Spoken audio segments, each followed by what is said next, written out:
Welcome back, everybody, to yet another. How many hours is it gonna take? Probably around 7. Yeah, probably 7-hour video. You know, just enjoy doing these power rankings so much. I wanted to do another one right after the one I just posted like less than a week ago. You know, it's fine. Realistically, what happened is these draft leagues started within a week or two of each other. And yeah, so I just get to do 2 power rankings like almost back to back. So that's very enjoyable to do. I'm just kidding. This is horrible and I want to die. But it's fine. we will persevere. So for those of you who don't know how this works, this is a power ranking video. So basically what's gonna happen, I'm gonna go through each team in the UPDL for season 3, and I'm gonna rank them based on these categories. From 1 to 10. 1 is worst, 10 is best, and then from there we'll figure out, who has the best team and worst team in the UPDL. Realistically speaking, I'm probably gonna get stuff wrong because this is a 7-hour long video. So yeah, I'm gonna make mistakes. If I do make mistakes, feel free to comment them, or just tell me. Or you can just not tell me something constructive and just be like, hey, you're a dumbass. And I probably agree with you. So, that's fair. But yeah, let me get a explanation of these categories before I get started with the very first team. I'm probably only going to do the first 4 or so today. And then we're going to do probably, 2 more parts. Maybe 3 more parts if I'm feeling a little bit tired. Yeah. So anyway, the categories. So type variance is the first one. This used to be like cores. So, and what cores are, if you're unaware, usually a 2 to 3 Pokemon squad, and they usually consist of some set typings. So, for example, a fire, water, grass core is, that's a core. So, you have a fire, water type, a water type, and a grass type on the core. Reason why this is considered a core is because these typings generally pair very nicely with each other. I mean, they are the starter trio core after all. So, there's that. A more popular one is Steel Fairy Dragon. That was a lot harder to beat than Fire, Water, Grass for sure. There are technically other ones. Basically, these are like type triangles in a sense. So Fire, Water, Grass, very the most common the most common of a type triangle, where one type beats another type, right? And then, it circles around. Another example of it would be something like Fighting Psychic Dark. So Psychic beats Fighting, Fighting beats Dark, Dark beats Psychic. Steel Fairy Dragon is not that. I mean, both basically Fairy beats Dragon, Steel beats Fairy, but Dragon doesn't really beat Steel. So, but it's still very common because you kind of want to have all 3 of those on a team. So yeah, those are cores. It's changed to type variance now, so I basically explained that for no reason. But basically, type variance, while I am going to be looking for those cores, it's not as much of a priority. More so, I'm looking for, do you have types on your team that can cover any single, one attacking move? So, if your team doesn't have an Earthquake immunity, that's going to be a dock on your points. If your team doesn't have a Ghost immunity, that's going to be a dock on your points. And so, you want your standard type immunities on every single team. So yeah. If you have those, it's an easy 10. So yeah. Next up, hazards. So this includes hazards and removal, because yeah, it just does. So, do you have rocks? You have T-spikes? Do you have webs? Stuff like that. And then for hazards, do you have magic bounce, defog, rapid spin, any of those type of things? I am looking for, not necessarily you need to have every hazard, because most teams don't need sticky web or toxic spikes, but I want to see multiple rockers on a team per se, and multiple defoggers as well, or just multiple ways of removing hazards, because basically you don't want to have only one rocker on your team, because then your opponent will know, if you only have one rocks on one Pokemon, if you don't bring that Pokemon, your opponent's like, oh, I don't have to worry about hazards this week, or for hazards this battle. So you want to have variety in your hazard setting. And yeah, it's fine. It's more so fine if you have one setter for T-spikes or sticky web or stuff like that. But for rocks, it's kind of mandatory you have more than one. And then as for removal, kind of same concept goes for stealth rock as stealth rock. If you only have one remover and then you don't bring it, pretty obvious. So having multiple removers is good too. So yeah, most people probably won't get a 10 in this category. A 10 is basically you have at least 2 stealth rockers and then every other hazard, and then you have like every single type of removal as well. Like realistically speaking, that's not no team needs that for realistically speaking. If you do have that, I mean great, but like you really shouldn't. So yeah, if you have good hazards and hazard removal, you'll get an 8 or a 9. So yeah. Pivoting wise, 10 for hazards is literally just like, did you go above and beyond? Pivoting, U-turn, volt switch, flip turn, teleport, all those things. You want to have them. You gotta have them. I'm sorry. At this point in the meta game, like you just need to have pivot moves. If you don't, it makes it a lot harder. Like, okay, theoretically speaking, with pivot moves, you don't need them. Like anytime you want to do pivoting, you can just double switch. But the problem with double switching is you don't know that your opponent is going to like respect the double switch. Right, so like for example, Lando T out on the Heatran, right? You have your Lando T against the Heatran, right? And then you're gonna go for Earthquake, or like your opponent's like, oh my god, he's gonna go for Earthquake. I'm gonna switch, which is why Lando T will click U-turn that turn, so you can switch out. So, you know, with pivoting moves, you can click U-turn. If you see that the Heatran stays in, then you can be like, oh, well then I can go to my, I don't know, my Suicune or something, and I should be fine. But if you like hard switch. Well, okay, so, well, this is a bad example. So, Lando T, Heatran, right, same thing, and then you have, let's say you have a Ferrothorn and a Suicune in the back. So, if you use U-turn on Lando T, right, you can see if the Heatran switches out, and if it does switch out, you can go to Suicune, just in case it goes for a fire move. Now, however, let's say you just hard switch into Ferrothorn because you were planning on that Heatran switching out. What if that Heatran goes for, you know, like Eruption or something, and then your Ferrothorn is just dead, right? So pivoting moves make things a lot safer because you don't have to predict what your opponent is going to do. You still have options once you click that pivot move. So that's why pivoting is kind of a big category nowadays, because like realistically speaking, you are not going to read your opponent's mind for the entire game. Now, granted, I've done that a couple times. No, I'm just kidding. I've never done that. I mean, I've read a couple of good turns, but like I've never been able to fully predict what my opponent can do every single match. You know, like that's impossible. I mean, it's not impossible. I guess you can stick like a recorder in your opponent's brain and just okay, yeah, you get my point. It's impossible through normal means. So yeah, pivoting moves are important, and yeah, okay, I basically explained that. Before I move on, I guess like how points exactly are allocated. So like you want to have very good pivots. So like not only they have the U-turn moves or U-turn or whatever, they have to like not only like actively want to use them, they also have to be good at it. So like something like good Lando T, very solid pivot mon because it's just really good at switching in very easily because it has an amazing typing. And it also is good at forcing a good amount of switches as well. So it makes U-turn very, very viable as a move for it. You can pivot in different ways as well. So there's offensive and defensive. I'm explaining this quite a bit, but you know, this is good. This is good to explain. And plus, I'll put timestamps anyways. So offensive pivots and defensive pivots. So something like an offensive pivot would be more so along the lines of Greninja. So Protein Greninja, which isn't allowed in this league, but I would need to explain it for the sake of explaining. So when you have Greninja, right, you bring it out. Your opponent is very scared as to what it's going to do because it's Protein Greninja. It can have literally any coverage move you want. So they're going to switch out. So Greninja has pretty free U-turn as a result of that. So this is an example of offensive pivoting. You're not intending to switch in necessarily into attacks. You're just trying to force people out. And because you have very threatening coverage, and then you get the free U-turn. So you can pivot out, see what your opponent is going to do, and still apply pressure on the next turn. Defensive pivoting is more so you're taking the hit with that Pokemon so that the thing you're going to bring in next is not going to be taking that damage. So maybe Lando T is kind of like a mix in between. You can kind of do, well, it's more so defensive, but it's not as good of an example. So let me think of something else. Like, okay, Clefable. So Wish Protect Clefable, very, very solid pivot. Yeah, let's go and tell for Clefable. Yeah.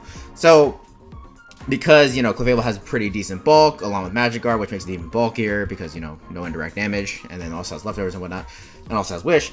So, Clefable can come in, and, like, take a hit, and then go for Teleport. And now, because whatever comes in, let's say it's, like, what's, like, a very good frail Pokemon? I don't know, Dragon Ball. Dragon Ball's not that frail, but, like, the point is, like, you can teleport into Dragon Ball. Now, Dragon Ball is in for free without taking any sort of damage. It's just that, you know, you lost 20% of your Clefable or something. So, that's really good for Clefable. That's how defensive pivoting kind of works, basically. So, yeah. Yeah, so you want both offensive and defensive pivots, and you want a good amount of them. Anyway, moving on to the next category. So, speed tiers. Basically, among your 9 to 11 mons, you need to have a very solid range of speed. So, I'm not looking at, like, whichever Pokemon has good choice scarf or whatever. I'm not even looking at priority moves necessarily here. I'm just looking at base speed stats and if they are very widespread. So, an example... okay, not only are they all also widespread, but they're also grouped up very well. So, like, for example, a team could have its slowest mon be at base 20, and its highest base mon be at base 150, and I could still give it, like, a 6 or a 7. Because, you know, for example, they might have had that insane range of speed, but, like, from base 1... after that base 150 mon, their next fastest mon is, like, base 95. And so you can't just leave that immense gap there. You also have to fill it up. So... because here's the reasoning. So, you know, you're fighting against another opponent. You have this base this team with the base 150 and the next fastest thing is base 95, right? So your opponent has like a couple base 110s, a base 130, and then maybe like a base 100 or whatever, right? So now your opponent's looking at your team as like, well, I'm never going to be able to outspeed that base 150. However, I will outspeed everything else, and I might have some sort of really good check to this base 150. So now you're in a very screwed position because now not only are these base 110s and 130s are able to, you know, they can handle everything else on your team. Now they get to run adamant.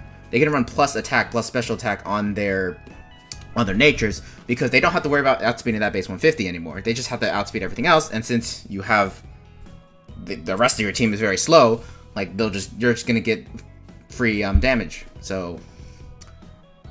Yeah, I don't know if I explained that well enough, but you know that's the point. So you want to have like a couple mons above base 100, not just like one or two. And then likewise, well, it's less important for the bottom of the speed tiers, but it is important when you're fighting a Trick Room team. So you know, just keep that in mind. You can't just have like all base 100s. So yeah. And oh wait, here's a better example. So okay, here's a much better example. Okay. You have a base 100 Pokemon, right? And then your opponent has base 95 and base 105. So, because you have that base 100 Mon, your opponent has that base 105, right? Now they have to run plus speed because they have to be worrying about outspeeding your base 100. So now you get to run... Okay, you know what? I'm not gonna explain this. This is taking too much of my brain power. And plus, I need to move on. Okay, anyway, next up we got bulk. Very self-explanatory category. You have bulky Pokemon. I'm also looking for like Wish, maybe some Cleric stuff, so Heal Bell and stuff like that. Yeah, that's really it. Setup is also, these are all very self-explanatory actually. Well, I'll explain cleaners when I get there, but yeah, setup mons, you know, Dragon Dance, Swords Dance, Nasty Block, Calm Mind, blah, yada yada yada yada. Do you have those? Are they good? You know, yeah. Wall breakers. I'm not looking for any sort of wall breakers that need setup per se. I don't mind looking at choice band or choice specs, but I will look for like, can these things wall break without getting setup going? So something like this would be something that could fit into both of these categories. For example, would be Crawdon. So Crawdon is ridiculously strong, 120, it's like 120 something base attack with adaptability, and then you got really strong stabs and Crab Hammer and Knockoff, which are very hard to resist in general. And so this would function under wall breakers because it doesn't need the Swords Dance to wall break, but it also functions in setup because you can get the setup with Swords Dance. So yeah,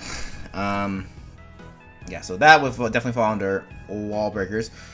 Something that doesn't specifically falls into wall breakers only would probably be something like Machamp, because Machamp doesn't have any. I mean, I think it gets bulk up, but like realistically speaking, it's not going to be using any of its setup moves. It's going to be using just Flame Warp Guts, and then it's gonna use, you know, Facade, Close Combat, and Knockoff, and maybe Bullet Punch or something on the last move. So that is purely a wall breaker because it can't really set up, but it is a very fine wall breaker at that because, you know, it's ridiculously strong and it has good stabs and, well, it has good moves to back it up. So yeah. Cleaners. So cleaner category is specifically looking towards mons that can clean up a weakened team without much setup. So again, not looking at setup mons. Your Dragon Dance Pokemon can be left at the door there. So something like that, for example, would be like Scarf Kartana. So Kartana is a very notorious late game cleaner because it's able to just very easily click a move and then just kill everything in the late game. Especially if you get stuff like Corviknight or Ferrothorn or stuff like that weakened, Kartana can just very easily just click a move with the Scarf and then just clean up a later game. So that's the last category. And with that, we can get started after fucking 15 minutes of explanation. Yeah, sorry about that. Anyway, first up, we got the Alpine Armaldos. I can't pronounce words. Armaldos. Yeah, there we go. Alright, first up, we got Clefable. So, Clefable, very, very versatile Pokemon, and it's goddamn annoying, so, you know, there's that. Pretty much never going to be using Cute Charm, because, you know, it's inconsistent at best. So yeah, you got Magikarp and you got Unaware. Both of these are, I don't know about, Magikarp's definitely like probably the best ability in the game. Unaware, it's like top 10, I would say. So yeah, these two abilities are fucking busted as heck, and Clefable uses both of them to great effect. So yeah, not only does Clefable have very good abilities, has a very solid typing in a fairy typing, Mono Fairy, which is actually really good. It's probably the best it probably is the best mono typing to have, maybe aside from Steel, but yeah. And then it has, its stats are kind of like whatever. Like they look like kind of decent, but not anything to look at on paper. But that in combination with its typing, its abilities, and its absolutely super fucking deep move pool make it a very, very solid threat to pick. What type of moves am I talking about? So almost all Clefables are gonna just be running Moonblast. It is very consistent stab, you know, very high base power, and then you just have that nice 30% chance to lower special attack, which is also really good and has decent PP. Soft Boiled is almost always a necessity as well. It's a very reliable recovery move. Yeah, aside from that, Clefable can go very, very, very, very wacko with its kind of whatever it wants to do. Let's see. You know, you get access to Knockoff, you get access to Stealth Rock, you get access to Thunder Wave, you get access to Calm Mind, which even with just one attacking move, like for example, if you did something like this. This is still a really, really solid stat because Moonblast on its own is very solid coverage. It only is resisted by Poisonous Steels, and Clefable with the right amount of Calm Minds can beat through those, so yeah. In terms of actual move coverage, in terms of offenses, you know, you got Flamethrower, Ice Beam, Thunderbolt, Grass Knot, Meteor Beam if you want to go that route, Psychic, Psyshock, you know, it gets a lot of shit to play with. In terms of more like utility moves, I've seen a Trick Sticky Barb, which is actually really solid. You also get access to stuff like Wish, Aromatherapy, and I did mention Wish Teleport Clef earlier, so yes, Teleport is a very solid option for it as well. Realistically, the only thing it doesn't have to beat a certain Mon is basically Heatran. So Heatran is like the hardest check you could ever have for Clefable, but even then, trick that Sticky Barb onto the Heatran, and then it certainly can't really check you anymore, right? So yeah, Clefable is a Pokemon that I say has like almost, if you just see a Clefable, there's a lot of like there was almost no counters. I guess Melmetal is probably the closest thing to a hard check because while it is slower than Clefable, it probably eats up one, like even like a Life Orb boosted Fire Blast, and then just kills it with Double Iron Bash. Clefable can't do anything about that. So yeah, I guess Melmetal probably is the best check. Although to be fair, you know, if that Melmetal isn't especially defensive, Clefable definitely with 2-shot with like Life Orb Fire Blast, as I was talking about earlier. So yeah, even then, it's still shaky. So yeah, I think that's enough for Pokemon there. Next up we got Lopunny. My voice is already kind of dying. That's fine. So in this league, it does not get access to Return or Frustration, which sucks for it. Bright side, it does get access to Close Combat and Triple Axle, which are both very solid moves. It does get a High Jump Kick from before, but Close Combat is more consistent because, you don't want to accidentally miss and lose 50% of your health. That sucks. Yeah, so Close Combat, Triple Axle are both very fun toys to play with.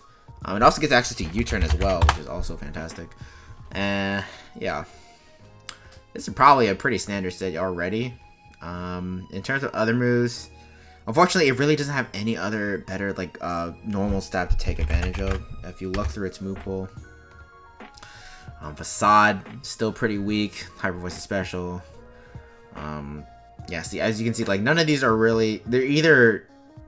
They're either pretty lackluster in terms of base power, or they have a lot of drawbacks. So, Mega Kick is pretty decent, but it has 75% accuracy. Mega Punch is too weak and has not enough accuracy. Retaliate could be nice, since Lopunny does come in and revenge kill a lot of things. But, again, if it doesn't have that boost, only 8 power points and 70 base power. Secret Power could be interesting. You get that 30% chance to para with a regular terrain.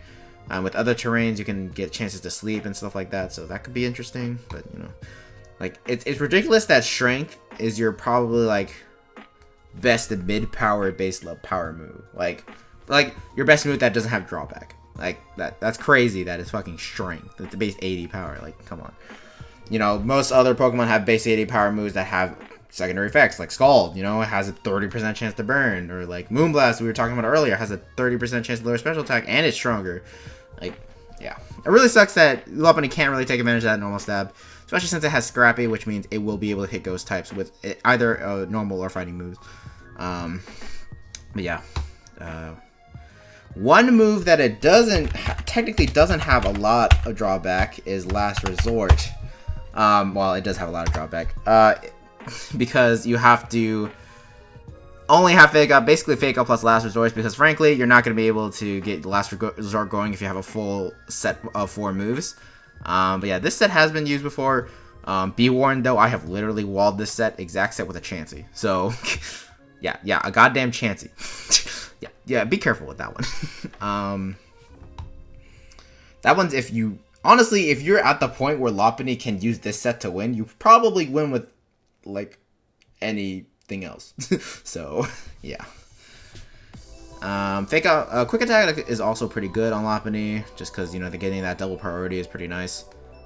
Technically, if you use Fake Out plus Quick Attack on something, that's a base 120 power move after stab, and you just used. Yeah, very sad for Lopunny. It doesn't get normal stab. In terms of other moves it can use, Encore is a pretty nice ability on move on a fast Pokemon. I've seen Healing Wish before. Actually, kind of heat. What else? It's Thunder Wave. Yeah, that's about it. Okay, next up we got Cobalion. It's a nice little rocker we got here. It's decently fast and it has Volt Switch, so not bad here at all. This is probably a pretty standard set. So you have Stealth Rock, you have your pivoting move, and then you have just stabs to run. You can also just like run Stone Edge if you need to hit flying types. You also have access to Swords Dance on Cobalion. You can run like Swords Dance to your attack. I think this thing gives access to Thunder Wave. Yeah, it does. It gives access to Taunt as well, so you can prevent other like rockers from setting up their own rocks or just stopping setup in general. Yeah. I guess you can also run Calm Mind sets, but then you'd have to rely on, Focus Blast, which is not anyone's favorite move, to be quite honest. It's a shame this thing didn't get Body Press, because it, would have really liked it as a base 129 defense mon, with Fighting Stab. But, you gotta take what you can get, I guess. Yeah, okay, moving on. Alright, next up we got Victini.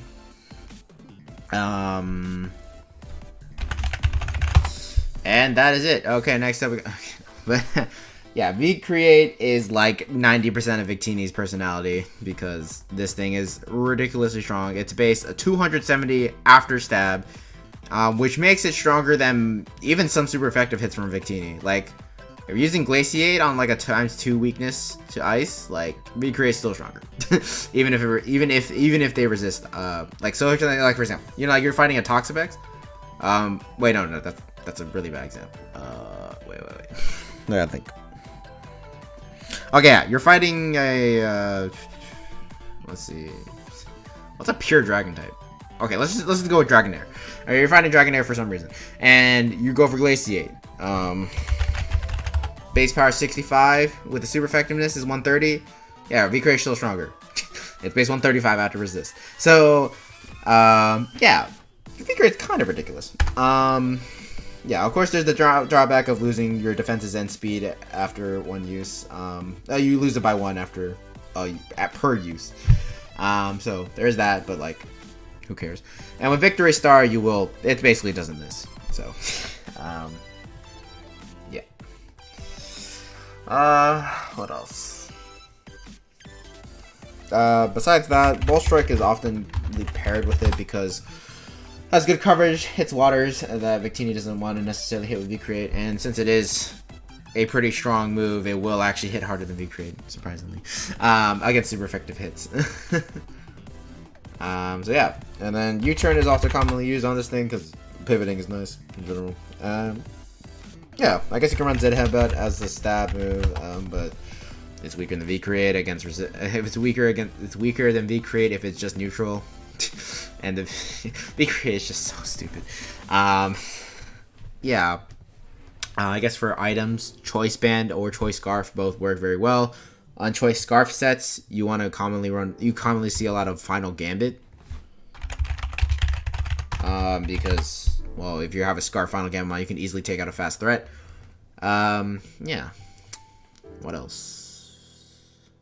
Yeah, Choice Band, Choice Scarf. Boots works as well. AV as well, Assault Vest, and with Boots you can run stuff like Wisp and stuff, but Assault Vest makes it a very solid fairy check. Like, this was one of the best ways to deal with something like Magirna or Tapu Lele, and yeah, it still applies, but like, of course, with an Assault Vest you need to keep rocks off, otherwise Victini can't really be of much use.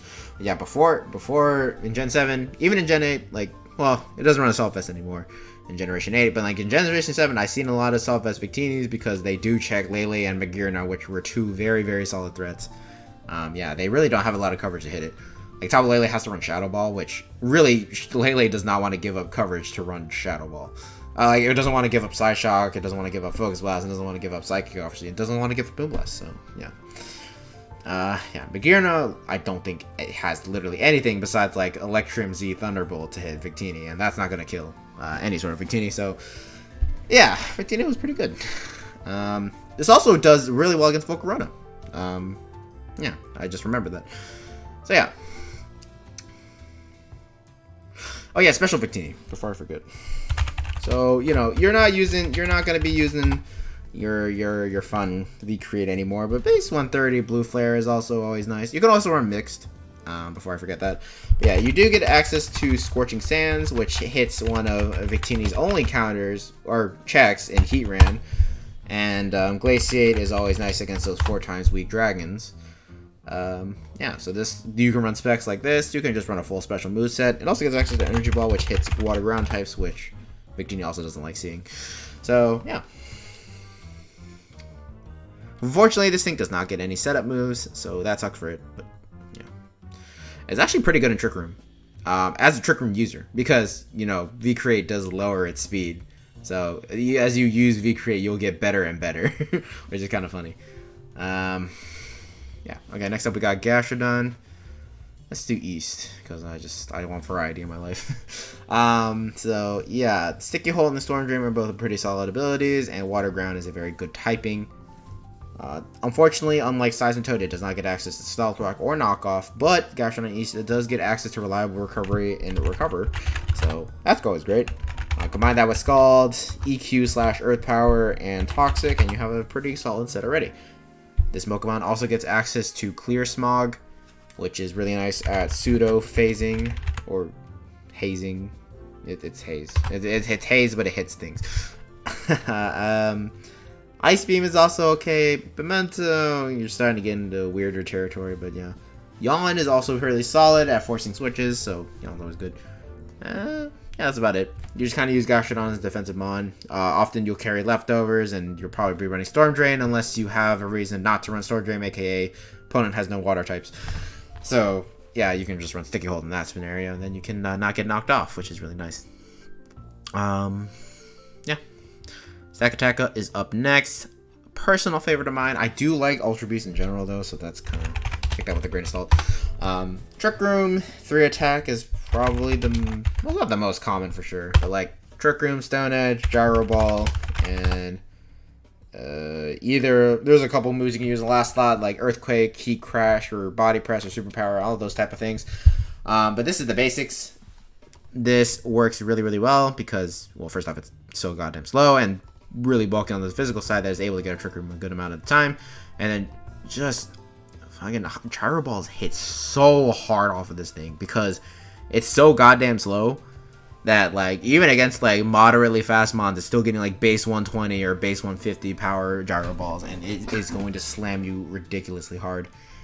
Yeah. Because if I'm not mistaken, Gyro Ball does 150 base damage if you're times 4 slower. Let's take a look. Let's take a look. See.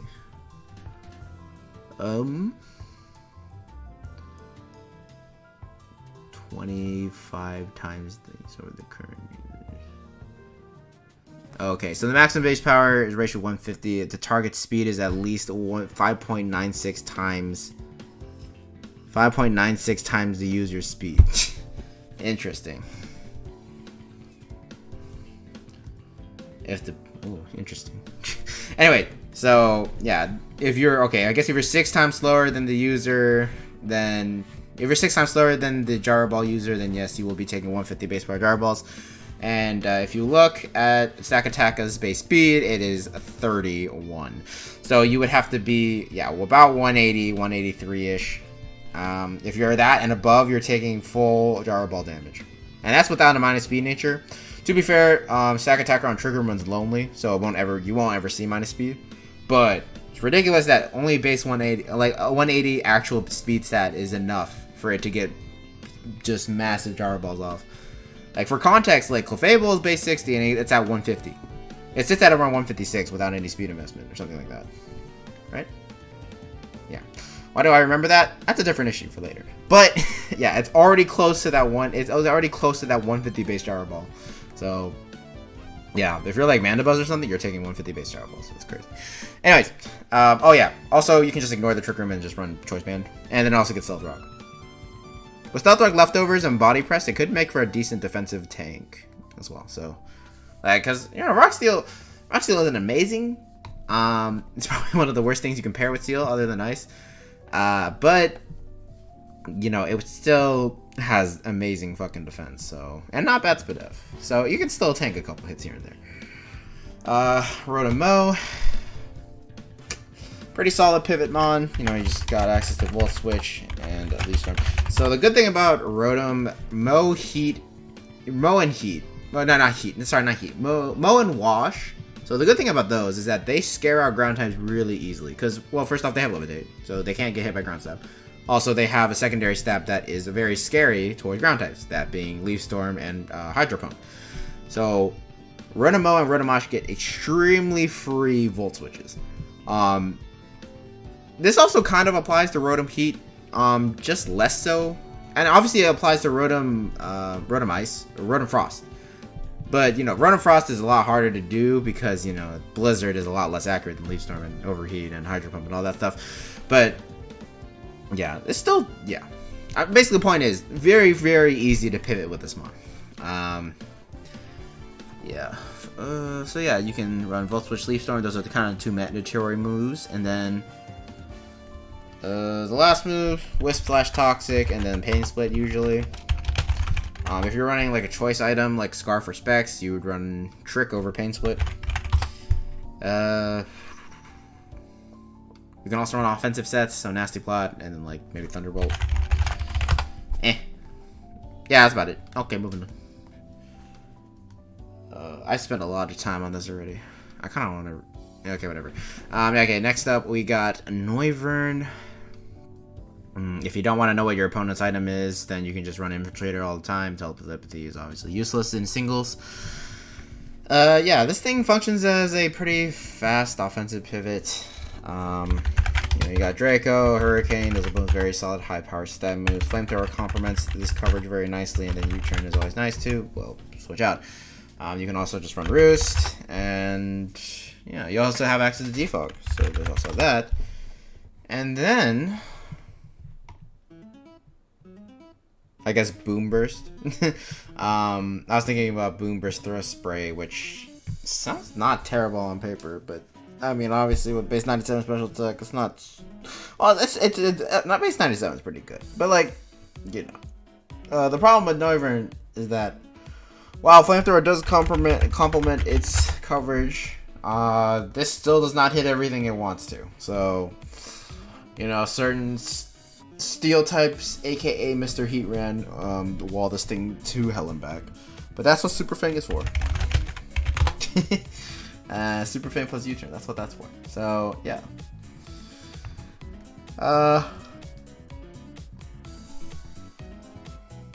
Yeah, that's about it. I guess you could try to run a physically offensive one, since you do get access to Dragon Dance, but base 70 attack, it doesn't look like it has a lot of good coverage moves, so, you know, whatever. Oh, I'm good coverage on the physical side, that's what I'm saying. Yeah, no, it doesn't really, so. Yeah, okay, moving on. Murkrow. See that the Alpine Armaldos has again taken Murkrow for themselves, and why did I have to pause on that video? Anyways, we're just gonna ignore that. So Murkrow can run Eviolite. Since you have some defoggers, that's fine. Boots is also an option if you don't think you need the bulk. Sash is another option if you don't think hazards are gonna come up. You know, those type of things. Yeah, in terms of being an annoyance, you got access to Prankster, so that's always really nice, and you can run a bunch of utility moves. So, you know, you got Taunt, you got Thunderwave, you got Roost. Well, now Whirlwind doesn't work with that, but Tailwind, so, you know, stuff like that all works pretty well. A fun thing that Murkrow has access to is Perish Song and not block. It has a trapping move. What was it? Wait, I swear I got access to a trapping move. What was the trapping move? Oh. Maybe it doesn't get access to, because it doesn't get access to trapping move. Huh. Guess I'm stupid. Okay, well, Perish Song can still force things out, so that's always a nice thing to have. Does use another trapping move? No. Oh. Okay, I guess I was wrong. Yeah, okay. Yeah, but Perish Song's still good at forcing out, like, sweepers that take a long time to set up. So, like, something like Suicune, you can get a nice Perish Song and then it's forced to switch out after that, even if it gets, like, +6 Calm Minds. Yeah. Last up, we got Sigilyph. You're always going to be running Magic Guard, pretty much, because best ability by far. Tendon Lens is not bad, though, I will mention. But Magic Guard is a lot more fun. You get a free Life Orb boost on top of that. Yeah. So, first off, thank you for drafting Sigilyph.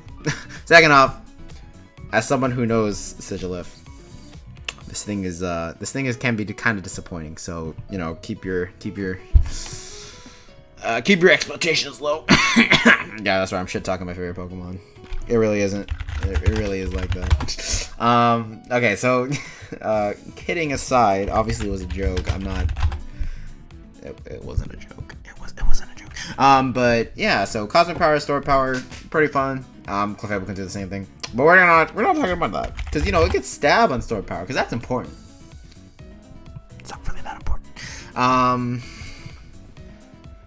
Yeah. My favorite set is just all out offensive, really. So Psychic, Heat Wave make for pretty solid coverage. You'll have Roost for longevity, and the last move can be whatever you want.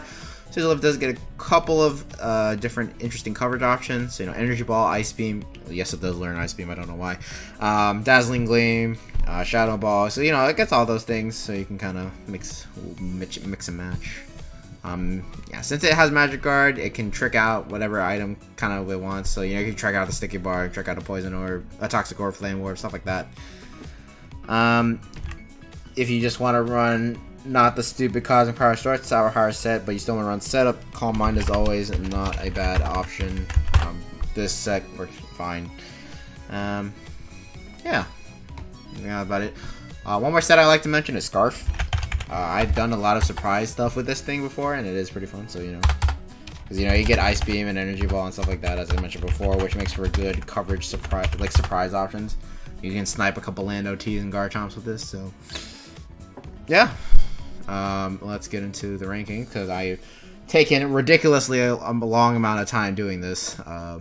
Everyone else will be a little bit faster. I'm sorry about that. So yeah, type variants. I'm gonna have to kind of just look at this. Ignore the stuff at the bottom. It's just weird shit. Had to help someone with some Pixelmon stuff, so that's why these are there. I'm just gonna delete them.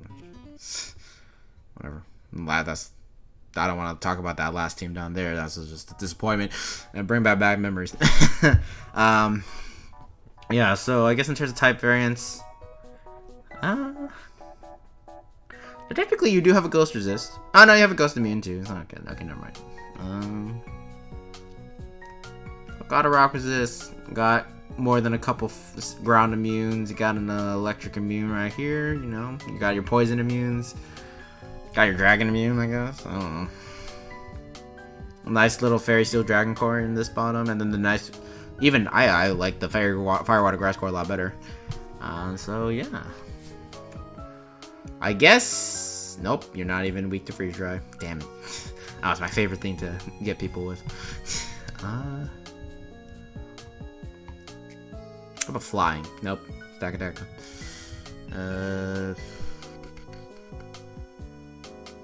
Yeah, I think you're good. I don't feel like looking at it anymore. 10 points. Okay, next up we got Hazards. So for that, got a Rocker, got another Rocker, got a third Rocker. That's pretty good. No other types of hazards, but that's fine. In terms of removal, 2 defoggers right here. Well, actually all 4 of these can defog. So yeah, that's pretty solid. I would like to see at least a Spiker. Potentially. And defog being your only form of removal can leave you susceptible to taunt. Although something outspeeding Noivern and outspeeding that and taunting it is very rare. So, you know, I think it's enough for 7. Basically, it means you need a little bit of work, but otherwise it's fine. Pivoting wise, Teleport, U-turn, Volt Switch, U-turn, U-turn, Volt Switch. That's 6. Out of 6.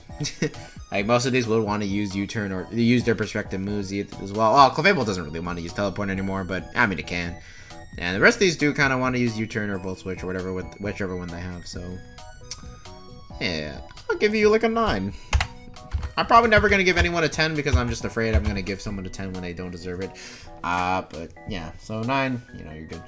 Speed tier wise is looking pretty solid. Got like 135, I think, and then this is base 123? 2? 123, wow. Why the fuck do I know that? Base 108 here, base 100. So your top 100 plus is pretty well spread out. 97 here, 88 here. 60. I guess there's a gap between like 87 and 60. Oh no, I think Mercury is 80, right? 91. Oh shit, that's a lot faster than I thought it was. Well, not a lot faster, but still. Yeah, I think you're pretty good. I think that's a 10. Well, should I give you a 9 just because I'm afraid? I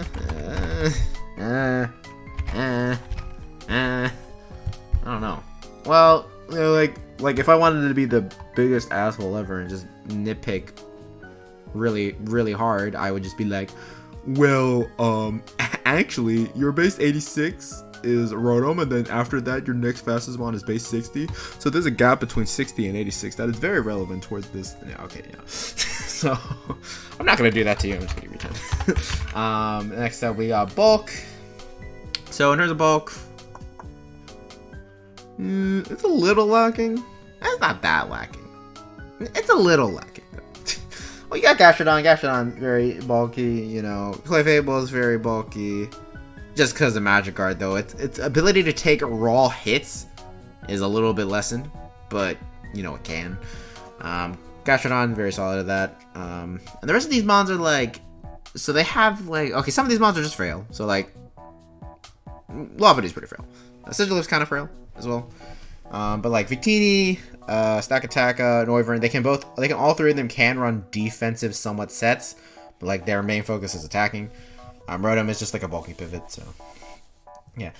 You do have Wish and you have Cleric support though, so I won't knock you for that. But overall, I'm thinking like 2, 3, 5, 6, 7, 7 or 6, or maybe 8. Let's just do 7 for now. I will probably change that as I go along, so just keep that in mind. Your score might change after I'm done with your section. So setup. So setup, we got Swords Dance here, we got Calm Mind here. Couple sets here. Yeah, so this team doesn't really have a lot of setup going for it. Actually, it doesn't have much at all, which definitely not super good. When I'm talking about setup, I'm talking about like actual like stuff you would use setup mods. Like I don't know, whoever's gonna be the first person to use curse Murkrow or something. I don't know I don't think it has curse, but like you get my point, right? Like you're not gonna be using like those type of moves. So yeah. So it's just Clef. It's really just Clef and Cobalt, maybe a little bit of Rotom. So, yeah, in this category, you're definitely kind of lacking a little bit. Such lift too. So, I'd say it's 6 is pretty. I mean, it's not that lacking, I guess, but like it's still not great. Wall breaker wise, I don't know if I would classify Lopunny as a wall. You know what? I will for now, but like, I'm warning you, man. Like, not that great at wall breaker. Victini's amazing at wall breaking. Stakataka is as well. Noivern can kind of do it. Kinda. It's alright at it. And Sigilif is okay at it as well. So Clefable can also kind of do Magic Life Orb wall breaking as well.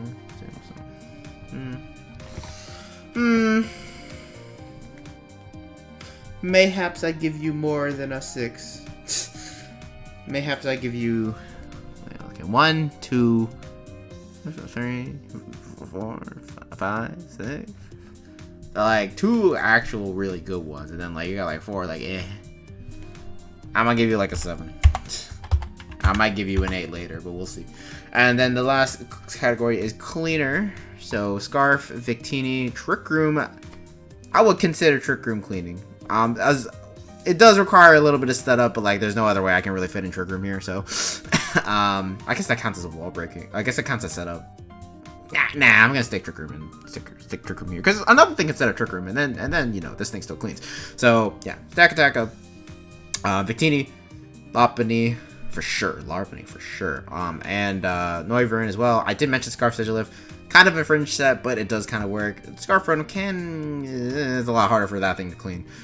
Because especially since it's this thing it's probably going to be spamming the most does lower its special attack, so you know, which is why something like Rotom is a lot better at cleaning than Rotom Wash is better at cleaning than Rotom because Rotom Wash doesn't have the drawback thing with Hydro Pump, whereas Rotom does. So yeah, I think this is another 8, maybe a 9. I refuse to give 0.5, so I'm just gonna go with 8, and we're gonna speed it up a little bit because I'm going very slowly. So next up we got the Galesong Gardevoirs. Starting off we got the Mega Lopunny. I don't know if I said this in the last video, but I don't get the hype behind Mega Gallade. I know the Woods Draft League holds it in very high regard, aka it's at 19 points, but I just don't fucking see it. So, you know, Moon, you're just gonna have to prove to me that this thing's good. Good luck with that. Yeah, so I mean, well, okay, so this thing does have some good traits, you know. Obviously, it gets Sword Stance, which is really good. And then, you know, Stab Close Combat is also super fun. There's something on my arm.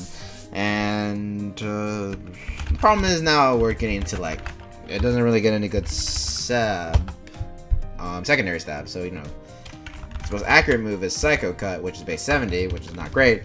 Zen Heba, which is only 10 base power more, can miss, but it has a flinch chance at least. So, yeah, that kind of sucks. The best thing it does get is Triple Axle in Just Generation, which is very, very fun. Fighting ice coverage is really nice. Gets a nice priority in Shadow Sneak, so that's cool as well. And then you got a lot of different coverage moves probably. You get Earthquake, you get Fire Punch, Leaf Blade, Knockoff. Those are all Poison Jab for Fairy types. Like, those are all pretty good. Yeah. I guess you can try to use it as like a defensive Wish Passer if you want to be that weirdo. Yeah, I did say that. It's not like Wish and Wisp and stuff like that. I don't know. That's kind of weird though. No, it's not. You know, why would you be using your very clearly offensive Mega for that? Anyways, next up we got Torkoal. Gets Drought, sets up the Sun. You know, we love Sun. And yeah, Stealth Proc, Spin, Plume, and like Toxic / Body Press / Yawn / Earthquake, kind of in the last slot. That's your pretty standard Torkoals. You stick a Heat Rock on it and it will do fine. If you're not going to run Sun, I guess you can just run Boots, or if you don't need Sun for a long time, I guess you also can just run Boots. And that's about it with Torkoal. I guess one more fringe set I can mention is Iron Defense plus Body Press. That could be pretty fun. Of course, you still get slammed by special attackers, because Torkoal always gets slammed by special attackers, but, you know, keep in mind that defense stat is as good as Skarmory's, I think, so, you know, it's got something going for it. Yeah. It's more than just a Sunsetter. Next up, we got Silvally.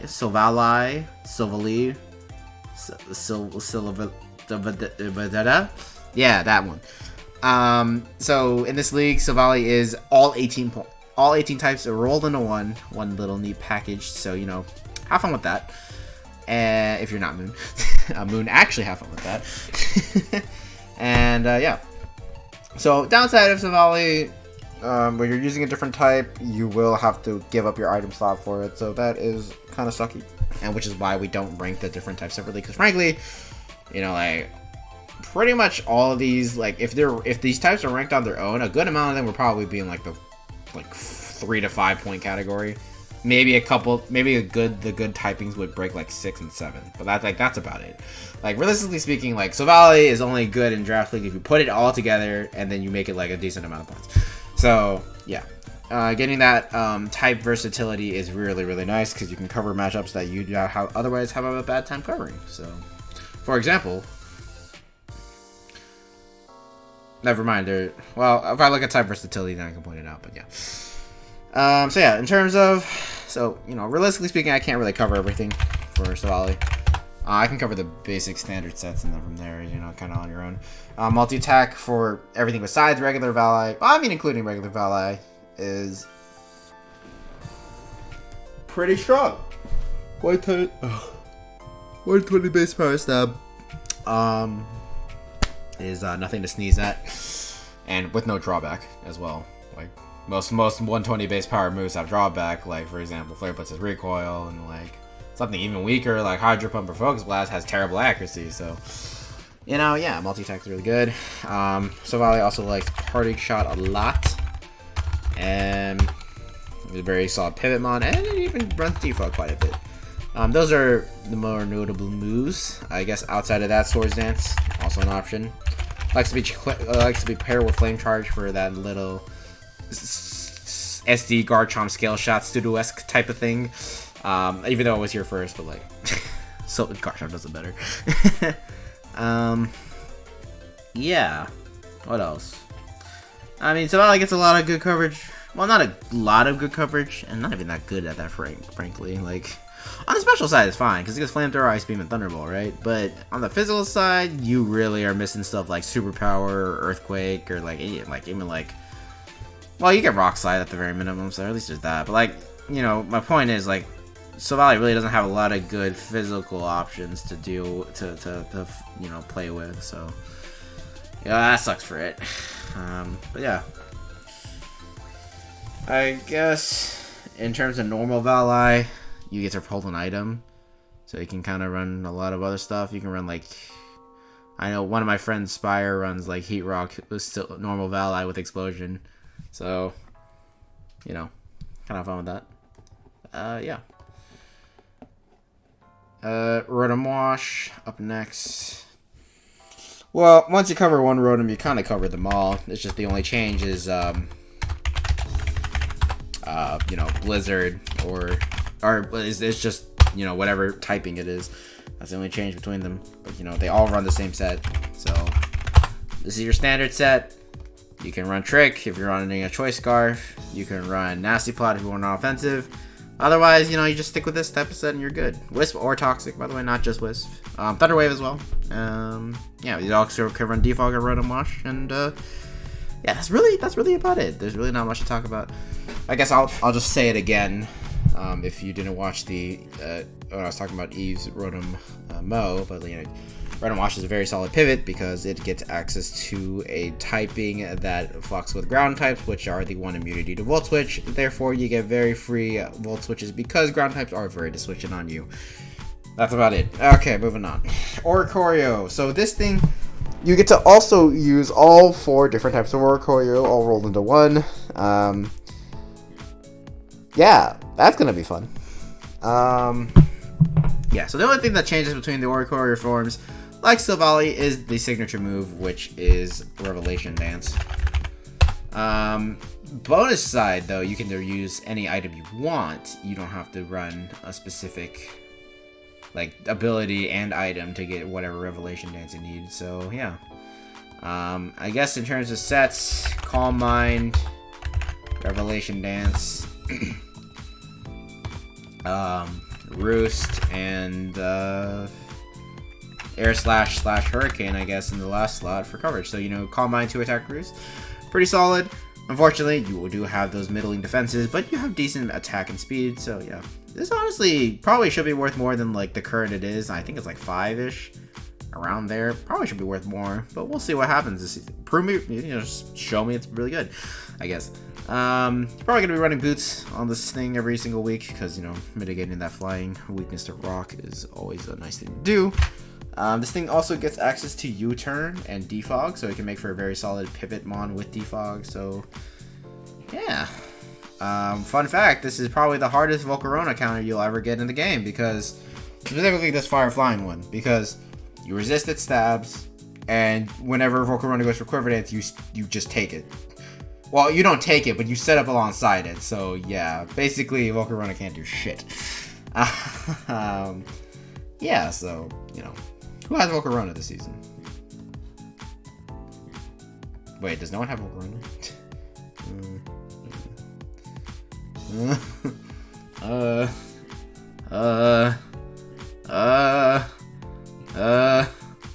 Well, that's kind of unfortunate, isn't it? You're probably not going to be making much use out of Dancer than this season. But, you know, still a pretty good mon. Next up, I've got Venusaur. Obviously, to pair with the Torkoal on this team. So, with that, you would definitely run Chlorophyll. And then you run Growth 3 attack, usually. So, you know, Growth, Weather Ball, Giga Drain, and Earth Power. It's kind of the standard. You can run Sludge Bomb over any one of these moves, really. Besides Weather Ball, you kind of do Weather Ball. And, yeah. What else? No,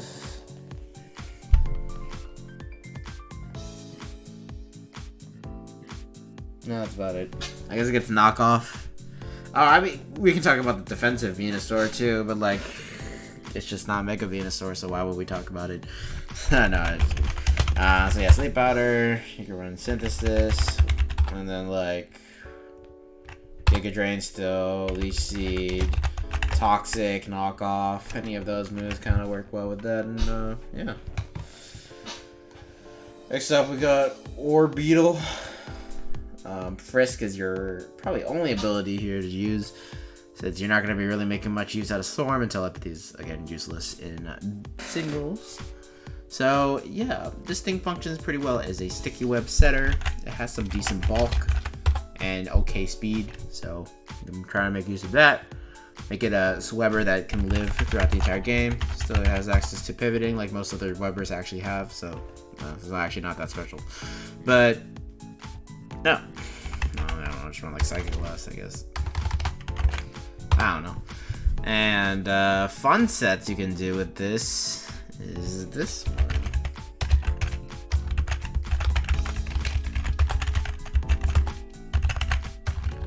Yeah. This set can be pretty fun. Obviously you need to get rid of Dark types for this set to ever take off, but you know what to do. Have fun with that. Yeah. You can also run Body Press, I guess. Problem is you don't have any good things to remove for that. Oh yeah. Gotta make do with what you have. And yeah, that's about it. Next up, we got the Goodra. AV is the most standard set. Yeah, so you know Draco, and then the rest of the moves are kind of up in the air. So Goodra has a lot of coverage, so you can just run whatever the heck you want, and it will work out. You know, Earthquake, Fire Blast, Flamethrower, Thunderbolt, Ice Beam. It doesn't get ice. It does get Ice Beam. Oh. Hydro Pump, Power Whip, Sludge Bomb, Sludge Wave, Rock Slide. Yeah, this thing can run a lot of different moves. So you know, have fun with that. Weather Ball looks like it'll be pretty nice on this team, since you know you will have that Sun more often than not, and it is stronger than Flamethrower and more accurate than Fire Blast. So you know, sounds like a good option to have. Yeah, you can even just forget about the Assault Vest, run Choice Specs, or I would mention the Hydration Rest set, but since you know there's no rain on this team, I can't really talk about it. But yeah, if you're fighting against a rain team, you can definitely run just like Rest 3 attack with leftovers, and it will work really, really well. Because you know hydration gets to cure your rest. So yeah, basically a free recovery move. Technically, it's basically the best. Yeah, it's basically the best recovery move in the game. Conditionally. So yeah. Because one more thing is Acid Armor Body Press. That could be pretty interesting. And yeah. Let's do Winter. I like the Winter form a lot. Yeah, so Sawsbuck. Pretty cool mon. All three of these abilities can be pretty good. You know, they all kind of, you know, situational based on what you need. With the regular Chlorophyll set, you can definitely just run a set of Swords Dance. You don't get Return, unfortunately, because you don't. Well, you just don't. But you know, Horn Leech, Jump Kick make for pretty solid coverage, and you can run a last move of whatever choice you want. You could just run Double Edge. Mega Horn could be nice to hit certain grass types. You know, kind of mix it up. And then if you want to run, oh yeah, you can also just run Headbutt. But I was going to talk more so about Headbutt in the Serene Grace category, because yeah, 60% chances to flinch is always really nice. This does get access to Thunder Wave as well to paralyze people and make sure you can get that nice para-flinch going along. Make it a pseudo Togekiss type of thing. Guess you could also use Bounce to try to spread para, but considering Bounce is 85% accurate, I don't think you really want to, you know, do that. Yeah, that's about it. Moving on. Oh yeah, I saw Stomping Tantrum and stuff like that. Stomping Tantrum and Wild Charge, those are both pretty good coverage moves. Yeah. Alright, next up we got Minior. We're gonna... There we go. yeah, so we're gonna talk about Minior next. Yeah, this thing probably, this is the only thing it probably does, which is Shell Smash. So there's a couple of Shell Smash sets you could run. The first one's physical, right? So you run like Stone Edge, EQ, and Acrobatics with a White Herb. And, you know, this could work really well. Another fun set is Meteor Beam, because I am a crazy man, and it doesn't get Meteor Beam.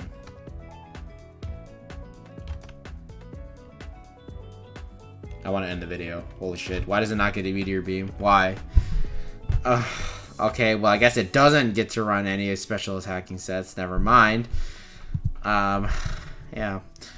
This thing does get access to Stealth Rock and U-Turn, though, actually. So maybe it can function decently well as a Pivot Mon. Its Shields Down form, or Shields Up form, does have its attack and defense swapped, I believe. So, you know, it does have okay defenses. Yeah. Moving on to the last Pokemon, which is Bielefield. What a weird Pokemon to get last. Yeah, especially on Sun, this thing is going to be murdering. Well, everything that isn't a Flash Fire Heat Ray. Like, I just want to show you guys something important, right? So, you know, you got Bielefield, right? Got this Choice Specs Mon. You got a Blissey. Without Sun, look how much that does. 38 to 45. With Sun, with Modest Nature. Yeah. So that's a 2-hit KO over 2 turns as well. Oh, never mind. It's not a 2-hit KO. I'm a liar.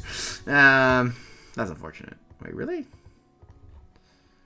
Does 63... If it does 63, then on -2, it should... Maybe I'm doing my math wrong. I don't know. Well, if you want to guarantee the 2-hit KO, then you can just run Mind Blow.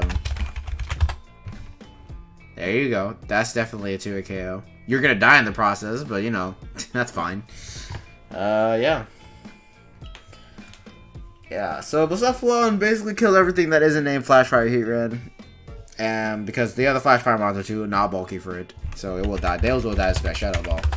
And then if you run it as a Scarfmon, it will become Specs Bielefield after 1 kill, and then it will snowball from there. A lot easier, so yeah. Both the sets work very well. There's another one more set that works well, and that's called Mind. Unfortunately, it lost access to Ghostium Z, which was one of the main points on the set in Generation 7, but even without Ghostium Z, this set can still kind of work. You know, just run Calm Mind, 2-attack, Substitute. This aims to set up against normal types that can't really break your Substitute, aka pretty much just Blissey and Chansey.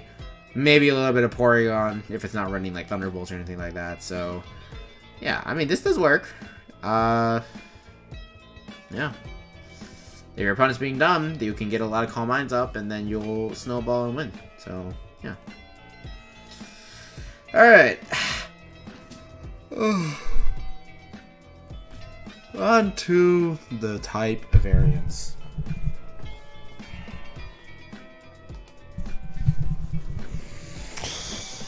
So, this team doesn't have a Fairy type, aside from Silvally. And this team also doesn't have a Steel type, again, aside from Silvally. So, I'm probably bound to find something that can break through this team very easily. Hopefully.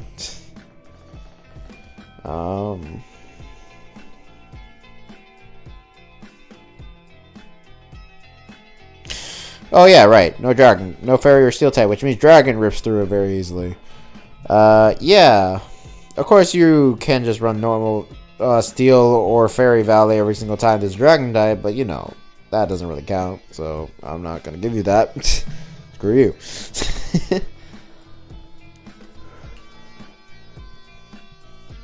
What else? There's got to be something else.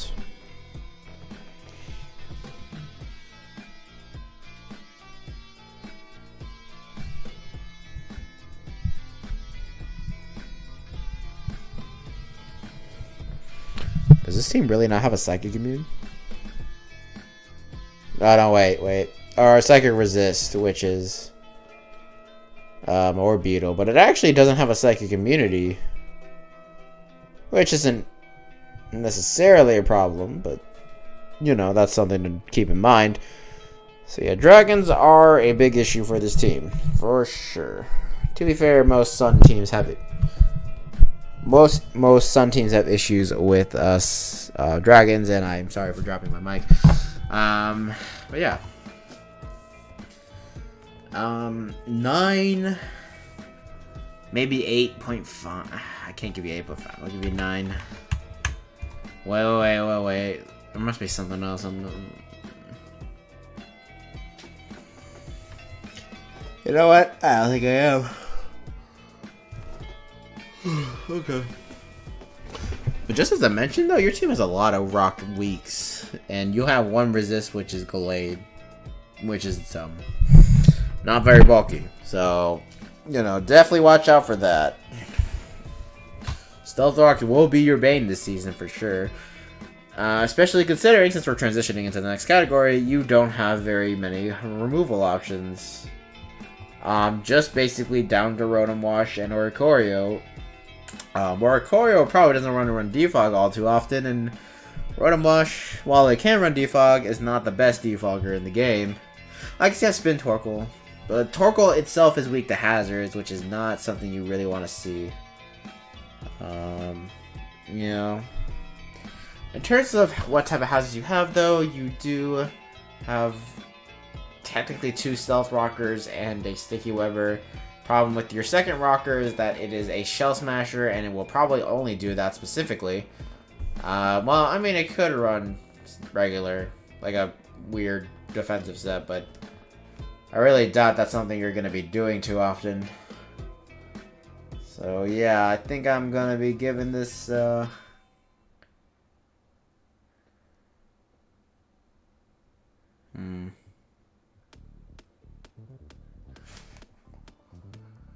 probably actually just going to give this a 7. It's like bordering on 6, but I won't go there. Pivoting.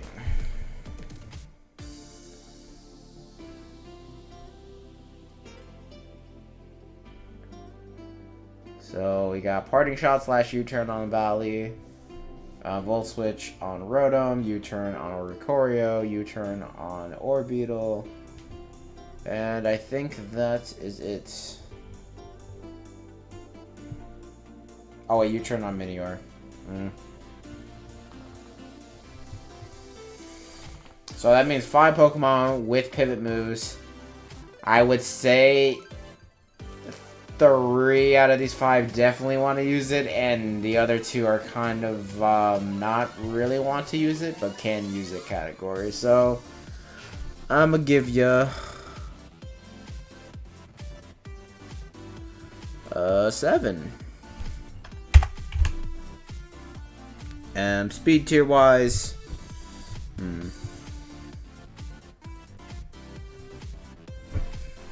so if I ignore Sun, it's pretty bad. If I don't ignore Sun, it's okay. So yeah, if I ignore Sun, we got that base 1. I think Gardevoir, I think Galea Mega's 110. So that is your fastest Mon, and it is not a very fast Pokemon. Thankfully, your speed tiers under that are okay. But yeah, outside of Sun, your speed control is not very good. However, once you have Sun up, you do have Corville, Venusaur, and Sawsbuck. So,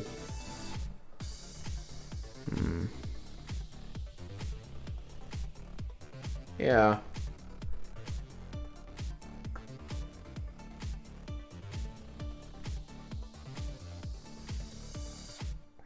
Yeah, I think I will just give you a... I'll just give it like a... I'm leaning towards 8. Because I'm trying to judge this without... I'm trying to judge these features without really any outside influence, and that includes Sun. But the same thing, once Sun is up, you are back to like a 9 at the very minimum. I'll give you an 8. If you want to argue that with me, go ahead. Bulk wise, you don't have a lot of longevity per se, which by that I mean none of these mons really have reliable recovery outside of Orbeetle and Oricorio. So yeah, not this team doesn't really stick around for too long. Basically, is what I'm trying to say. Nothing else team can learn. Well, I guess Galate can learn Wish, but if you use Wish Mega Galate, I'm gonna probably like have an aneurysm. So, you know, if you want to see that happening, go ahead. No, but yeah, seriously, you know, bulk wise, not leaving much to be desired here. Probably gonna be. Well, you have mons that are like decent. Yeah, I'm probably gonna give you like a 6, maybe down to a 5 even. I'll be nice and give you a 6. Setup wise, you have Growth Minu, you have Swords Dance Valley, Swords Dance Glade, Nice Spot Rotom, Combined, or Choreo, that Iron Defense Combine, stupid thing. Wait, does this thing get Cosmic Power?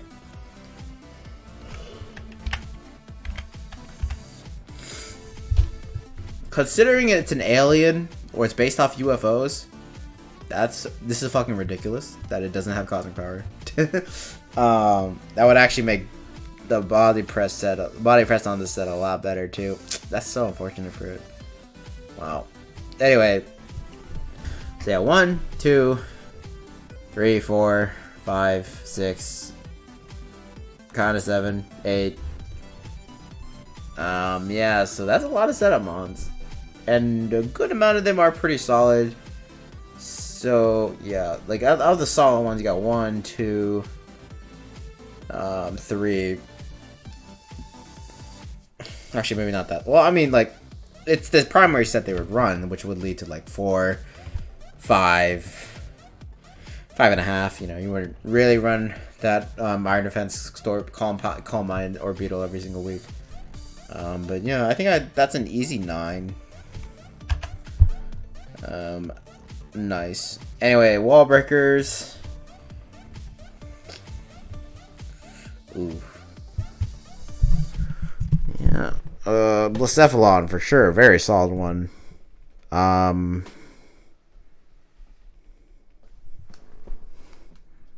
music paused again. Okay. Blacephalon's pretty good. Galade's pretty good.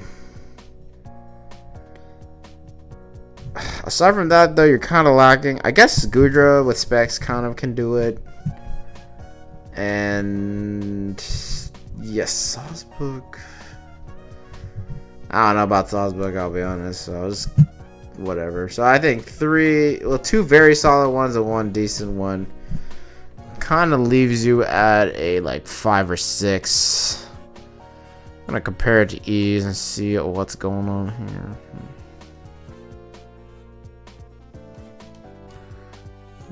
Yeah, I'd say it's a little bit worse than E's, so I'll give you 6. And then cleaners, we're gonna see here.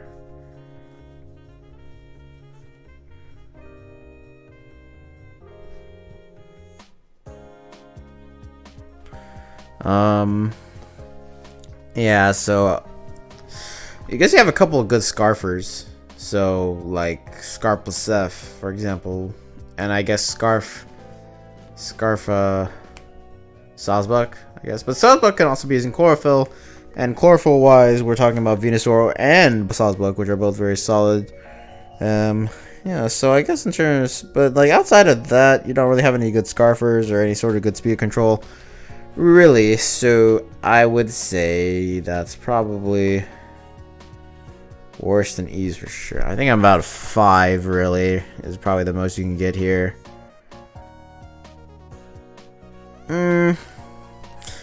Yeah, 5 or 6. I might move it to a 6 later. Yeah. Okay. Next up, we got the Narukami Ninetales. I think I'm gonna finish up after this because I'm very tired. So I guess I'll just have to do more later. I have to do a lot more later. Holy crap! 3, 4, 4. I guess I do 4 parts, so like 3, 4, 4, and 3. That sounds pretty good. Okay, yeah, so I'll just do Narukami Ninetales as the last one. Starting off with Tapu Lele. Always a fun Pokemon. By fun, I mean absolutely brutal. You know, Specs, Moonblast, and Psychic basically rips through everything you ever wanted to, and then Focus Blast will take care of the rest. Yep, that's about it. Last move can be Psyshock or Thunderbolt or Thunder, depending on what you want to hit. So Psyshock for something that is more specially defensively bulky, so like Blissey. Psyshock does a lot to that. Specs Thunderbolt / Thunder is there for stuff like Corviknight or other Steel Flying types that resist both Moonblast and Psychic and aren't weak to Focus Blast. And yeah. Lele usually runs Specs. You can also run Scarf if you want a Revenge Killer. And you can also run Calm Mind with a Life Orb or whatever. So yeah, Calm Mind 3 attack is very, very threatening. And Draining Kiss can be used as a fun substitute for Moonblast. And then, yeah, something like this could work pretty well. But yeah, so this set could work pretty well. Life Orb, Twisted Spoon, you know, whatever you want on this item for Calm Mind is kind of whatever. Leftovers is fine. I've seen AV Tapu Lele as well. You still run basically the same sets as Choice or Scarf. But yeah, AV can work to some decent extent. Yeah. Moving on. Next up we got Latias, everyone's favorite dragon. Except, well, it's not my favorite dragon by a mile, but well, not by a mile. I like it. I just, you know, I like other dragons a lot more. Yeah, so this is... Honestly, I don't know where I would put regular Latias in comparison to the other Latios and their Megas. Latias Mega is definitely the best Mega. Is the best out of all four of them. And then after that, I guess Latios Mega, and then either Latios or Latios is last, honestly. Well, obviously, because, you know, the Megas are going to be first. What am I saying? Yeah, I don't know. Let's see. Anyway, so Draco. Yeah, so Latias can run Specs, so I guess that's the first set. I'm going to run Specs or Scarf, so, you know, Draco Meteor, Psychic, Aura Sphere, Mystical Fire, Surf, Ice Beam. You know, you get whatever card or coverage moves you want, and you can just abuse that. Energy Ball as well.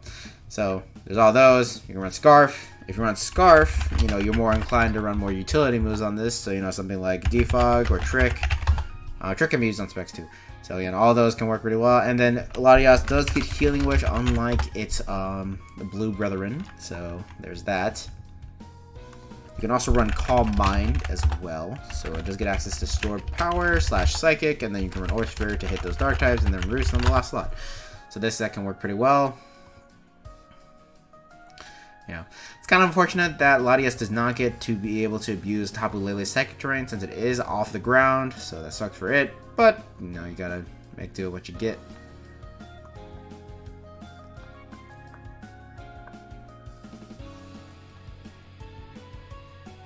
Yeah, I think that's about it. Yeah, that's about as much as I want to mention. I guess it gets Wish, if you want to pass Wishes. Base 80 HP is, like, okay for that, I guess. Yeah, okay, Ninetales. We got another Sunsetter. Drought. Yeah. Ninetales, I guess you can run offensive. But, you know, as their Sunsetter, you want to use it as more defensively, usually. But I just wanted to mention this, so... Well, actually, you get Weather Ball. Let's talk about that. That's about Weather Ball, Solar Beam, and Scorching Sands. Kind of using this as... Well, just an offensive mon. Yeah, so this set works pretty well. If you want to use it defensively, it does get access to fun stuff like Wisp. That's about it, actually. Wisp, Protect. Yeah. Can't really run defensively super well, so... I guess Roar could be interesting, and then, like, just Flamethrower. Or Weather Ball. I don't know, something, I don't know. Maybe Toxic Flamethrower. So you at least you still have a, somewhat of a chance to burn. If you really need it. I don't know. Yeah, alright. Next up, we got Celesteela. Most common set's probably defensive. So, you know, you run Leftovers. Basically run Heavy Slam, Flame, Leech, and Protect. And then you run Defense physically or Especially Defensive, depending on which one you need. It's probably more standard set. And then you can run a different coverage moves if you want. You know, it gets like Air Slash, Earthquake, Energy Ball, stuff like that. But those might be more talked about on its Meteor Beam set. So you get Stick of Power Herb on it, Stick of Totemize, Meteor Beam, and then you usually run Air Slash and Flamethrower on the last 2 slots. You can run other stuff if you want to, though, depending on the week. So yeah, this set's pretty good. I also am a big fan of Choice Band because this thing can hit ridiculously hard. It is a very, very heavy Pokemon, so Heavy Slam is more often than not going to get max range, max power. And you got like Earthquake, Superpower, and then like, I don't know, Seed Bomb. Sure, why not? So yeah, that does it heat crash? It does not. Okay, yeah. I guess you could also run Specs, maybe. You know, Flash Cannon, Air Slash, Flamethrower, and some other coverage move. Never really thought about that, but it definitely could work. So, oh yeah, Stone Edge. It has Stone Edge or Banded. Yeah. Okay. Next up is Shield Dust. Probably gonna be running Shield. I just called it Shield Dust. What? Ribombee is a Pokemon with Sticky Web, and it has an ability called Shield Dust. Isn't that crazy? So yeah, this thing is definitely used most commonly as a web setter with a decent stab move and U-turn, which is also a decent stab move. And the last move probably usually is Stun Spore, so you can be a little bit more annoying. Yeah. Best thing about Ribombee is that you don't have to run this set. You can run Quiver Dance if you wanted to. However, it does not get anything to hit Steel types, but you will just ignore that and kill the Steel types first, and then you can try to do stuff. So yeah. If you're fighting against an opponent without Steel types, though, that's going to be free real estate. So keep a lookout for that. Yeah,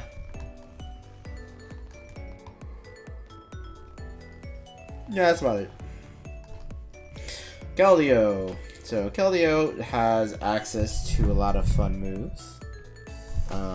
Those mainly are Secret Sword, which is basically a fighting type reskin of Psyshock. And then you get access to Stab Hydro Pump, which it's like a friggin' truck off of Keldeo. You can run Surf / Scald for backup secondary stab, and then you can run Focus Blast because you don't want to miss. Because you all know if you don't want to miss, you run Focus Blast. Okay, that's not true. I honestly would recommend Focus Blast on this thing, because Specs Focus Blast on Keldeo hits.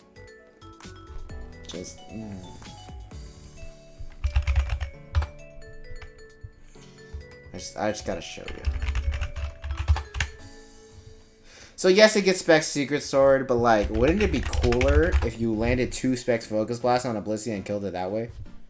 I'm just saying. I just feel like that's cooler to me. So you know. Also, it does ridiculous amounts of damage, right? Like this is kind of insane. Like, okay, this might not look that insane. Pair it with spikes though. This was a lot more insane back in Generation 6. Because back when Scald did 12.5% and it was really easy to get burns. Well, it's not that easy to get burns, but like, if you're decently lucky, you'll get some Scald burns on an Amoonguss because it switches in on you all the goddamn time, and then switch to Focus Blast, and suddenly you're doing like 40, you're doing like 45 per pop because of the burn afterwards, right? And then like, it's just, oh my god. So yeah, Focus Blast is actually pretty cool. If you don't want to be like that though, Air Slash is a thing, Icy Wind's a thing. Yeah. Calm Mind. Should probably talk about that. You ditch that. You run Scald, Calm Mind. Last move is either Taunt or Substitute. Taunt is more for blocking haze. Subs is more for blocking status. So pick your poison. And yeah, moving on. Claydol is up next. This is another mon that gets both access to Stealth Rock and Rapid Spin. So have fun with that. And in terms of other moves, it doesn't really run. It just maybe runs like a couple stab moves. So like Earth Power, Psychic. Maybe Ice Beam if you want to hit a ground flying type, and then you run a Toxic, and then that's kind of about it. It does get access to Teleport and Trick Room though, so those also could be pretty helpful. Yeah. I think that's about it. Oh no, you could do this. You could do this. Unfortunately, it does not get access to reliable recovery, so you're gonna have to use rest. But you could do this. if you wanted to. Next up, we got Diancie, another rocker on the team. And this thing is pretty solid. So, you know, Diamond Storm, Moonblast, and Mystical Fire, kind of what you want to run here. Of course, you can sub anything out for like stuff like Earth Power, Psychic, Toxic, stuff like that. Yeah. Body Press pairs well with the Diamond Storm as well if you get that 50% chance to boost defense by 2 stages, which is, you know, 50% is a coin flip, so, you know, you're going to get it once every 2 times on average. Heal Bell is also really nice. Unfortunately, this thing doesn't get Wish or anything like that, but, you know, still decent. Another Trick Rumor, too. And one more thing is Rock Polish Meteor Beam, because I will never not mention that. So, Meteor Beam. Yeah, so like something like this could be pretty fun. Of course, it is kind of slow being a base 50, but that's what Rock Polish is for. So. After Rock Polish, you will outspeed pretty much everything relevant without a Scarf or Tailwind or Sun or any sort of other thing up besides their base speed against yours. So, yeah. Jump Bluff. I guess this thing does get acrobatics, so it's one of the few Sun abusers on this team. Yeah, really, it's really only one of the few. So this thing does get access to Chlorophyll, so you can definitely run something like Swords Dance. I guess like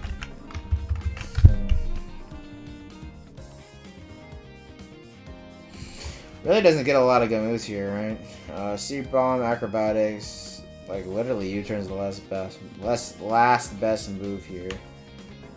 Yeah, not super good on that end. Well, I guess you can run Sleep Pattern, which is always going to be pretty fun. Yeah. I remember in 1v1, I used to fight Chlorophyll. I used to fight him Jump Fluffs that had Sleep Powder, Leech Seed, Protect, and like... Yeah, I'm pretty sure it's Sleep Powder, Leech Seed, Protect sub. So this is just meant to be annoying as all hell. But keep in mind, it's only annoying as all hell because you can't switch once you start the battle in 1v1. Whereas in regular single battle, you definitely can switch out. And thus, it's very easy to bring in something that's immune to Leech Seed. So, yeah, once that kind of happens, Jump Up becomes very useless. So, probably don't run this set. Yeah. Does it get growth? Oh, it does get. It doesn't get growth. Huh. Does it get like any good special coverage? Dazzling Gleam. That's about it, isn't it? Wow. Jeez. Yeah, this poor thing's move pool is very shallow.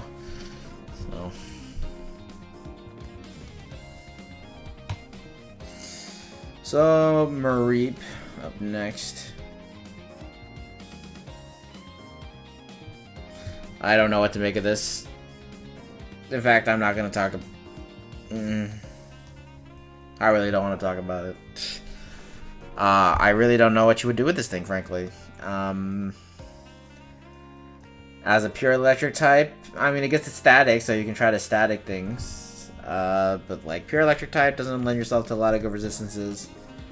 Flying is a pretty decent electric resist that not a lot of people talk about, but you know, with the Mareep, it's probably not going to be able to take. Like, it's not even a Flaffy. And I'm pretty sure Flaffy was not taken, so I don't know. It gets Heal Bell, I guess. Cotton Guard. I'm moving on. Yeah, bye. Alright, last up is Houndoom Mega. Again, another weirdly high tier pick for the last pick, but okay, we'll take it. So, Nasty Plot, Fire Blast / Flamethrower, Solar Beam, and like Dark Pulse. Or maybe you just forget about Solar Beam and just run something like Sludge Bomb for fairy types instead. I don't know. Yeah, this is a very, very scary mon under Sun. Just keep in mind, something like Specs Charizard with Solar Power in Sun was able to 2-hit KO pretty much everything relevant in OU. So imagine what a Nasty Plot boosted Houndoom would do under Sun. As you might imagine, and if you'll give me the liberty of showing you,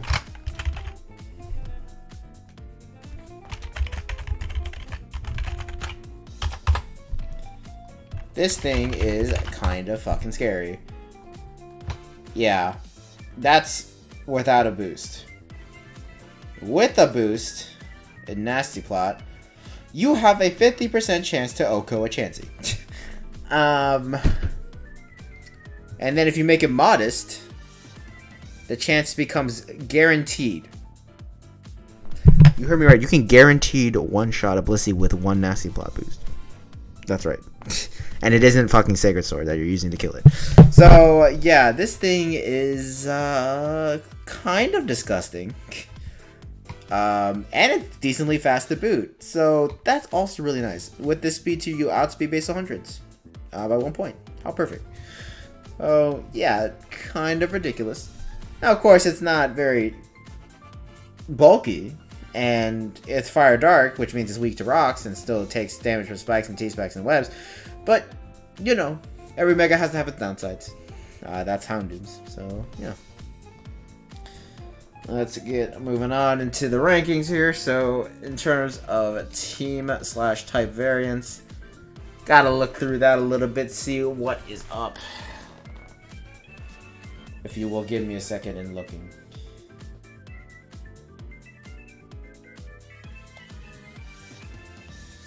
Looks pretty solid so far. I don't really see anything glaring. Celesteela does cover most types for you, and then the ones it doesn't cover, the rest of your mounts do have some of a handle. Not really, but at least somewhat. You know, for example, Dark gets past Celesteela, hits a good amount of your team, but you have a Fairy type and 2 other resists to it, so you know you're good on that front. Ghost, more so of a problem, but you have a Dark type in Houndoom, so technically it's fine. Although only having 1 resist to Ghost type and it being Houndoom Mega is a little bit concerning. But, you know, every team has weaknesses. You even have a Rock resist, yeah. Although they aren't very great, but they suffice.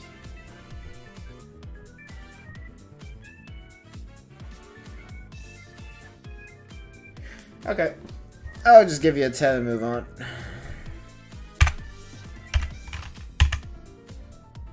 So, hazards. You got a web setter, you got 2 rockers. That's always pretty good. And then here's a removal. Oh, man. Oh. Defog on Latias, spin on Claydol. I think Jump Up might get defog, but I'm not too sure about it. Guess I should check before I start spouting nonsense. It does not. Well, then you only have a spinner and a defogger, which I guess that's fine. Kind of.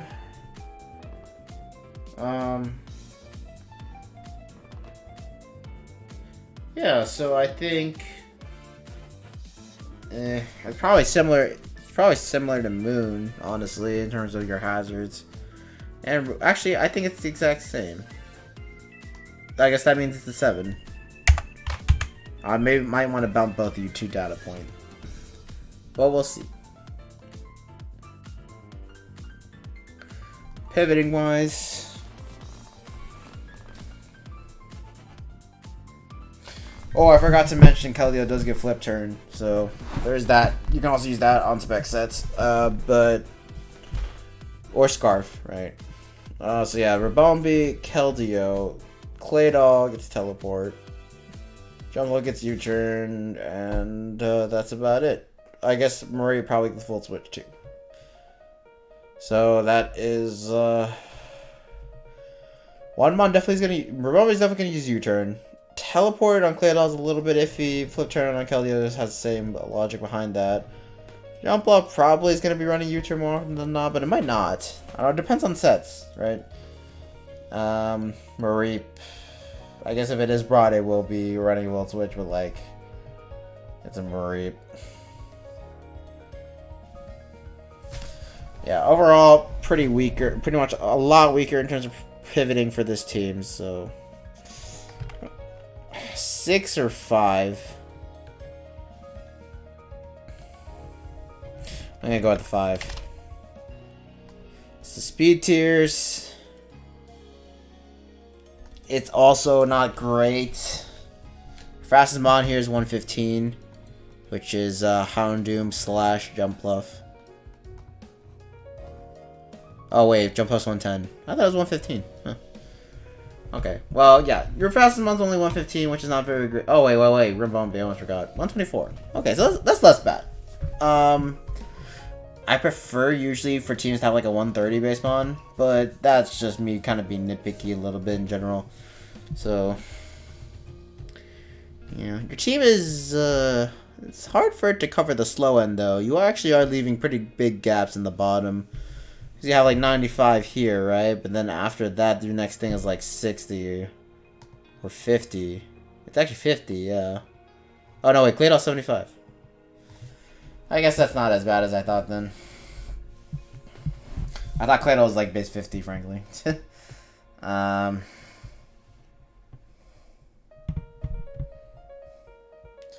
Yeah.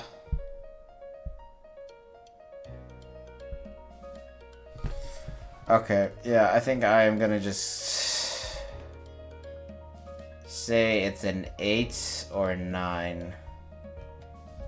Do I think it's a little bit better than Galesong Gardevoirs? You know, I think it's about the same.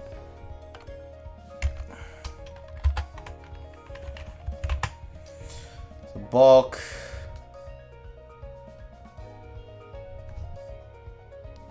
This team really doesn't have a lot of it like Galesong Gardevoirs. You have that one mon that's pretty bulky, and Celesteela, and it's really about it, frankly. I guess Diancie can be a little bit bulky, Claydol as well, but like really aside from those two, you really don't have a lot going on there. I guess you have, well, Latias can be decently bulky, I guess, and it does have access to Wish. We call mons that have access to Heal Bell too. I guess I can give you like a 6 maybe, or a 5.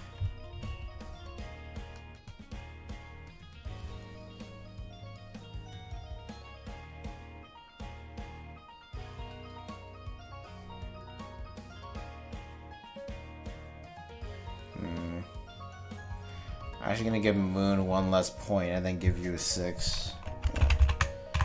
Okay. Setup wise, Calm Mind, Nasty Plot. Technically, Meteor Beam, I don't count. I count that under Wall Breaking, I suppose. Oh no, I count that. No, Autotomons definitely counts that. Okay, so that's 4. Quiver Dance 5. Calm Mind 6. That stupid Cosmic Power set technically 7. Technically, Iron Defense, our Body, Diamond Storm, Calm Mind, Diance. Okay, so technically everything on this team can set up. Obviously, some of these aren't that great, but the other ones like Autotomize Celesteela, Nasty Plot, Houndoom, Calm Mind Keldeo, Calm Mind Lele, Calm Mind. Oh my, you know that's a 10. I don't need to look at it anymore. Yeah, this is a definite 10. Okay. Oh, wrong tab. Wallbreakers, fucking Lele. That's like 95% of your answer there. And then half of these mons run like Specs, Keldeo, just Houndoom without even boosts. And under Sun, like, is just fucking ridiculous. Specs Latios can even work pretty well. Banded fucking Celesteela. Yeah, this is a very good offensive team at the very least. I'm definitely gonna give you like an 8. Maybe a 9 too. I don't know. It's hard to tell. I want to give you a 9. Okay, let me look at this. So, yeah, I'll give you a 9. Yeah, so you're definitely making up for it in the offense category. Looks like you, in terms of cleaning, I suppose it ain't too bad. Scarf and a couple mods will make them pretty fast. Or Bumblebee, I guess, technically is fast enough to be considered a cleaner, but not really. You have Scarf Keld, Scarf Latias, Scarf Lele. The problem is you're not going to be running Scarf on every single one of these mods every single week, so you know there's that. I guess Chlorophyll Jump Bluff. So I'm thinking a 6, 7. 7 sounds good. Alright, yeah, I'm done for the day, but I will be back soon, so see you in a couple seconds, I guess. We are back after like a week. Yeah. This is taking me a while. But you know, hopefully I'm gonna get a good chunk done today. I'm gonna hopefully try to get this cranked out in the next couple days or so. Hopefully, that is the hope. So yeah. Well, yeah. So let's just continue on. We were at the Dayton Dewgongs I think. Yeah. Well, Dayton Dewgongs are next up. And we got quite a just looking over it. We got quite an interesting stall team, but you know we'll talk a little bit more about it as we go on. So, first up we got Les Zapdos. If this thing ain't boots, you're probably doing something wrong, quite frankly. Okay, no, probably not. Well, to be fair, if you're gonna be using this sort of stall type of builds, which I definitely see a lot of that in there, you will be running boots 99% of the time. I guess you could try to run Rocky Helmet or leftovers or those type of items if you think the opponent really can't get up any sort of rocks, but you know, other than that, boots are very standard on Zapdos at this point. You gotta be running it. Static and pressure both have their uses, but static is a little bit more prevalent just because it's a lot more useful in most scenarios. Pressure, you kind of have to abuse it in the set in order to like actually make use of it, whereas static is more applicable in a lot of other scenarios. You know, probably gonna be running static. So yeah, in terms of sets, there's a lot of them. Well, you know, most defensive Zapdos have Roost at the very minimum, and usually Defog. Usually what I would like to do is Volt Switch and Hurricane as the last two moves, because Zapdos, Stab Hurricanes are pretty strong, and the Volt Switch for Momentum is always really going to be great. You can definitely run Heat Wave if you want more coverage against certain like Steel types. And then you can even run stuff like Toxic, U-Turn if you think you're not going to be able to pivot out against certain ground types, Thunderbolt if you want the stronger stab on Electric, Discharge for Paras. Yeah, all those kind of work out well. If you do want to try using like Manual Rain, you do have the option of Weather Ball, which has good coverage for Zapdos in general. Yeah, anything else of note? Did I mention Toxic? I don't know if I mentioned Toxic, but Toxic's pretty good. Any Whirlwind or Roar can be decent as well. And yeah, that's probably about it. Yeah, that's about it. Next up, we got Sableye. You're gonna be Prankster before you get Mega Evolve for sure. And the set usually kind of consists of this. Yeah, something like that. Protect on this set is not super necessary, frankly, but I think this is the standard set. You can definitely run other moves, though. I like Metal Burst, which it's very niche, but it can work pretty well. For those who don't know what Metal Burst is, it's basically like a combination of Counter and Mirror Coat, and you don't have any minus priority on it. So it's just based on if you're slower, you will be able to use Metal Burst. If you're faster, you can't use Metal Burst. But since you're base 20 speed, you're more often than not can use Metal Burst effectively. Yeah. So besides this type of stuff, you can definitely run a lot of like different priority moves on Sableye. It gets access to both Sucker Punch and Shadow Sneak, just to pick off like weakened opponents. You can try to run offensive sets. So usually those kind of consist of like Calm Mind, Shadow Ball. I don't know, other type of moves and recover. Frankly, I don't know what kind of moves you want to run with this type of set, though. So you're gonna have to experiment. You want something for something good for normals, but there isn't really anything good here because you just run double stab. I guess that's fine. Then if you fight a fairy type, run away. Anything else? I think it gets access to Nasty Plot too, but I think Calm Mind benefits Sableye a lot better than Nasty Plot, just so it's able to set up more easily since it is very slow. It gets Toxic if you want to use Toxic over Will-O-Wisp. It also gets... Oh, it doesn't get Thunder Wave. Never mind. Yeah. I don't know. This is basically just the Pokemon that you want to use to keep hazards off the field. So you want to keep this... You want to... Basically, usually with stall teams, you do, like, lead Sableye turn 1. And then you Mega Evolve so you can make sure that that Magic bounces in the back ready to deflect any status conditions or hazards. Of course, you don't have to do that every single time, but it is...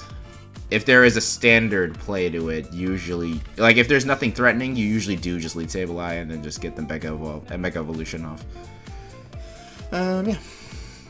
Okay, next up we got Chansey. Don't use Lucky Punch. You're going to be sticking an Eviolite on this more often than not, and you're going to be using it for its massive bulk in general. This thing does get access to rocks. Obviously, it gets access to both Soft Bolt and Wish if you want to use either one. And it has the second fattest wishes in the game. The fattest belong to its evolution, Chansey. Blissey, not Chansey. This is Chansey.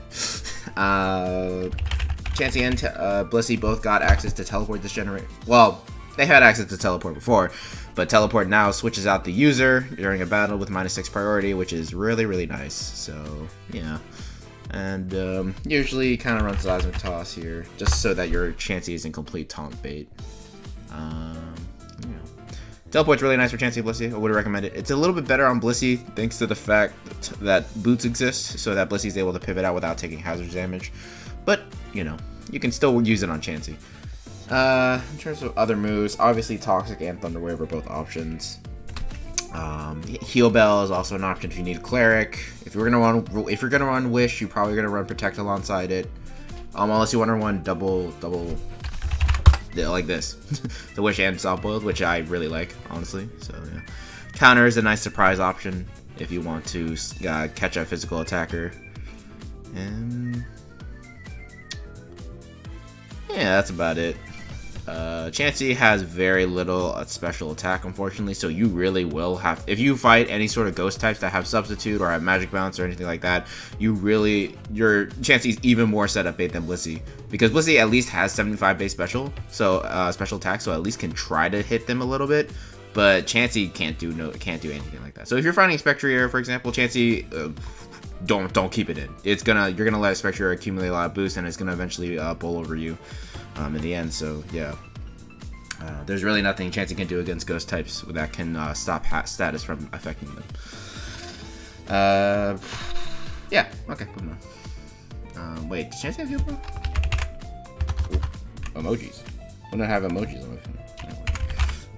Yeah, heal bell. Also, I guess healing wish is also an option. You know. Probably doesn't work as well on the stall team, though. Anyway, Jirachi. So, we all know what this thing's good at. It's good at flinching things with Iron Head and Serene Grace. So, yeah, 60% chances to flinch. And not fun. And then you can also paralyze things with both Thunder Wave and a Body Slam. One's a little bit more reliable, and the other one can paralyze grounds and it is taunt immune. So, but it is also not as likely to happen. So, yeah. Jirachi also has Stealth Rock and Wish and U-Turn and Protect and all those things. So those are all very good for the defensive pivot Jirachis. But Jirachi also, you know, since it does have 100 across the board, it can run a different, like Calm Mind sets as well. You know, Calm Mind, Thunder, because you want that high chance to para. Let's go. You know. And I don't know, Psychic, Psyshock, Thunderbolt, you know, all those type of things. A Flash Cannon, Aura Sphere, Moonblast. Oh yeah, side note, if you're gonna be using Jirachi, you should make it shiny every single week. Just cause like there are a couple of moves that Jirachi gets, but it only happens on the shiny variant. So if you want to make sure that your opponent doesn't know if you have it or not, you should make your Jirachi shiny every week. Yeah, so I think it's Moonblast, maybe Drake. I know it gets Draco Meteor, but I don't know if that one was shiny specific or not. But yeah, you should definitely run shiny Jirachi every single week, just so that your opponent doesn't know if you have Moonblast or not. Or like the option's open. so that people have to respect it at least a little bit more. So yeah, you can run kind of gimmicky ancient power sets as well. Just get access to cosmic power and sword power. Yeah, so you can try that. Yeah, overall Jirachi has a lot of different types of sets it can run, and most of them are pretty good. I didn't even mention like Scarf sets yet either. Scarf is always good with Iron Head, and you also have access to trick trick your item. Yeah, I think that's about it. I saw Healing Wish is good on Scarf sets. Trick Room, I guess it's a thing. Yeah, let's just move on. Luma Mola. Yeah, you're gonna be running a Regenerator all the goddamn time. So yeah, this thing can't really hurt things very hard. But yeah, it's a very good wall. Toxic, Wish, Protect, kind of mandatory. Scald is also really nice. Does not get flipped from here. Okay, so yeah, this is probably the standard Loma Mola set you're gonna be running every single week. You can run Helmet or Leftovers, either one works. Knockoff is also a nice move to have on here. Just removing items is really good. Refresh is pretty interesting. Does it get Haze? It does not. It's another Healing Wish. That's like 3 Healing Wish mons. Interesting. You can try to run Calm Mind, but unfortunately you're just gonna be running like what? Calm Mind, Scald, Wish, Protect. I guess this could potentially work, but it would be hard to pull off, especially since you have such low base special attack in the first place. But yeah, maybe it can work out. Yeah. Bad thing about Aloma Mola is it's pretty easy to get substitutes up on it, so you can kind of invalidate 90% of Aloma Mola strategies just with the substitute. So you're gonna have to watch out for that. Yeah. Dracovish up next. Kind of a big departure from the other Pokemon that we were looking at so far. Strong Jaw is the ability of choice for the most part, unless you're fighting against the Sand team, in which case Sand Rush could be nice for that. But yeah, Strong Jaw and Vicious Rend. Really, Dracovish, this is such a strong move as long as you're moving first that you really don't need anything else, frankly. Yeah, because it's base 170 power, that's not even including stab, with stab that is base 255. So yeah, it's a little bit strong. Even against resist, even against ×2 resist, they are doing like around 130 base power damage after stab, and assuming you move first. So yeah, and that's even without the fact that you could definitely slap a Choice Band or a Life Orb onto this Dracovish, and it will be doing even more damage. So yeah, the best answers to Dracovish are very, very sturdy water resist, which is basically limited to like Ferrothorn and Toxapex, or water immunes. So Vaporeon, Seismitoad, Gastrodon, all those types of things. Yeah, even without Vicious Rend though, Dracovish has a very nice, strong Outrage boosted by Strong Jaw. Well, that's not boosted by Strong Jaw, but yeah, Outrage is really going to be helping you break down most of those water immunes. And then Psychic Fangs is good for hitting stuff like Toxapex.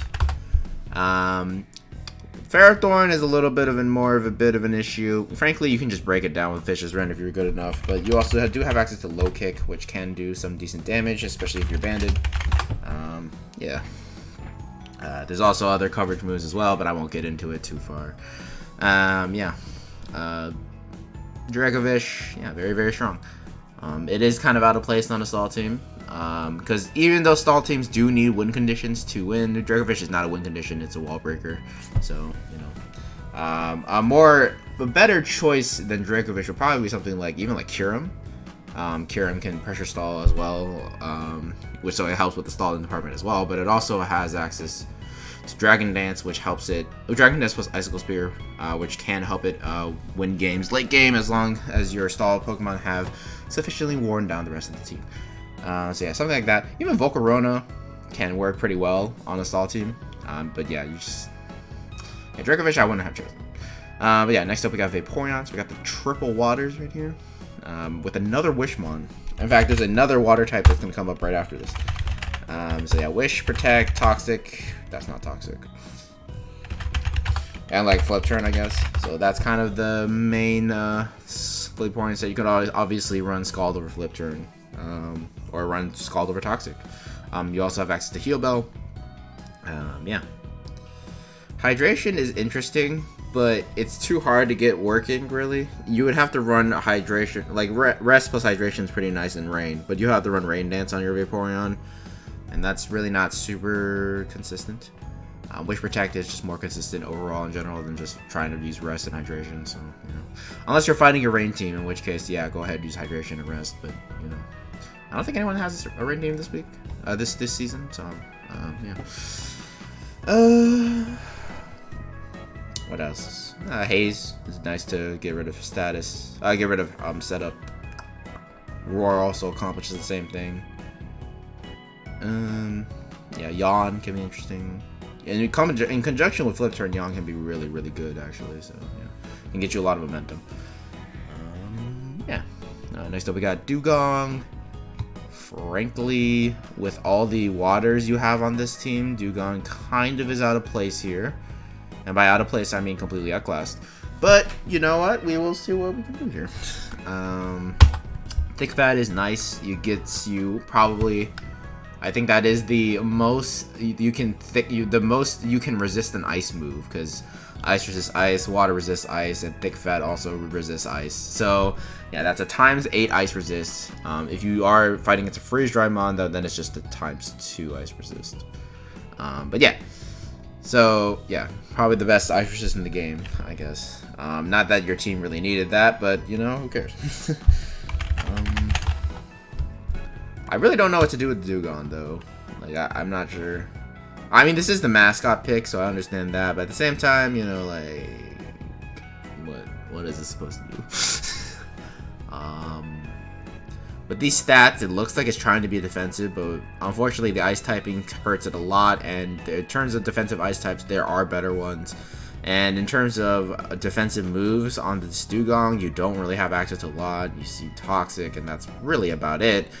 In fact, so Perish Song could be nice. Maybe Perish Song Whirlpool. Yeah, you can try something like that. Yeah, that's like a work. You could try to run like offensive sets, I guess. I don't know. That probably wouldn't work out too great, but who knows? Anyway, next up we got Hatterene. Always gonna be running Magic Bounce, of course. Common set for this one, Calm Mindset. So you run.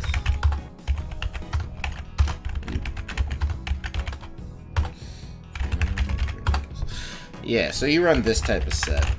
I'll give you the full EVs too. Why not? I'm a nice guy. 60. Yeah, something like 60. Yeah, so 60 is a little bit much, I'll be honest. Basically, it's just trying to outpace Pex, which I think is at 107. It's either 107 or 106.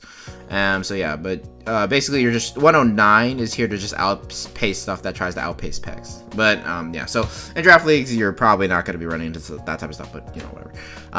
You probably you can get away with 108 is what I'm trying to say. Okay, I don't know what's going on back there. Anyways, so yeah, Calm Mind, 3 attack.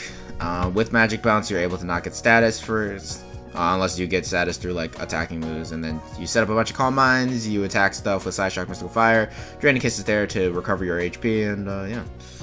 Basically the gist of that set. Yeah. You can also run Trick Room. There's a couple different types of Trick Room Hatterenes. It doesn't get I didn't know I didn't get Moonblast. That's actually so sad. But yeah, you either run like a very offensive Hatterene, so you run like max at special, whatever.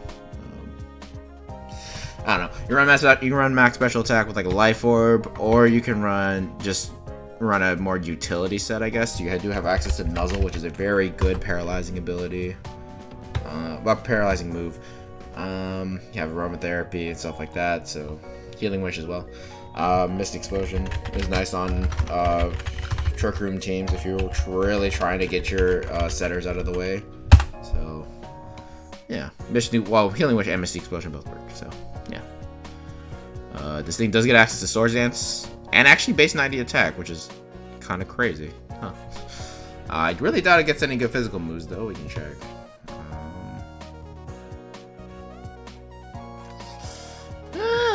Honestly, it could be worse. But also, you still get walled by steel types, so probably don't go for that. Yeah. Last up, we got Galesong. None of these abilities are very good, but, you know, because you're not going to be fighting a lot of hail. I guess Ice Body. Oh, yeah, I don't think you can. You're not allowed to use Snow Cloak because that's an evasion boosting ability, and those are banned. So, yeah, Ice Body is the only ability you can use. So, yeah. Wish. Protect. I don't know. Freeze Dry Toxic, I guess. Yeah, I don't know. Galesong. Well, this is the defensive set first off, but there are offensive sets. We can get into those later. But yeah, this can work decently well. Unfortunately, you have very low base HP, so the wishes you're passing aren't going to be that great. But yeah, then we can talk about offensive sets, which is really just running Ice Beam and Freeze Dry. Maybe Blizzard if you're that kind of guy. Yeah, that's basically it. Really don't got a lot of coverage as Galesong. Excuse me. Water Pulse can help to hit ice and to hit rock and fire types. But the steel types are the main issue for Galesong, and Galesong really can't break through those. But if you find a good matchup against a bunch of water types, you can definitely run like Specs or Scar Freeze Dry and just try to get through those, as we have seen in the last season. So yeah, I think that is about it for this team. Okay, so oh, that's the wrong thing. Okay, so let's see here. Type variants. Okay, I gotta go back. I wasn't very impressed, unfortunately, because this turned out to be basically half of a modern water team. Okay, can I please? My mouse is being a little not nice. Dude. Okay, swear to God. Okay, now I can't click. Okay, give me a second. I'm gonna plug the charger in.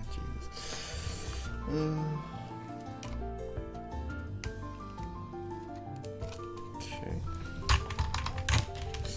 Hopefully that'll help a little bit. Yeah, let me look through this a little bit, and we'll see if there's any major problems.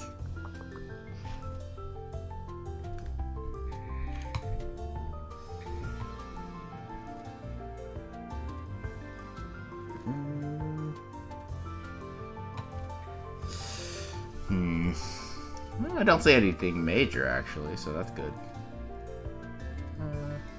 Rock? Nope. Seal.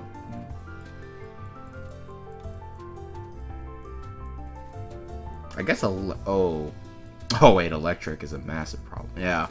Yeah, so you have no electric resist on this team, which is definitely not fun for you. Yeah, no electric resist. That also means Volt Switch is super free against your team. Your team gets bopped by Magnezone, for example. It also gets bopped by, well, any electric type, really. Because the electric types that you're fighting against also just can go to town on you, including against Chansey for Magnezone as an example. So yeah, that's not great, but to be fair, that's the only type that you have problems with. So yeah, I don't remember exactly what I gave Galesong Gardevoirs a 9 for. I think it's because like there's like a 1 resist problem, probably. Yeah, because it was just relying on Silvally to be the right type, I think. So yeah, I think I will give you an 8 because that is more of having just one type that can actually run through you is more of a problem than having. Yeah, hopefully I'm right. I'm someone go back like an hour and like tell me I'm wrong if I am. So yeah, hazards removal and yeah. So you have a couple magic bouncers, so that's good for hazard stopping, I guess, which it does count towards this category. Defog on Zapdos. Zapdos is a great defogger, so no problems there. Got a couple rockers here and there with Chansey and Jirachi, and that's about it. So a little bit bare bones in terms of the hazards itself, but in terms of removal, you do have a couple options to keep it off your field. Yeah. Since your hazard removal is so good, I'll just give you a 7.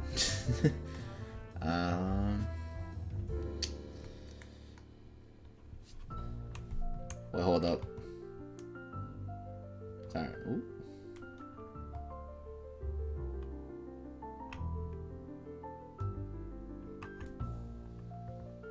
All right, sorry. I just got a couple massages. Not massages, messages. Okay. Anyway, pivoting. Yeah, so Zapdos, you got Chansey, you got Jirachi, you got Vaporeon, and I think that's it. So, not a bad list. Actually, no, that's a pretty good list. So, yeah, I can give you like an 8. Or, why not? Speed tier wise, your team is very slow. In fact, nothing's faster than base 100, which is an issue. Yeah, you definitely want, even on stall, you want to have fast mons, just to help with wind conditions at the end. So yeah, you know, your main speed control, I guess, is Scarf Dracovish, which is outpaced by just like Dragapult, so not the greatest. I'm gonna have to give you a lower score, but I'm not sure exactly how low I want to go here. Yeah, like, even within the base 100, you have a lot of gaps in between, too. So, like, you have Zapdos and Jirachi that are sitting at 100, right? But then the next one's, like, 75 from Dracovish. Like, that's a big gap you're leaving. You should have a couple 90s and whatnot. And then, like, 50s, 60s. And then you, like, jump back down to, like, 50s/60s. And then there's, like, 20s. Yeah, I don't know. Yeah, these speed tiers are kind of all over the place. I'm going to have to give you a 4 for it. It's really not that great. There's a lot to be improved there. Bulk wise, I don't think I need to discuss that one. Setup. Well, yeah, now we're getting, so keep in mind, my rankings do favor offensive teams. As you can see, there are 3 different categories just for offense and only 1 for defense. So, yeah, you're probably going to suffer a lot more in this section, just because by nature, you are a stallier team. I guess stall is not really the best word for it, but defensive, I guess, is better. Yeah. Yeah, so in terms of setup, this one I did mention Calm Mind. Jirachi, I mentioned Calm Mind. I guess there was a couple things I mentioned Calm Mind on, like, throughout their way, but, you know, there's, like, the real ones you have are Hat, Jirachi, and Sableye are the main ones I think that actually can set up. So, yeah, I guess that's not too bad. So, I guess you can get, yeah, like a 6 maybe. I would have to check. I'm going to check the other. Yeah, so this person I also give a 6. She has CM Clef, and I give her a 6. Actually, yeah, I can see why I'm talking about. Just because, while she does have CM Clef, she doesn't have a lot of other stuff, which just limited to Ball and Sigiliv. Yeah, okay, so I think I will give this a 6 as well. Yeah. Let's see here. Wall Breaker wise. Spec Zapdos actually goes pretty hard. And you took Chansey, which is one of the 2 things that actually kind of wall Zapdos really well. Like a Spec Zapdos. So yeah, Zapdos is actually not bad. But, and then like, maybe like Specs Jirachi a little bit. And then maybe Glaceon a little bit. And then obviously you got Dracovish. So yeah, Dracovish is the main one, main star here. And there's a couple of things that could potentially wall break, but probably don't want to considering the nature of this team. So yeah, I'm going to give you like a 6. Let's see here. Gotta compare and contrast, you know. This person has Splosef and Sun.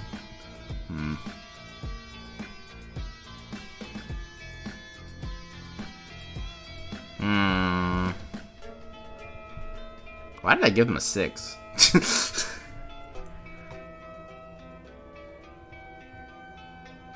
Yeah, okay, here's what we're gonna do. This is a 7. And that's a 6. Okay. Yeah, okay. Next up, we got Cleaners. This team has none. It has one that is called Scarf Dracovish. I guess Scarf Glaceon can be considered one too, but that's not good enough, frankly. I know Wiggly has had success with it, but I just don't want to. No, I'm not gonna include it. Scarf Dracovish is the only one here, so. Oh yeah, Scarf Jirachi. Yeah, that works. Especially with the flinching. Yeah, give it a 4. Ugh, I keep clicking the wrong spreadsheet. Not bad.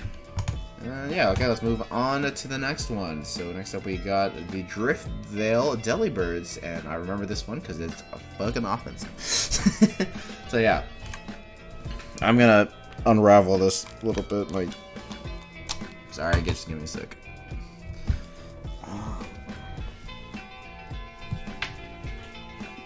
Okay, there we go. It's a lot better.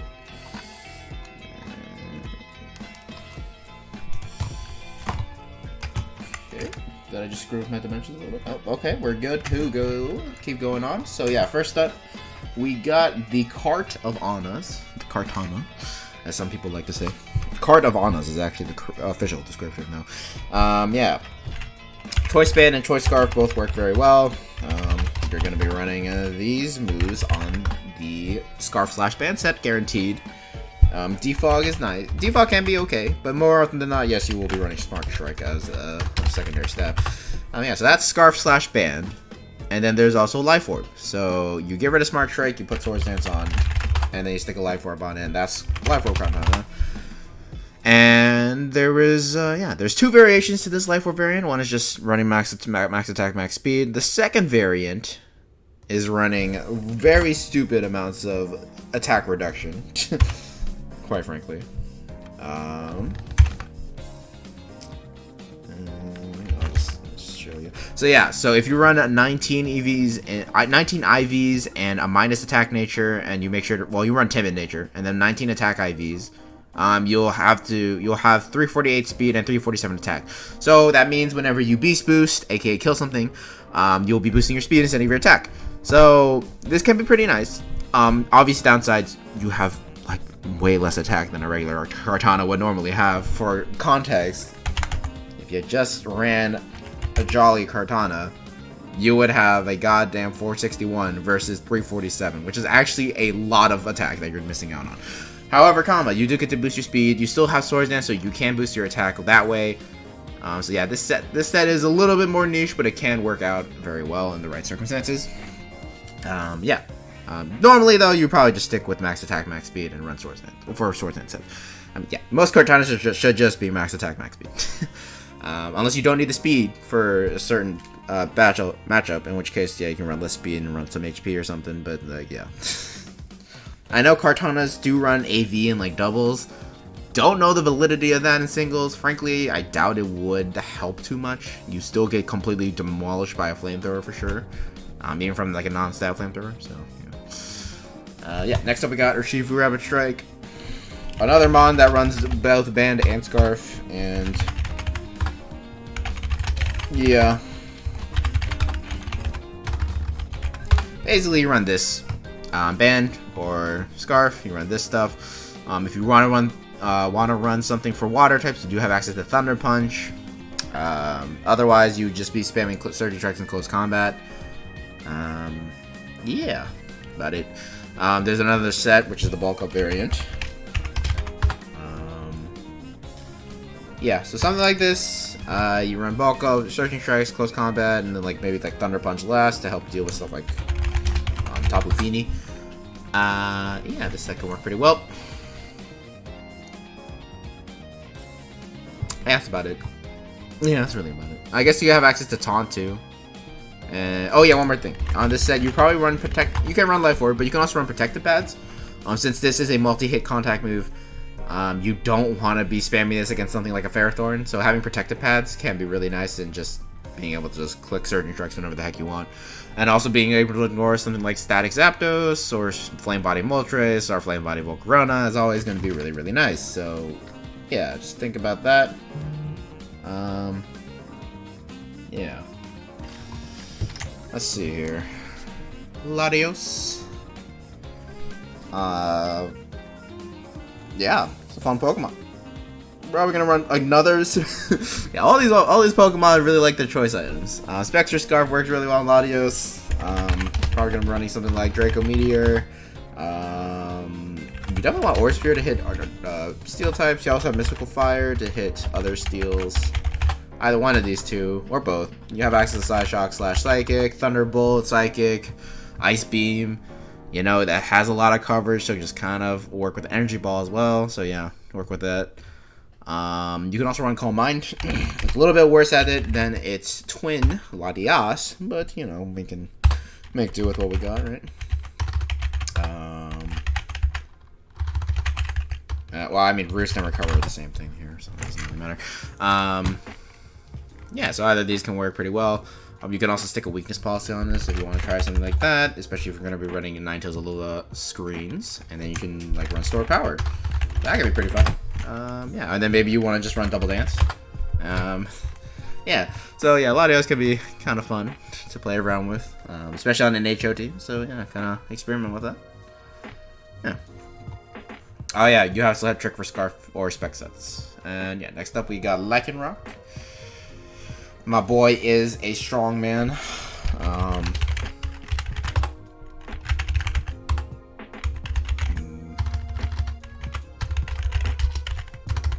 You know, close combat, Cell Rock, Psychic Feign, Crunch, Stone Edge, all those type of moves are good on this thing, but you wanna be using the stuff that abuses Tough Claws though. So actually, Stone Edge is not used super often on Lycanroc Dusk.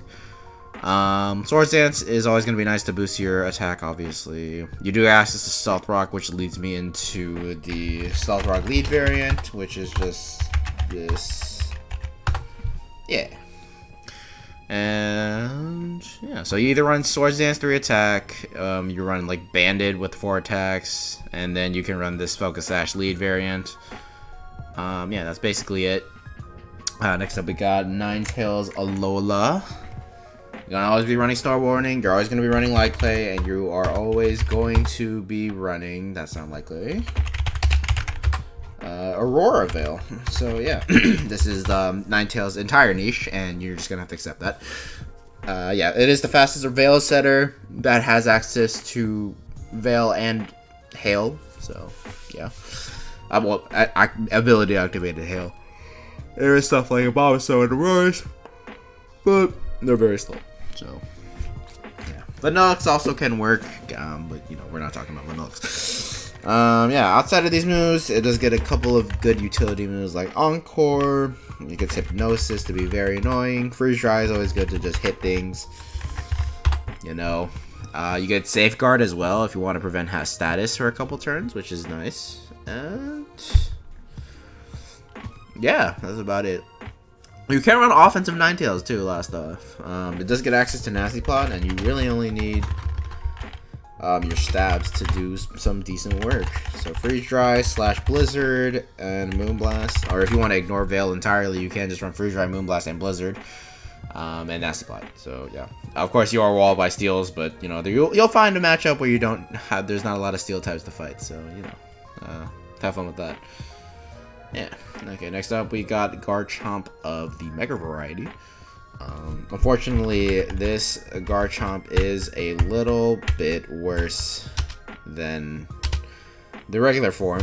And my keyboard is being a little bitch, so, you know, I can't type. I can't. A, N. Oh my god. Okay, yeah, so... Yeah, Swords Dance, Earthquake, Scale Shot. I don't know why it's working now. And then you remove a choice on the last slot. That's basically the standard Garchomp Mega. Yeah, very self-explanatory. Last move can be, you know, Stone Edge, Fire Fang, Outrage, Fire Blast, if you think that you need that, or Flamethrower. Yeah, that's about it. You can also run Stealth Rock too. Although I wouldn't run Swords Dance with this set, I would probably be like Swords Dance, Earthquake, Fire Blast, and like Outrage or something. I don't know. You can kind of mix and match, figure it out. You know. My music got paused.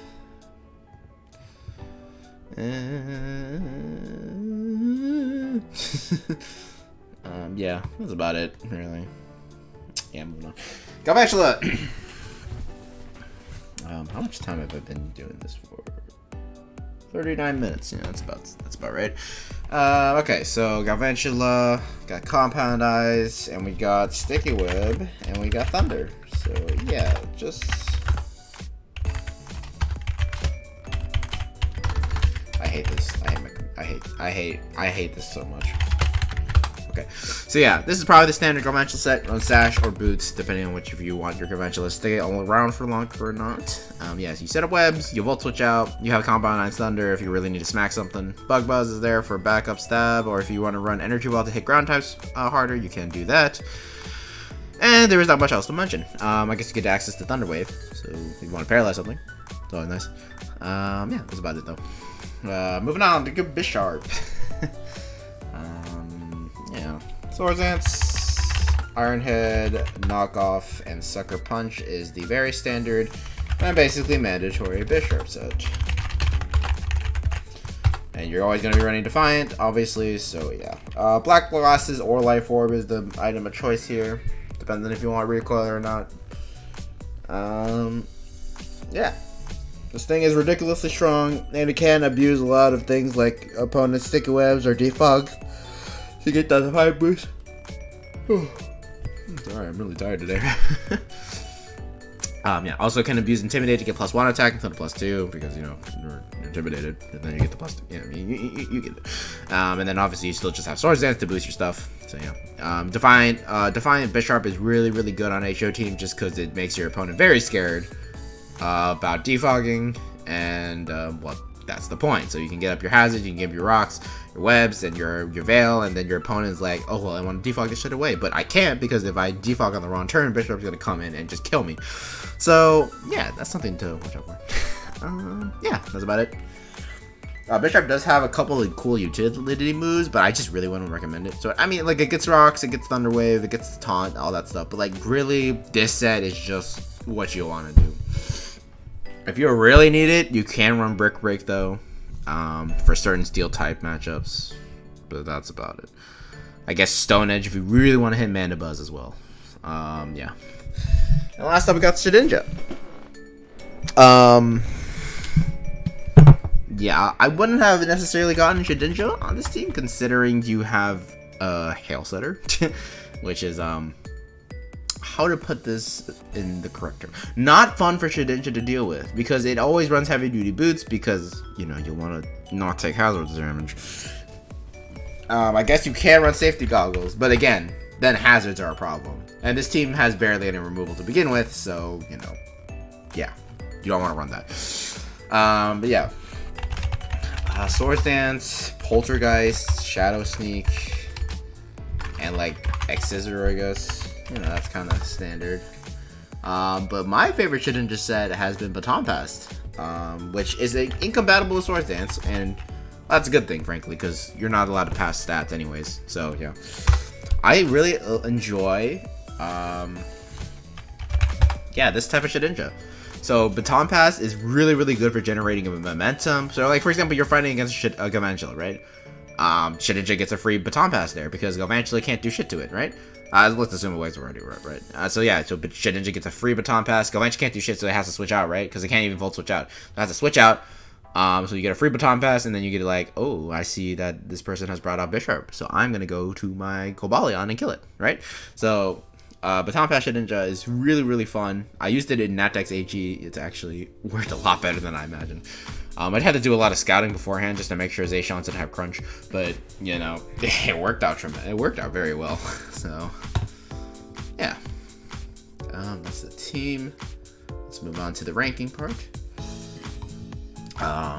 So yeah, type diversity. We're gonna have to look around for that.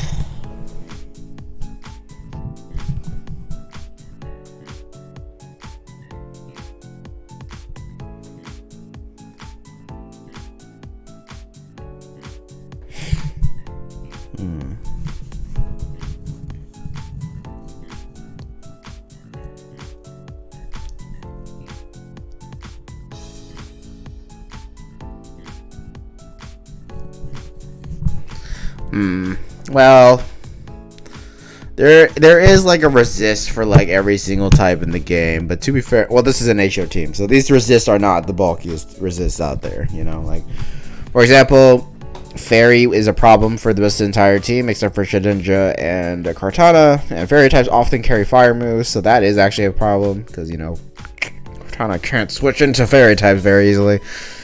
So yeah, there's that. What else? I mean, yeah. So like, it's just like stuff like that might be an issue. Flying can kind of be an issue. Well, you have Bishop, I guess, and then like, yeah. I mean, like, but those aren't very sturdy resistant. I don't know. God, I'm so tired.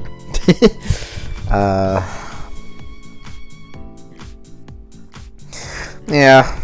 I guess technically speaking, I should give you a 10, but I really don't want to.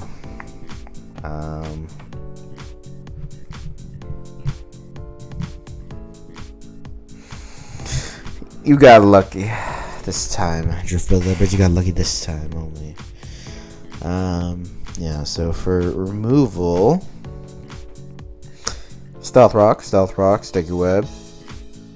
And there is literally no removal besides Defog Gladios and Defog Cortana. Great! Those are the best defoggers in the game. Those are not the best defoggers in the game. God damn it, bro. What the hell?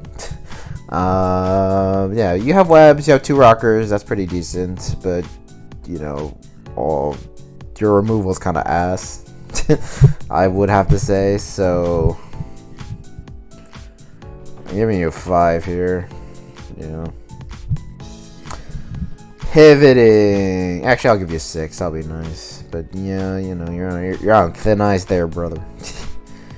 Yeah, pivoting. U-turn. Volt switch. Baton pass. I guess there's probably a couple other mods here that can run baton pass, but yeah. Really only. Because baton pass is something that people are scared to use, though, so, you know, probably not gonna run that too often. But yeah, you should. You're just not allowed to pass stats that you set up yourself. So, yeah. Yeah, having 2 main pivot mods and the third one here is kind of sus. We have 5. Yeah, but HR teams generally don't have a lot of pivoting. It relies a lot on doubles anyways, so, you know, I can't really fault you there that too much. Speed tier wise, it's actually not that good. You rely a lot on webs in order to get those good speed tiers that we want to see. But, you know, outside of that, your fastest mod here is Lycanroc at base 110, which ties with Latios. So, yeah, actually, you don't have a lot of... You're not very fast here, which is not good. And then below, like, base 92, I have a big gap until Bisharp, which is at 65. Yeah, not the greatest speed tiers here. Probably going to go with, like, a 6, though. Yeah. Maybe a 7. I don't know. Maybe I've been too mean to Dayton Dewgongs. I'll give... Okay, here we go. Let's do 5 and 6. Yeah, let's do that. Well, actually... I'll come back to that later. Okay, so bulk. Again, your bulk is kind of mid. A lot of Pokemon here with very... Like, this team is very special attacker. It's very scared of special attackers. Like, you have their Shifu, right? So it does have decent defense. Cortana has decent defense. Like, Garchomp has decent defense and stuff. But, like, everything here, like, does not want to take special attacks. I guess a lot of Ninetales would rather take a special attack than the physical. Well, the point is... You know, right? Like, this team is gonna very much so struggle against special attackers. They like taking hits in general. So, yeah. And there is like very few mons here that even have recovery in the first place. It's just Latios. So, yeah.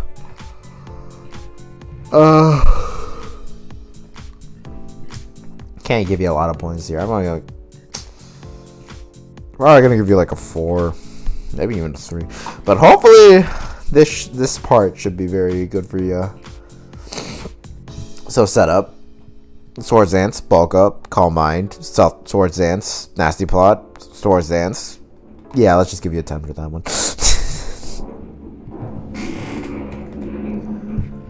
I'm sorry for that. If you can hear it, that is a vacuum cleaner.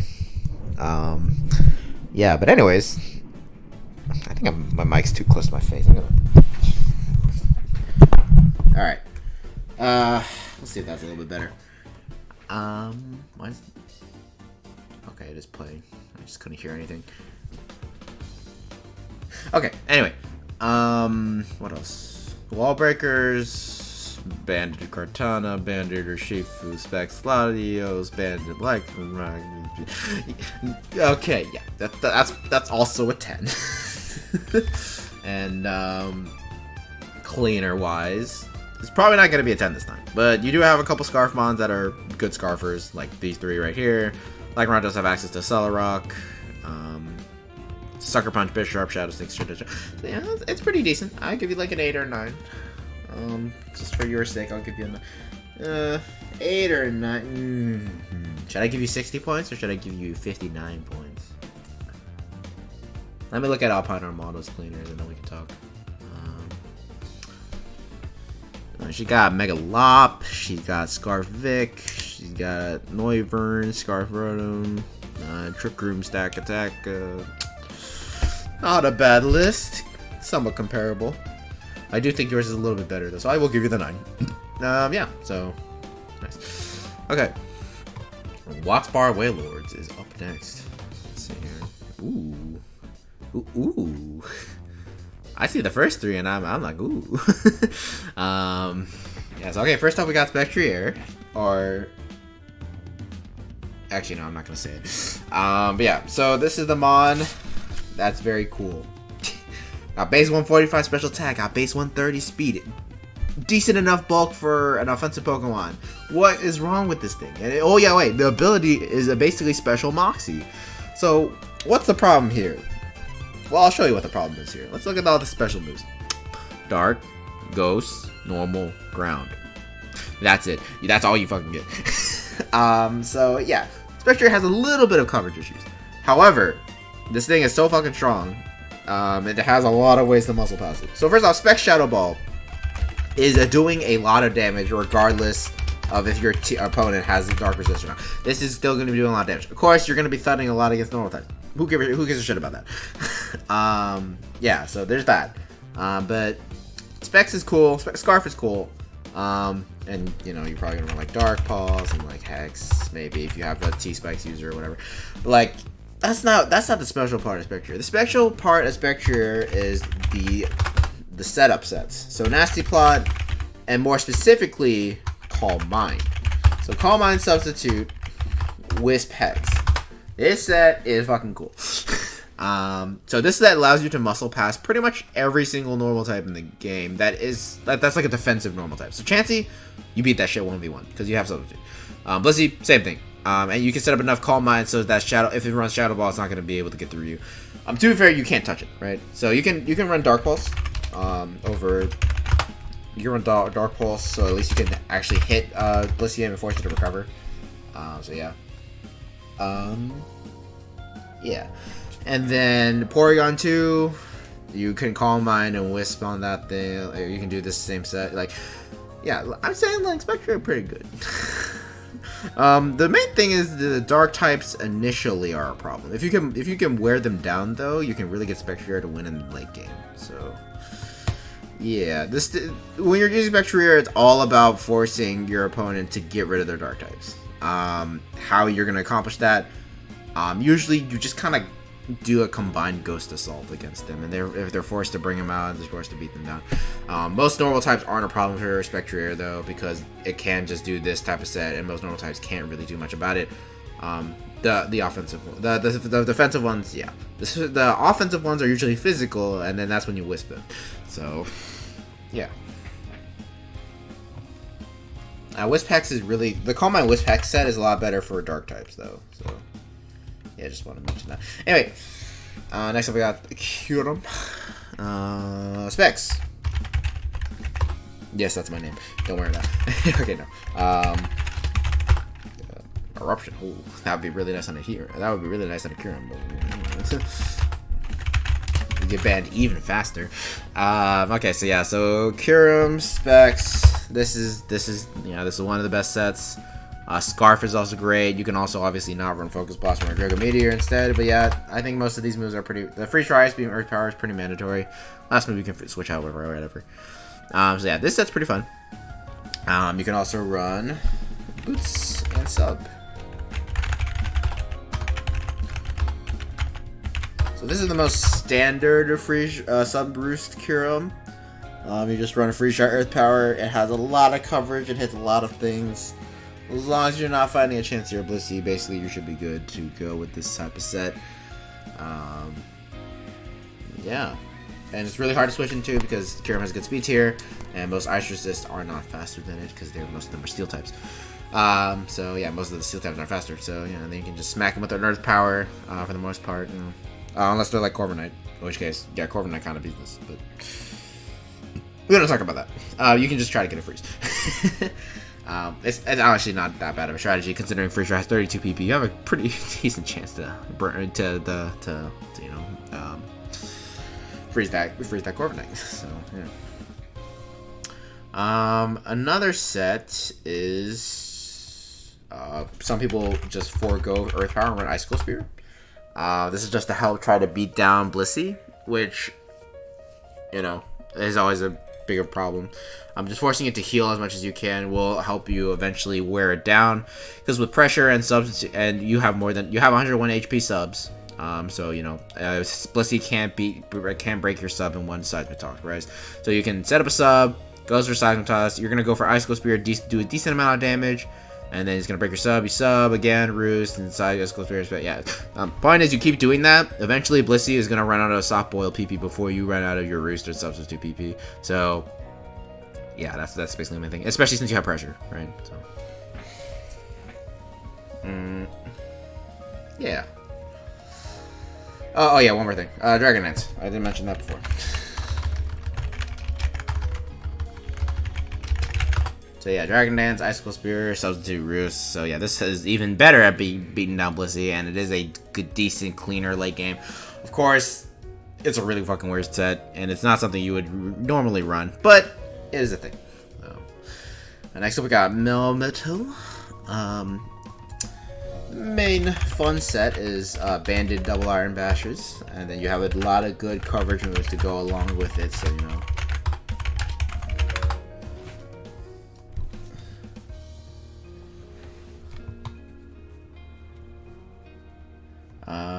yeah. So yeah, this is a pretty standard Melmetal. You can also run Superpower over one of these coverage moves if you need it, and so that's Banded. You can also run the exact same move set for Assault Vest. And then there are the Spidef leftover sets. So those kind of run stuff like, run a little bit more stuff like this. So you're Toxic. So this is really good against like Slowbro and stuff. So you can like Toxic it, protect a little bit, get some chip on it. Maybe go for a couple flinches with Double Iron Bash. You experiment with it. Protective Pads is also a thing, by the way, before I forget about that. Because Double Iron Bash and everything you do is contact. All the good moves you use are contact moves, so the punches and Double Iron Bash. So yeah, Protective Pads is good for that. And then there is there's also Iron Defense Body Press. Or actually, it's Acid Armor Body Press, my bad. I think it does get Iron Defense, though. Yeah, it does get Iron Defense. But yeah, Acid Armor is cooler, so. Also has more PP, so it actually is better. So, yeah. So this, if your opponent doesn't have any good special attackers, you can kind of just do this and just become the unwallable Pokemon of dreams and nightmares. And then the rest. Yeah, this set with 135 HP and 143 defense, and you're running Acid Armor and Body, like no physical attacker in the world is going to be able to break through you. Like, here, let's do some calcs, just for fun, please.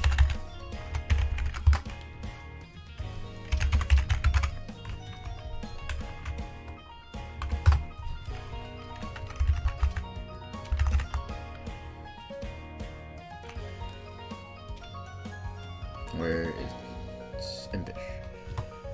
Yeah, so if you get an Iron Defense up, right? Like, actually, that is still doing quite a bit of damage. But like, the point is, like, holy shit, you can take this shit really well. But yeah, Heracross is probably the only thing that can potentially break through you. But yeah, point is, very hard to beat on the physical side. Okay, next up we got Barbaracle. Does get Stealth Rock. Okay, cool. No, it does get spikes. But yeah, you're gonna be using this for one thing and one thing only, and that's gonna be shell smashing. So yeah, liquidation, stone edge, and whatever you want in the last slot. Probably gonna be like cross chop or something like that. X scissor, I guess, for hitting grasses. Yeah, that's pretty much it. Not much to talk about for Barbaric. I'm not really sure why this is pick 4th round, I'll go be honest. Yeah, Tough Claws boosted, Liquidation is going to hit pretty hard. Yeah, going to be running White Herb or Sash, I guess. And yeah, I guess you can run Ice Beam, I guess, for grass types too. You do have a pretty bad special attack, but at least it's boosted by Shell Smash. So, yeah. Next up we got... Oh my god. Next up we got the Among Us. Oh. Oh man, I'm tired. Okay, Regenerator. This thing does get access to Spore. You're going to be using that pretty much all the goddamn time. Sludge Bomb. Speed Drain. Like Foul Play, I guess. Then you run like Black Sludge. This thing does get access to Synthesis if you need it. So, you know, there's that. I mean, otherwise you do just kind of run Spore, then like Sludge Bomb, Giga Drain, try to get poisons, heal yourself with Giga Drain, Foul Play for like big attackers. You do have access to Stun Spore as well. Stomping Tantrum is there if you want to beat down heat. If you want to beat that Heat Ran, that's switching in. Although it's not going to be doing too much, but yeah, I think this is pretty simple. Just a nice little tank, and then spread status. Another grass type here in Delmise, or Delmise. Does get access to Poltergeist, a very high-powered stab moves. Poltergeist Power Whip, Anchored Shot, I guess.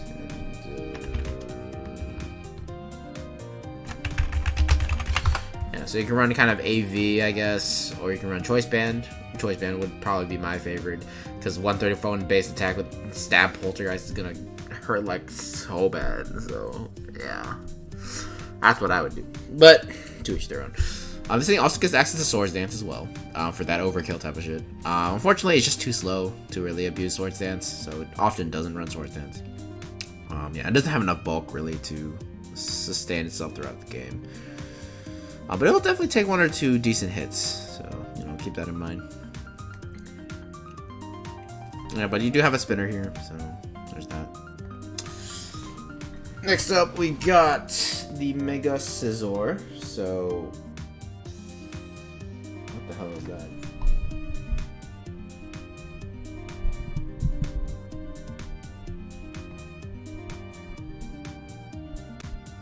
Okay, sorry, I'm getting distracted. Yeah, Mega Scizor. IMO, one of the best megas out there. You can use in Draft League. Because, well, yeah, it's a lot. Swords Dance, Bullet Punch, U-Turn / Knockoff. I'll put U-Turn for now, and then Roost. So this set, really, really good, really solid. Only fire types, obviously, are the massive scare for Scizor, but other than that, you will be able to take a lot of hits. Yeah, this thing is really good. Aside from like Swords Dance sets, you can run even more offensive Swords Dance sets, so you can run like Superpower and like Knockoff and stuff like that. Or you can run more defensive sets, so you can run Defog, you can put Toxic on it, you know, stuff like that. All makes this pretty good. You know. Well, yeah, that's about it. Curse is also an option besides Swords Dance, since you are relying on Bullet Punch more often enough to secure your kills as Scizor. So, you know, Dual Wing Beat is pretty good coverage-wise, and it's very strong, especially since it's boosted by Technician. And Quick Attack. Quick Attack actually is not that bad. It sounds really weird, but like it does a lot of damage if you get it set up correctly in the right scenarios. So, yeah. Is that as well.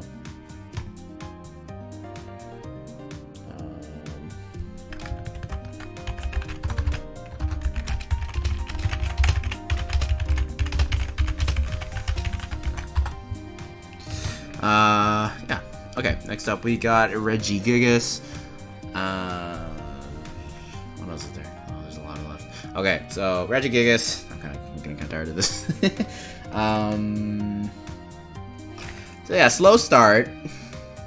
makes this thing very hard to use. Yeah, that's about it. That's all I have to say. Okay. The thing is, Regigigas, like, it's so tempting to try to make this work because, oh, it's such a bad Pokemon. I'm sure I can find some use cases out of it. No, you fucking can't. Okay.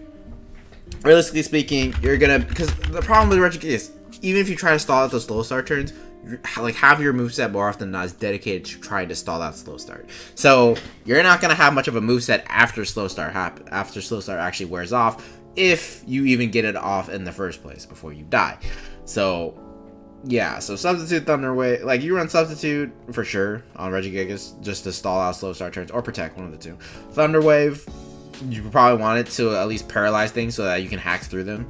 And then, like, you know, what are you left with? Body Slam is decent damage, right? I guess you don't have to run Thunder Wave if you run Body Slam. Just try to paralyze with that. Body Slam, Rain Punch. You're wall by Dark type, so you need to run, like, Knockoff or something right here. Yeah, so, like, what? Like, is this set gonna help you? Well, probably not. You might get a sub up. You might get some paras, but at the end of the day, your sub's gonna be broken. You're gonna be like 40% by the time you get out of slow start range. And by that point, you're still a base 100 speed mon with, while you have good defenses, you're still only mono type, which means you take any hit pretty decently hard because you don't have any resist. So you're left with a Pokemon at the end after slow start wears off. It's gonna be at low health, might be status, you probably won't have a substitute up, and you're probably gonna get revenge killed immediately. So Regigigas IMO, pretty bad pawn. You should never draft it. But, you know, this man get drafted. So, we'll see what happens. Another person drafted it last season. It was able to get off one strong hit before I got Wisped. So, who knows? Maybe it'll happen. As you can see, I don't like Regigigas that much. Anyway, moving on to the next Pokemon, Rotom Frost. This Pokemon has a lot of potential, but at the same time, its potential is entirely reliant on Atlantic Blizzard. So, you know, awkward. Yeah, so, I mean, it is a Rotom, it's a Rotom Appliance form, so you treat it as any other Rotom Appliance form. You know, you stick boots on it because it is weak to rocks, but, you know, Volt Switch, Blizzard, Wisp, and then, you know, Defog, Plane Split, you know, all those types of things. Yeah, you can run Nasty Plot, which probably is a little bit better on Rotom Frost because Electric Ice is a lot more scary to switch into than other types. Of course, you have to rely on Blizzard, which is the main problem with this Pokemon. You have to rely on Blizzard. You know, like other Rotom forms get more accurate moves. You know, they get Hydro Pump, Overheat, you know, stuff like that. But you have to rely on Blizzard, which so sucks for Rotom. Imagine if I got access to Freeze Dry. Like, imagine if I got Freeze Dry. You know how good this thing would be? This thing would be massively good. Like, it's gonna be crazy. Unfortunately, it got Blizzard. You know, I wish that the Rotom Appliance forms were able to learn other moves that were of their type. You know, like Rotom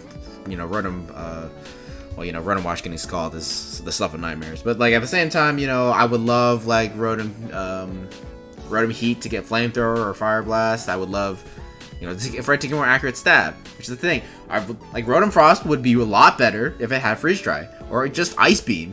Like, it would be so good. Fortunately, it has to rely on fucking 70% accuracy. Just one of the greatest disappointments in Pokemon. And, like, Generation 8, it got Boots too, which makes it a lot better because now it's not weak to rocks. So you had the Boots up. Oh my god. It sucks. It sucks. It really sucks. I like Rotom Frost. I'm sad. Anyway, next up we got Poliwrath. I don't think this guy has a Rain Setter. No, I didn't see any. So, I don't know. You probably would be running Water Absorb. You can run, like, a defensive set. So, like, Circle Throw, like, Protect, and, like, Liquidation or something like that. I don't know. Kind of run whatever. Fun stuff. But Circle Throw is a pretty nice move. It's pretty interesting. I like it. You can try to run Manual Rain, I guess. So, or like someone else sets up the rain, and then you can run Belly Drum as well. So Belly Drum, Liquidation, Close Combat, and Ice Punch or something. Yeah, this could be pretty fun. yeah. Other rain sets can just be like mixed with Life Orb, or like just not mixed and Red Choice Band or something like that. Who knows? Does this get flip turn? No. That's unfortunate. Yeah, I don't know. I talked enough. Last up, we got Wailord. I don't really know. Hey, these boosts can kind of work on this thing, but you know. Sorry, the abilities. This thing does get access to Water Spout, so there's that. It is base 60 speed though, so base 60 speed for Water Spout mod is not going to be very great. But it does have the option. Yeah, for Wailord, it's a really weird Pokemon because it's got a lot of issues, really. Like, it has the great HP stat, right? 170, and then, like, the defenses are so low for it, though. And it's not like it's Wobbuffet or anything, where it can survive one hit and it can counter, but, like, I don't even know what it gets. It doesn't get counter, it doesn't get Miracle, so, like, but Wobbuffet works because it has Shadow Attack in the first place. So, it can't do anything like that. It has okay offenses, but, like, it has to have Water Spout, right? But what are you going to be doing? How are you going to be using it with your base 60 speed? So, Wailord just doesn't got too much going for it, unfortunately. I guess the best thing you can do is run Heavy Slam Wailord. So, and thus, we move on to the rankings. Let me back up here and look through these. Okay, so, is there any type that can actually run through this team? No, there is not. It doesn't look like it.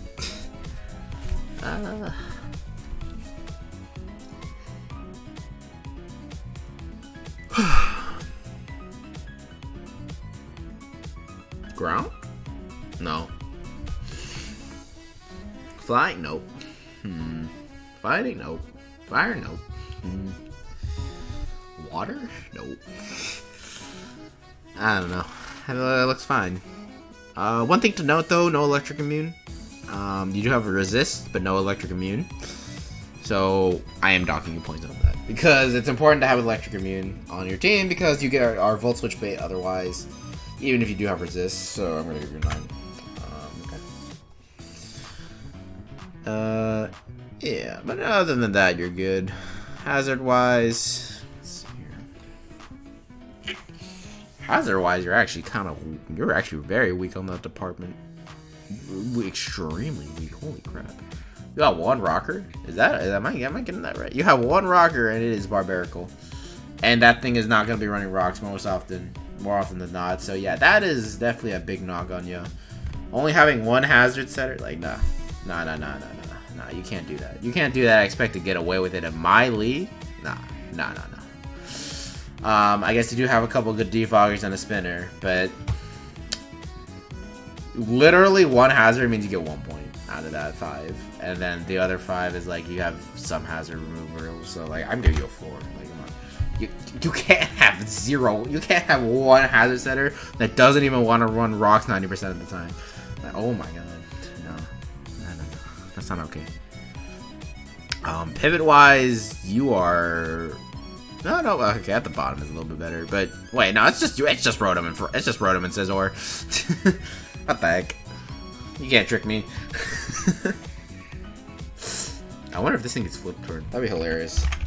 Okay, no. Imagine just a big ass whale flip turning out of a battle. But yeah, U-turn Scizor, Run Fast, Volt Switch. Now, great pivots, mind you. I won't deny that, but at the same time, you only have 2. No. Can't get away with this. I'm not letting you get away with this. Speed tiers. Spectre is very fast. Yeah. Speed tiers overall are okay. Just from a cost regular. Curse regular. Dude, why am I yawning so much? I'm not that tired. I'm just I'm just a little tired. But yeah, there's a big gap between 130 from Spectrier and then like 100 from Regigigas. I'm not fucking counting that. It's now base 100 mod. 130 from Spectrier and the next fastest thing is 95 from Karam. So yeah, you're leaving that big gap there. 95 to 130 is serious. Like, there's a lot of Pokemon within that tier. That's those speed tiers that are just gonna run you over. Of course, your Spectre is faster, but the point is, like, they're gonna run you over there. So yeah, I'm probably gonna give like a 8. Yeah. It is a big gap. At least you still have the base 130 though, so can't take off too many points. But you know, it's a big gap. Actually, wait, how many points did I give Chaos?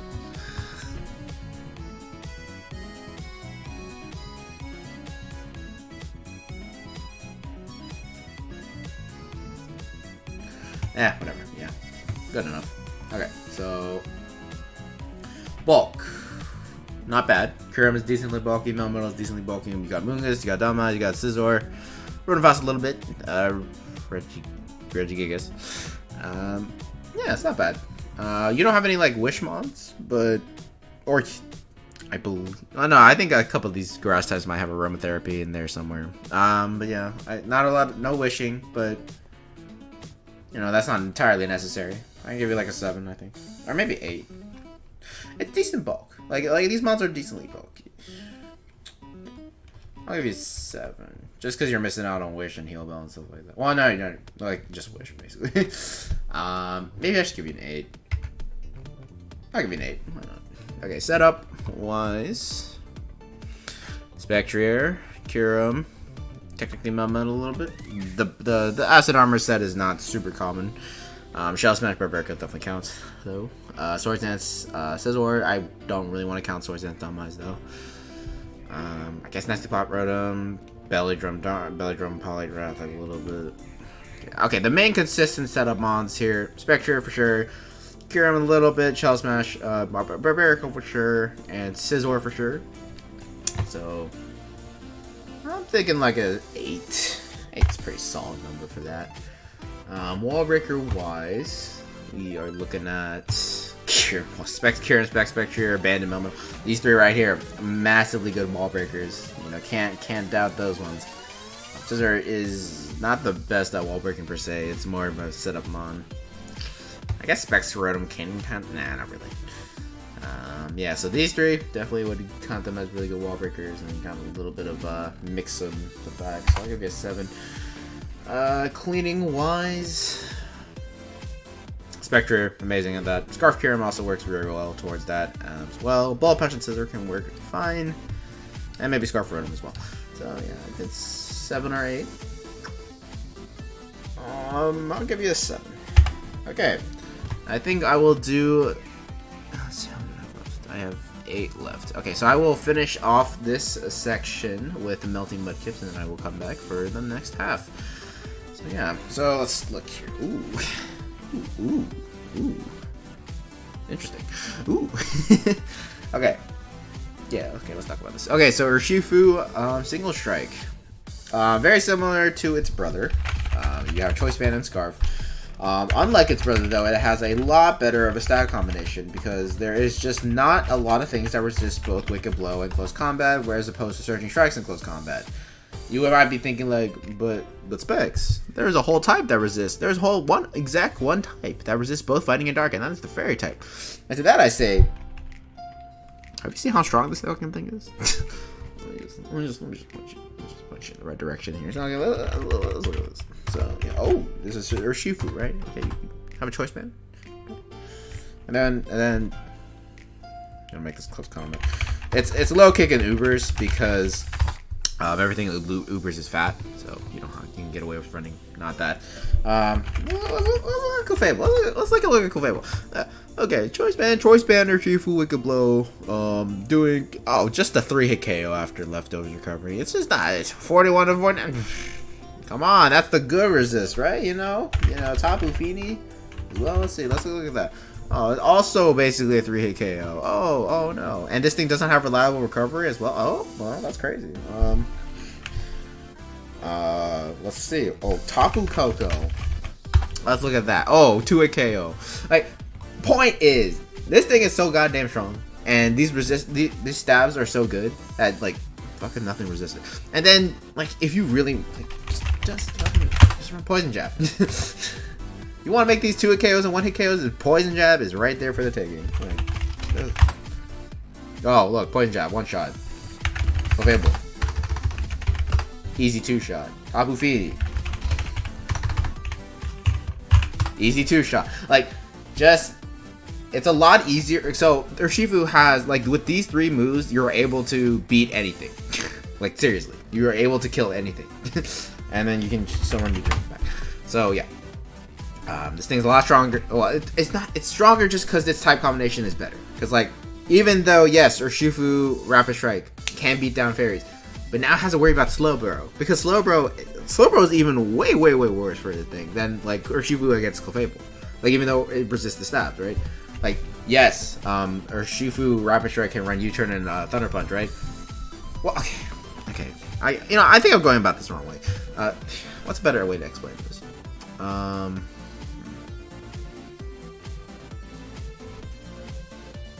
Okay, I don't know how to explain this better than just the stabs work better for it against the meta.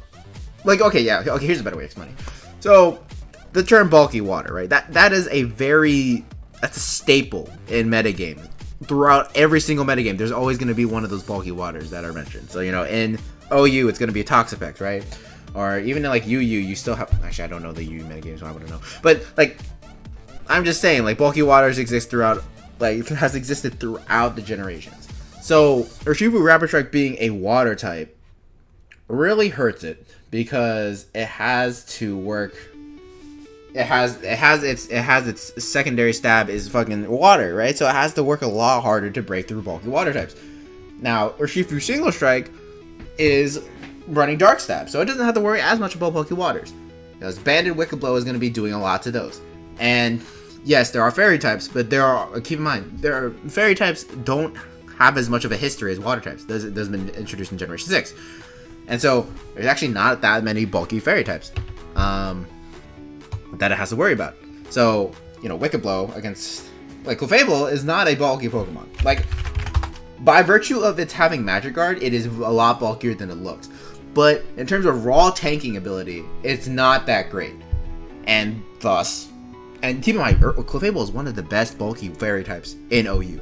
And now let's look at Wicked Blow as doing 3-shotting at Clefable. So that means Clefable has to recover every single time that Urshifu clicks Wicked Blow onto it. Because if it doesn't recover its HP, the next time Urshifu comes in, it's getting a free kill. Because Clefable can't tank the hit anymore. So something else has to come in.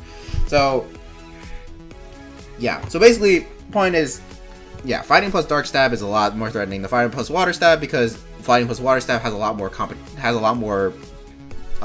walling competition than Urshifu's Fighting and Dark Stab. So yeah, that's basically it. Anyway, that was very long for like very much no reason. Yeah. Sucker Punch, U-turn. Yeah.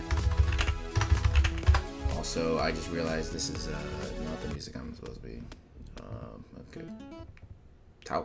How long was I not in the playlist for? What the fuck? Okay, we can skip this one. There. Okay. Anyway, so yeah, Choice Band. You run Sucker Punch more so on Choice Band sets. If you're on Choice Scarf, you're gonna run like Poison Gem and stuff like that. And U-turn is nice. And then there's also the Bulk Up sets as well. So Bulk Up, Close Combat, Wicked Blow, and Sucker Punch is the main set for Bulk Up. And Urshifu Single Strike doesn't run Protective Path as much because it doesn't have to worry about its its Wicked Blow doesn't have the multi-hit type of thing that Surging Strikes does. So it doesn't have to worry about Protective Path as much. Still doesn't like getting paralyzed by static or burned by flame body, but there's less risk involved because it's only 1 hit versus 3 hits. Yeah. Okay, next up we got Heatran. And South Rock, Magma Storm, Earth Power, and Taunt. So that is the standard Magma Trap and Heatran. You probably want to run Toxic if you don't need rocks on this thing. That's not Toxic. Torment is also not a bad tech though. That's not very much so explored anymore. It was explored a lot more in Generation 4. Yeah.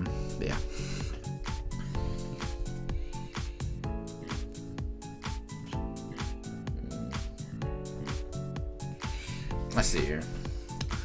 Other sets, Eruption. So Scarf and Specs both run Eruption, and then like Fire Blast, or maybe something like that. Some backup Fire Stab, Earth Power, and then like Flash Cannon. So yeah, that can work pretty well. In terms of one more thing. Before I move on to the more defensive heat range, Power Herb, Solar Beam, Fun Tech to hit water types, and yeah. In terms of the defensive sets again, so the defensive sets still kind of run Magma Storm off and then off. No, one more thing. Air Balloon. So that Air Balloon Eruption is pretty common, and then you run like Magma Storm, Earth Power, and then like Stealth Rock usually. So yeah, this set is pretty good. Max attack, max special attack, max speed. Yeah, and now we can go on to the more defensive sets. So you can use Magma Storm on those, but if you don't want to, you can just stick with Lava Plume, and then just like Lava Plume, Toxic, Earth Power. Yeah, something like this can work pretty well. Yeah. Heavy Slam. One more thing to mention. Yeah, Heavy Slam. It's pretty decent. It's just a good hit against something like Clefable, especially Calm Mind Clefable. So being able to smack that with a lot of Heavy Slam is pretty good. Keep in mind though, Heatran does beat 90% of, like 99.99999% of Clefable sets. So you know, there's that. Yeah. Next up, we got Kangaskhan.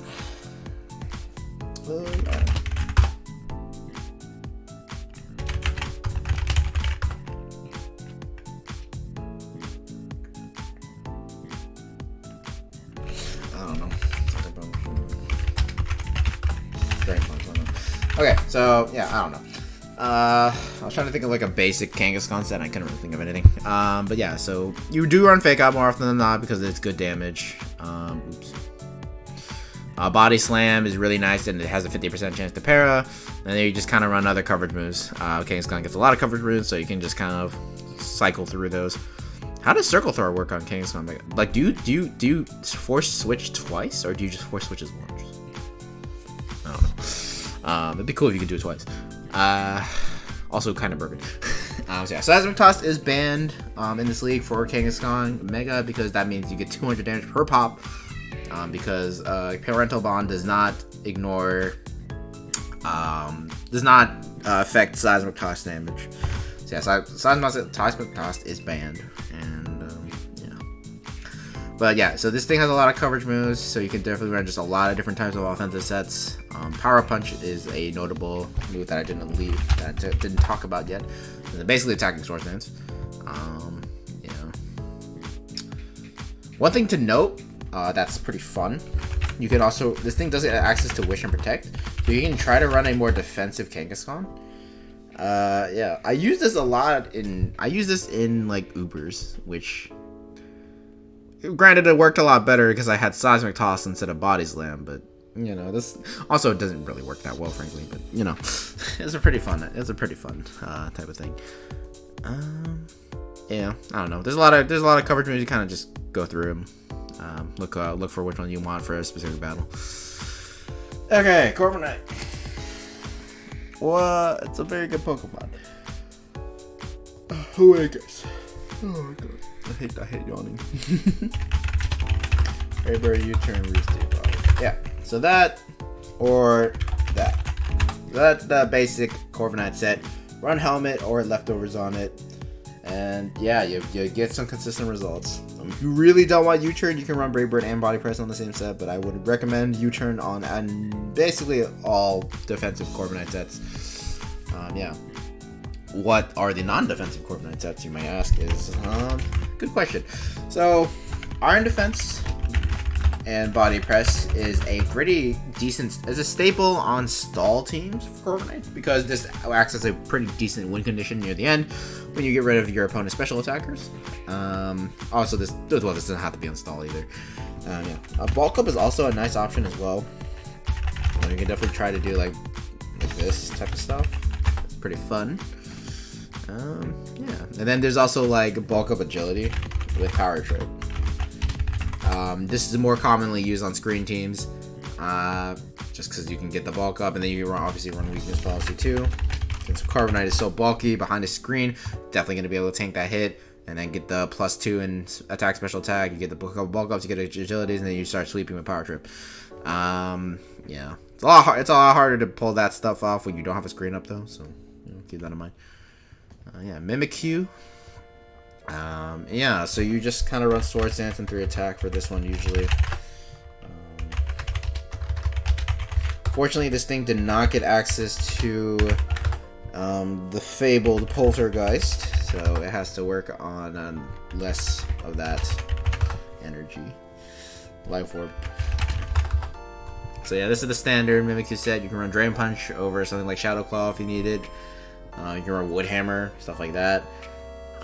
Yeah, Swords Dance is Mimikyu's game, more often than not.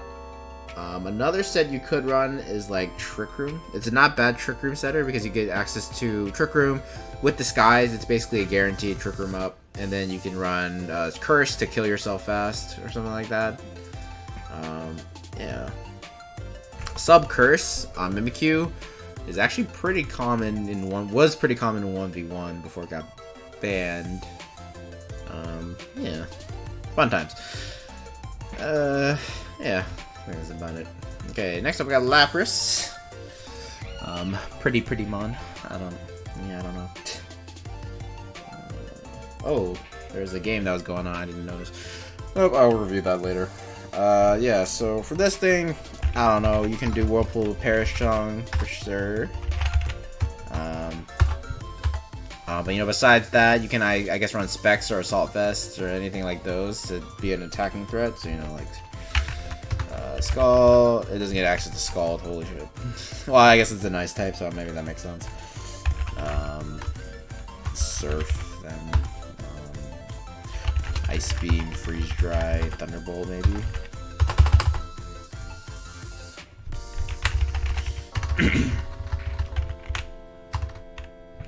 Ooh, it gets Thunder. Yeah, I guess you can run Specs, you can run Scarf, you can run Perish Trap. Dragon Dance, I suppose. That won't be too terrible. But, word of caution on that one. Next up, we got Eviolite, Clefairy. Because you're going to run Eviolite on this. Unfortunately, you don't get access to Downward. You still get Magikarp, though. So, I guess you can treat this as a Clefable that can't really use Calm Mind. So, Moonblast, Stealth Rock, Knockoff, Soft Boiled, a Thunder Wave, those type of things. And then maybe like one tech move. So like maybe an Ice Beam just to deal with a Garchomp better, maybe Flamethrower to hit a Ferrothorn. Stuff like that. But yeah, you really don't have access to a lot of good moves here. You don't have good stats, so you can't really do a lot of offensive stuff. Yeah.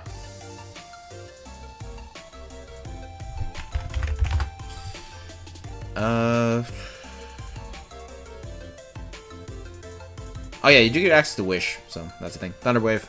I think I already mentioned that though. Yeah, I don't know.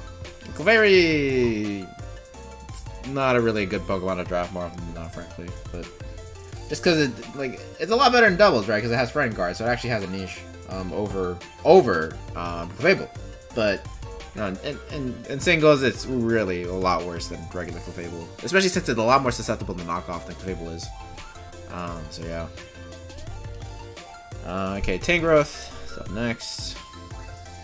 Regen. 2 main sets you can run, which is AV and Rocky Helmet. AV set, you're going to run a lot of special defensive investment, and you're just going to run stuff like Giga Drain, Knockoff, Earthquake, Focus Blast, Sludge Bomb, those types of things.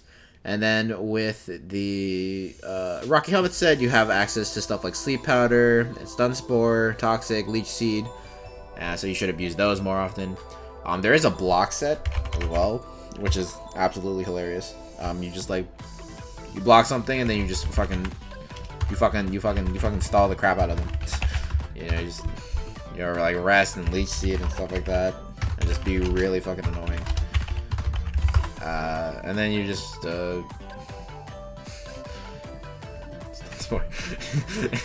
is gonna be fucking hilarious. Yeah, I don't know.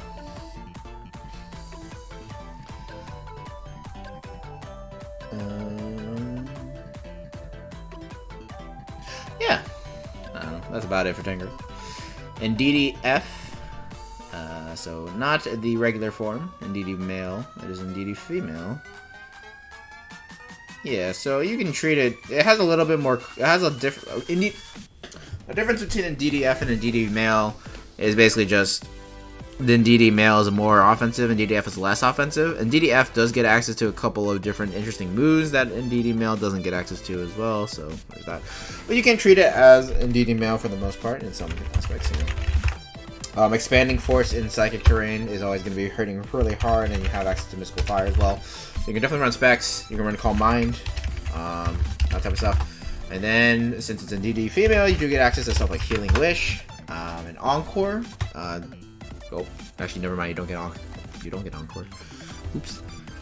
Okay, but anyway, Healing Wish can be really nice, especially on a Scarf or a spec set. So probably more so more so a Scarf. But yeah, yeah. That's about it, really. Haunter. There's so many not fully evolved Pokemon on this team. I'm so confused. Okay, anyway, Haunter. Unlike Gengar, it does actually have Levitate, so that's fun. But yeah.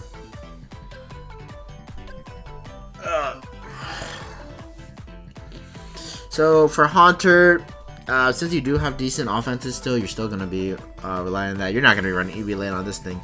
More often on Haunter, I see a lot of Scarf or even Specs. This speed tier is not bad. Sludge Bomb, Shadow Ball.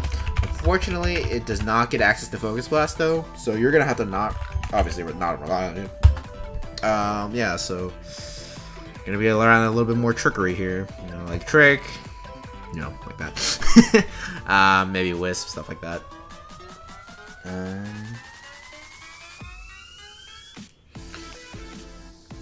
Yeah, I guess Thunderbolt is also nice to hit like steel types. To hit specifically the steel flying types. I put Thunder there, but my point still stands. You have a lot of different utility moves as well. Unfortunately, you have very little bulk to abuse it with, so make it fast. Yeah. Last we got Marsh Stomp. I don't know why. I don't know why this is drafted, but okay. I guess you can still do Stealth Rock Flip Turn. It doesn't get Flip Turn. Oh my god. Yeah, this is not gonna be a very good mod then. Can't spell Scald though. Who's the real loser? I don't know. Try to run something like this, I guess. Maybe counter. I don't know. I don't know what to do with that thing. Okay, moving on. Yeah, type variance wise. Wait, can I play switch tabs? Okay. Gotta look through this. Ooh, here. Oh, these teams are pretty interesting. I like these. Oh yeah, VGC. I was tinkering with that a little bit. But yeah, okay, Melting Mudkips. Let's see here.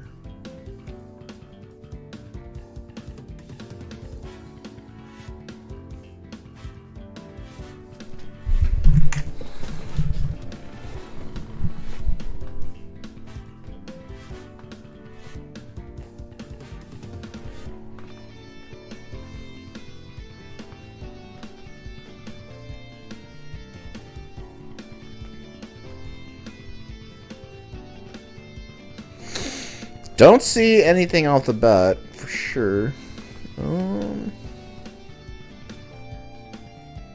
Technically, with Marsh Stomp, you do have electric immune, so I will give you that. But not a very good electric immune, quite honest. I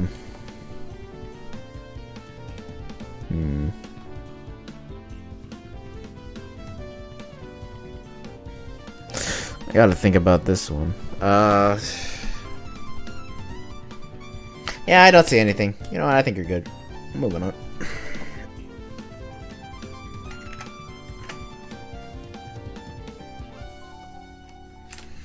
Okay, so next up is hazards. You have You have three rockers, and one defogger. But that defogger is very good, so I will acknowledge that. Bare bones a little bit, but good enough, as they might say. Yeah. No one has really been impressing me with Hazard so far, I'm gonna be honest. Yeah. Pivoting. U-turn. teleport. I forgot to mention that, teleport. That's about it. So about 3 mods I can tell that can pivot out, and only 2 of them are probably going to be brought consistently. So I'm gonna say I'll give it a 6. Maybe 5. We'll come back to it. Speed tiers. Let's see here. I should probably be looking at like 100. Okay, another issue here. It's the same issue as someone earlier on, which is Dayton Dewgongs. You have nothing above base 100. Unlike Dayton Dewgongs, though, your below 100 is a little bit more fleshed out, though, so I will give you that. Yeah, I think I can give you a 6? Maybe a 5. Yeah, nothing above base 100 is very, very, very dangerous, so, yeah. Bulk-wise, not looking too bad here. Got Heat Rain, got Corv. Tangrowth, obviously. The rest of these are a little bit on the less bulky side. I guess Eevee like Clefairy might be better than I think, but I don't think it is. 6? 7? Let me look at Ninetales.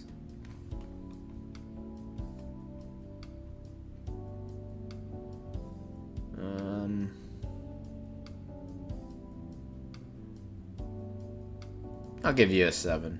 Why not? Setup. Bulk up here. I guess power up punch is. Yeah, I guess that counts. Bulk up / Iron Defense sets on. Alright. Mimikyu has Sword Stance. Lapras does have Calm Mind. It does have Dragon Dance, I guess. Yeah, let me see here. The other main ones I'd say maybe Kangaskhan, Corviknight, Mimikyu. Those are the main ones I'm looking at. Bulk Up Urshifu is not super great, but it is a thing. Give you a 6. And then Wall Breakers. Yeah, Urshifu, Heatran, Kangaskhan. All 3 of those work out really, really well for you. And DD kind of works as a breaker as well with Specs Expanding Force. So yeah, I can give you a 7, I think. Maybe an 8. We'll see. Think about it. We'll sit on it a little bit. And last one, we got Cleaners. So because your speed tiers are bad, you are going to have to rely on a lot of Scarf Mons. So like Urshifu, Scarf Urshifu, Scarf Tran. Shadow Sneak on Mimikyu can might help clean up late games. Scarf and DD, Scarf Haunter. So yeah, a lot. You have a decent amount of Scarfers, but like again, none of that natural speed to really accompany it. But I guess it's fine. I'm gonna be like an 8, 7, 8. I don't know. I think it's 7. I'll give it a 7. We have a tie, but we'll get to that later. So yeah, I will be back soon for another round of this. So yes, bye for this meantime. What's up, boys? I'm back. Where do we leave off? Melting Mudkips. All right. So next up, we got the Texas Turtwigs. All right. First up, we got the Mew. It'd be easier to explain what Mew can't do. So, in fact, I'm just gonna do that.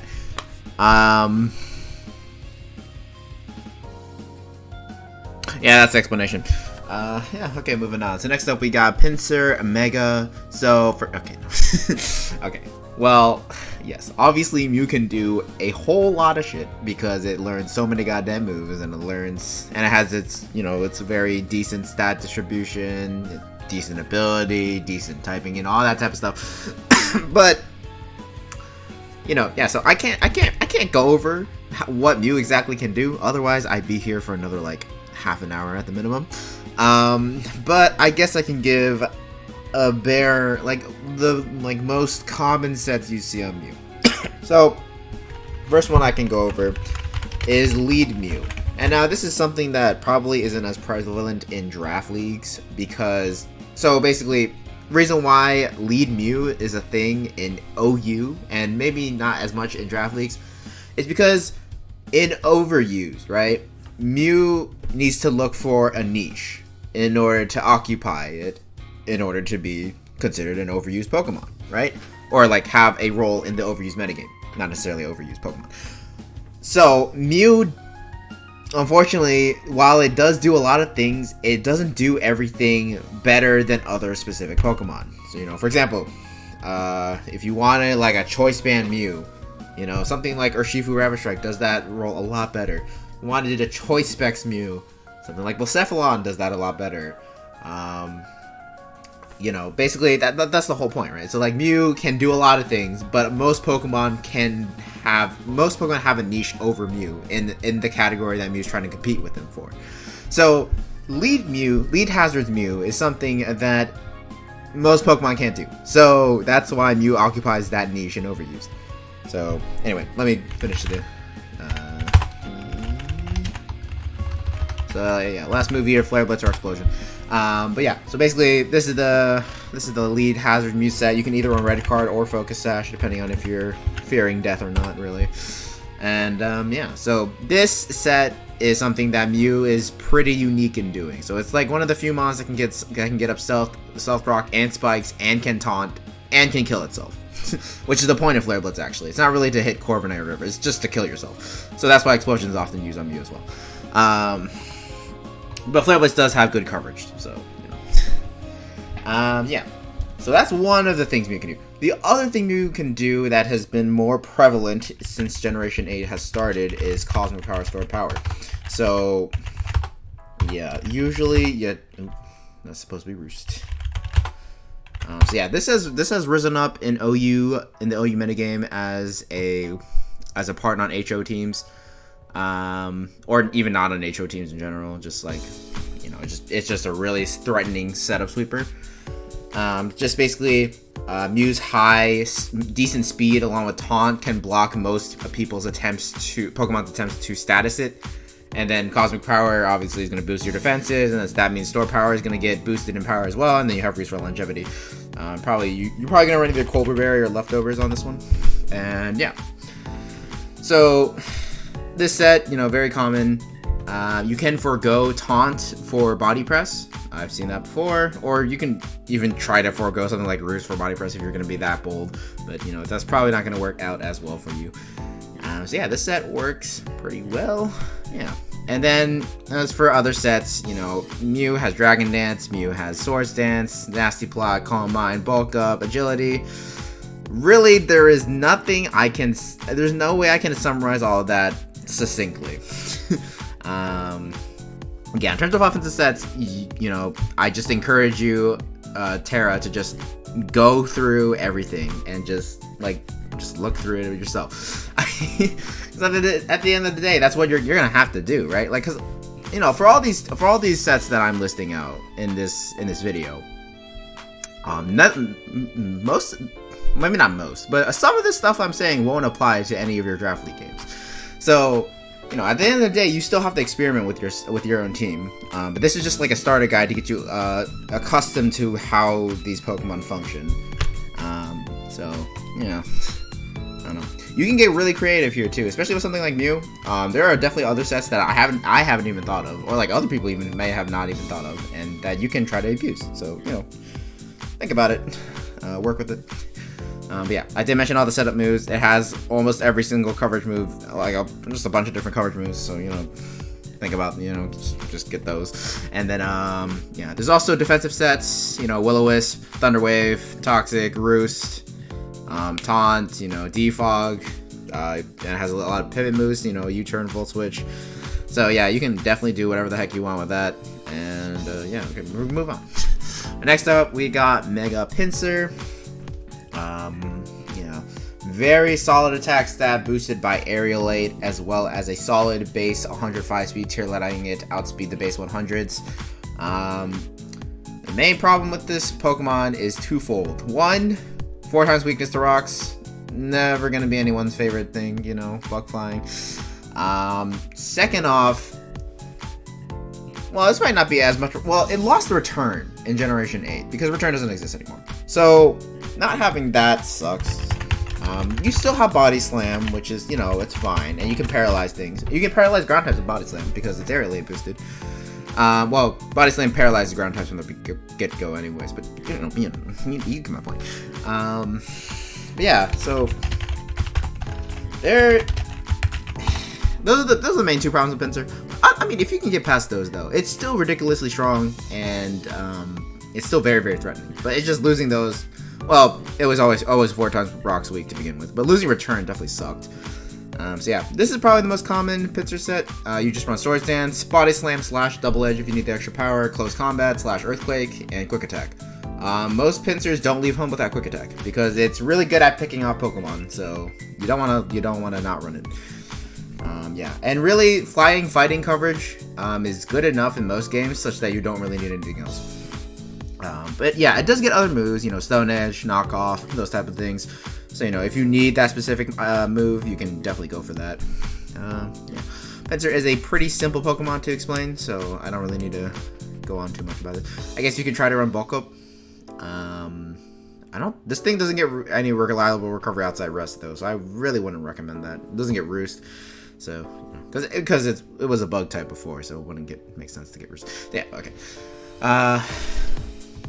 Next up, we got Zeraora. Very nice offensive electric.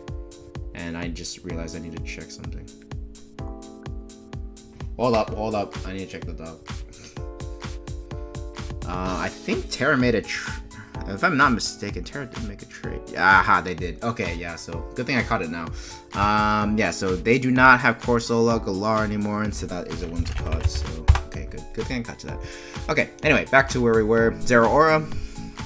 So yeah, for this Pokemon,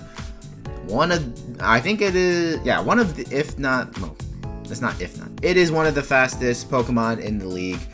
Sitting at a nice base 143, notably outspeeding Dragapult, which is sitting at base 142. Yeah, so that's already a good trade. And yeah, so the main thing Zeraora does is offensive pivot, or setup sweeper, one of the two. So the offensive pivot set is kind of, you know, you have your stab, Plasma Fist, and your signature move added, and it's a very good signature move. Base 100 power.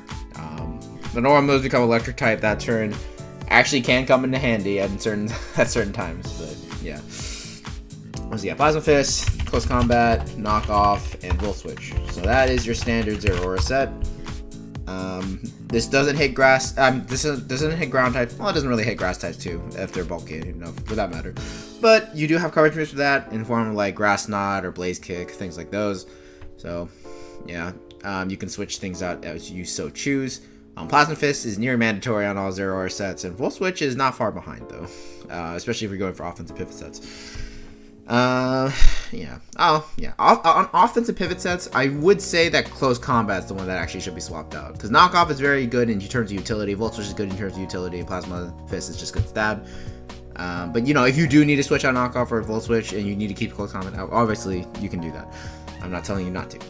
Yeah. So there's this set. And items, leftovers, boots, Strucker Berry, that type of stuff.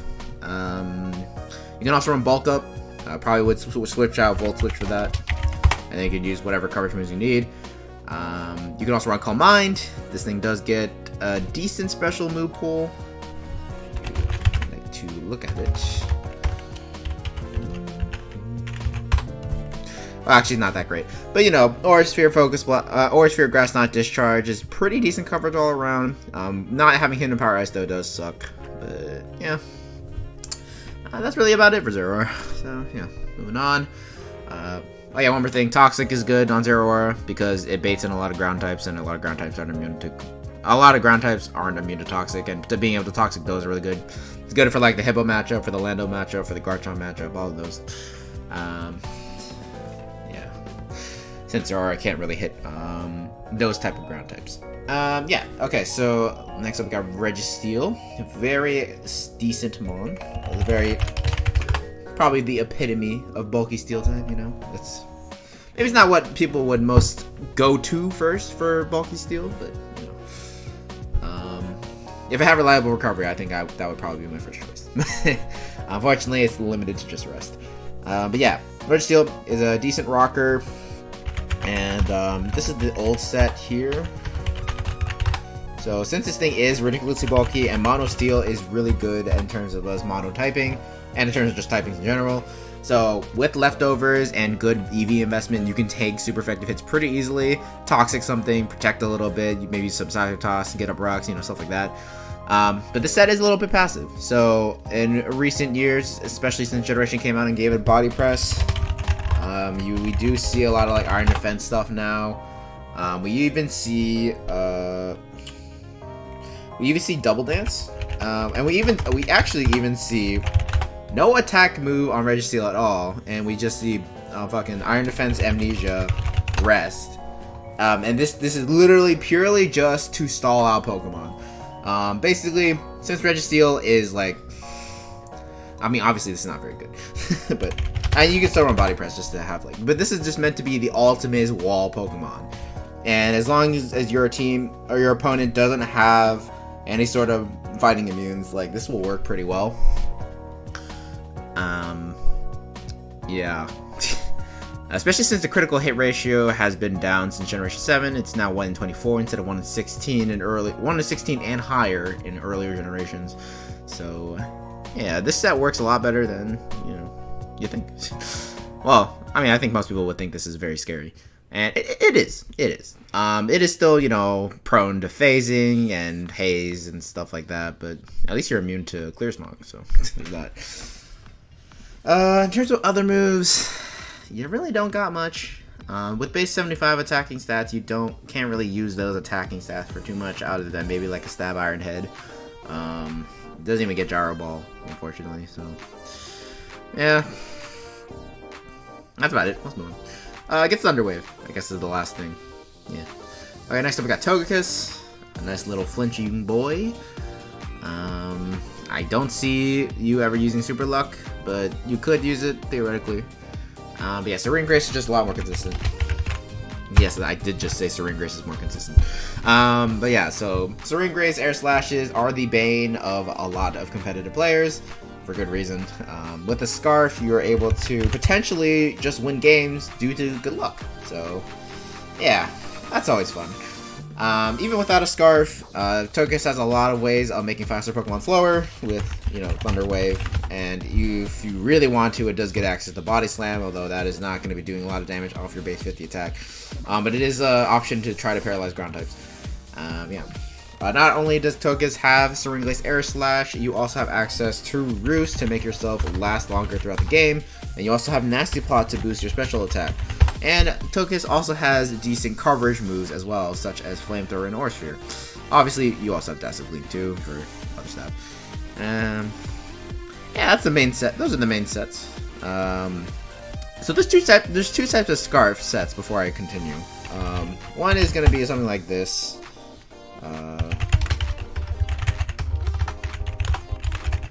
I don't know, something like this might be your first set, right? So, you have your 3 attacks, you probably want Dazzling Gleam in here, and then you want Trick, just to trick away your Scarf, and the off chance you're fighting like a Assault Team.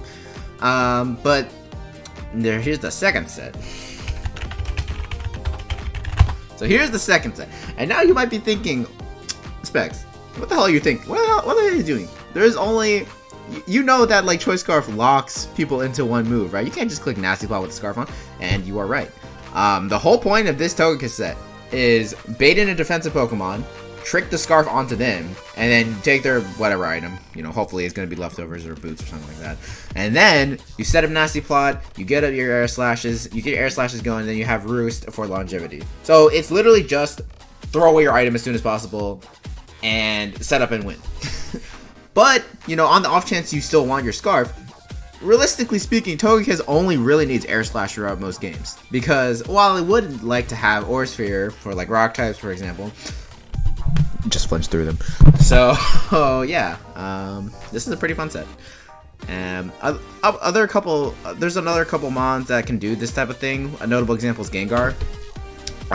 So you run like Shadow Ball, Nasty Plot, Sub, and usually another coverage move in Focus Blast or Sludge Bomb. But yeah, Yeah, Turtwigs is gonna do this one. That's really funny. Yeah. Okay, next up we got Whimsicott. Going a lot slower today, aren't I? So I'm actually like explaining things, unlike yesterday. Yeah. Yeah. Anyways, so Prankster Whimsicott, fun. You can be very, very annoying with this thing. So it does get access to Encore, Switcheroo, Taunt. What did it? Does not. Oh, it does get Taunt. Oh crap. Yeah. So Encore, Switcheroo, and Taunt with Prankster is gonna make this thing really annoying to deal with. And Prankster Default can be good as well. And this thing also gets U-turn for momentum, so that's always great. This thing isn't too offensively inclined, but you still do have a nice stab Moonblast to hit things with if things go sour. Yeah, Prankster Memento can be pretty good as well. You can, you know, snipe a couple, or just like set up something for another Pokemon in the back. Yeah, that's about it. Moving on. Next up we got Nihilego. This is one of my favorite Ultra Beasts. Well, then again, I like most of the Ultra Beasts, which I know is an unpopular opinion, but your opinion does not matter to me. So, yeah. Anyways, for Nihilego, the most popular set and probably the best one is Meteor Beam Power. So with this set, obviously you're just gonna use that 2-turn Meteor Beam, get your +1 special attack, and with the Power Herb, it's gonna turn into a 1-turn move. And you're gonna smack something with a +1, 120 base power or stab rock move coming off a base 127 special attack. Yeah, Nihilego is ridiculous. Besides that, obviously you have decent coverage options. Unfortunately, not quite enough to make it super good, but you got Sludge Wave, Power Gem for stabs, and you have Thunderbolt and Grass Knot to hit steals or Steel Flying types specifically, and grounds. But of course, the steel types that aren't weak to any of your coverage moves are the main problem here, and you can't break past them super reliably. I'm just kidding, just Meteor Beam them and watch them take 60%. LMAO. I mean seriously, like, okay, you know what? I'll give it. Let me just give me a second. Try not to reveal anything, so I'm trying to navigate through these menus instead of like opening my tab and exposing whatever the fuck I'm doing. Anyway, like, okay, so let's see what's a decently bulky steel type we can talk about. That isn't Registeel, because if I choose Registeel, it's not going to do any good damage because Registeel actually has really good defenses. Let's do Caparado. Yeah, let's do Caparado. Yeah, Stealth Rock set, sure, with leftovers. Yeah. Yeah, actually, that's not that impressive. But, like, that's max HP. That's, like, near max HP, max BDF Copper.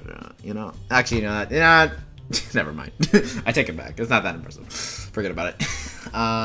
But, you know, look, point is, you know, Meteor Beam's still very, very strong. Okay? Like, I'm just saying. I should have picked something else. Whatever, too late. I fucked up the example, it's too late. This thing does get access to T-Specs as well, so, you know. Oh, also on Stealth Rock, so, yeah. And it has really good SPDF, so, like, oddly enough, you could use this as a SPDF tank, but, you know, people don't usually do that. Especially since Rock Poison isn't really the best defensive typing, because, you know, you have to run the fuck away from ground types, which are everywhere, so, not really the best. And a reliable recovery to boot. So, yeah. We're gonna talk about that though. Anyway. Oh yeah, speed boost Nihilego. So yeah, normally offensive Nihilegos will boost your special attack, but if you want to boost your speed, you just need to run max speed timid.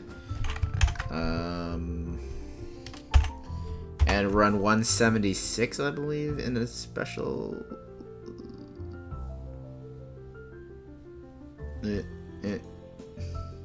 Yeah, so 176 in special attack and 252 timid in speed. So yeah, 252 plus speed is what I mean, and then minus attack because, you know, you're not going to use your attack stat. And 176 in special attack, and then that 80 usually goes into HP. So yeah, this is the speed boost set if you want to do that, which, understandable, most people want to do that. I personally like just running max special attack, max speed, because I like getting, just stacking special attack boosts, and I don't really give a crap if I get revenge killed. But that's just kind of me as a player. I just have to have contingencies for being revenge killed on my team, and I just like going for big, dummy, thick, strong moves. So, yeah. Anyways, next up we got Blastoise. 2 variants here. One is Shell Smash, which is the obvious one. I'll just get a Surf. Although, actually, you probably run a Hydro Pump because, you know, you want that damage. Like Aura Sphere, Ice Beam, Dark Pulse are the last couple moves there. Unfortunately, this team doesn't have a Tapu Koko, otherwise I would have mentioned Terrain Pulse. Well, I mean, I should still mention it anyways. Oh, what the fuck. Excuse me. Yeah, Terrain Pulse is a decent option here because, you know, Terrain it's just cool. I like Terrain Pulse Blastoise. I use it a lot. Well, not a lot, but I've used it before in like even like OU formats, but more specifically like NU, where you do have access to bring Kirchen with Blastoise and stuff like that. Although I think Blastoise was just banned from SSNU, so actually that's not a strategy anymore. Well, I mean, you could still just bring Kirchen up and then, you know, okay, whatever. But point is, Terrain Pulse is cool. And then the second set is just like defensive Blastoise. So this Pokemon is something that gets access to both Rapid Spin and Flip Turn, which is always nice. And it is pretty bulky, so you know. I mean, that's initially what Blastoise was supposed to be—a defensive, I guess tank is the better word than wall. But yeah, Scald, Toxic. You know, you could definitely do something like make it a good spinner. You could try to run Assault Vest as well, and just run like Rapid Spin, Flip Turn, Scald, and like Ice Beam or Aura Sphere as coverage. So that's about it. Oh yeah, this thing does get Water Spout. Just something to mention. You could try to run Spectre Scarf Water Spout if you wanted to, or you can be the cool Kai and run Shell Smash Water Spout. Yeah, not recommended for the faint of heart though. So keep in mind Signal Beam. I think Signal Beam is banned, so don't use that. I just stick with Ice Beam for grasses. Yeah, Contrary Marilamar. Yay. Superpower, knockoff, rest. No, maybe not rest. Well, I mean, rest talk is what I use. So yeah, Malabar needs superpower, and it usually needs knockoff. So those are non-negotiable. And in terms of the other 2 moves, you can run like all-out offensive, so you can run Psycho Cut or some sort of psychic move that preferably is a physical psychic move, which I'm pretty sure that is just limited to Psycho Cut. Excuse me. And the last move can be like, I don't know, Rocks type or Flying types. I don't know. So you can do that. Assault Vest is the good pairing with Malamar. But you can also do the Rest Talk set that I was mentioning earlier. Unfortunately, Psychic Dark is not the best defensive typing, but you still do have decent...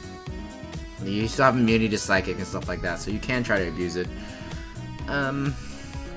Yeah, honestly, I don't know what to do with Malambar outside of that. You could try to run, like, Bandit or Scarf, I guess, with Bandit Superpower, Bandit and Scarf Superpower and stuff like that, yeah.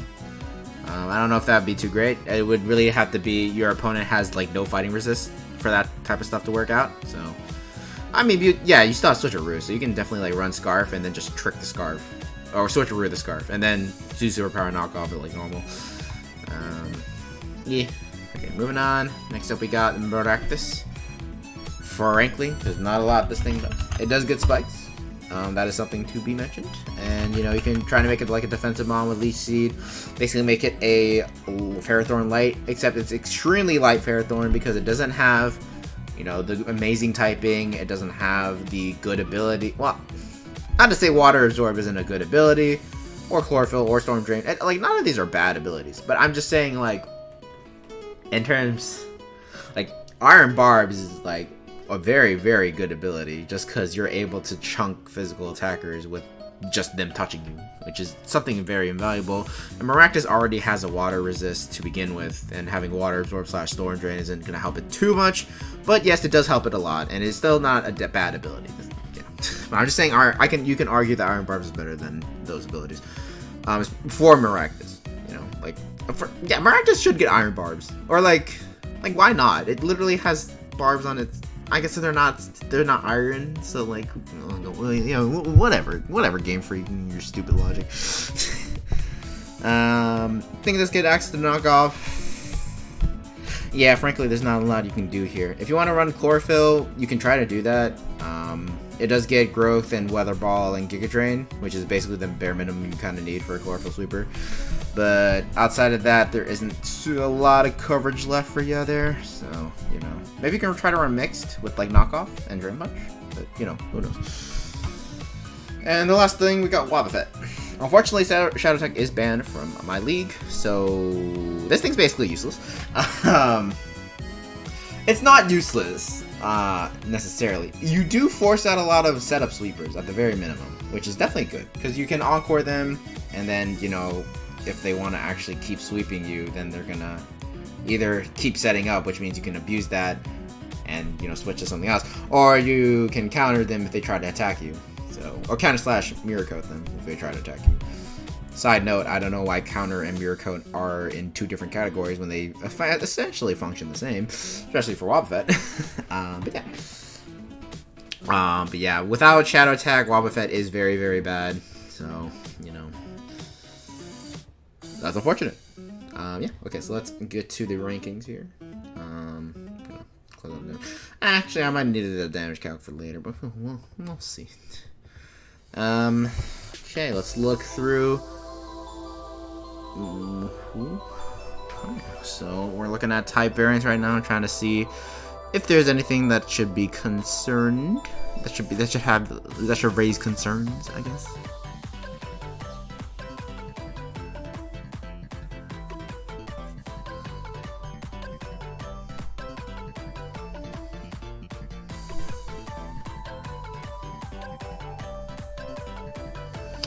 Nothing looks too bad so far. I don't see anything super major.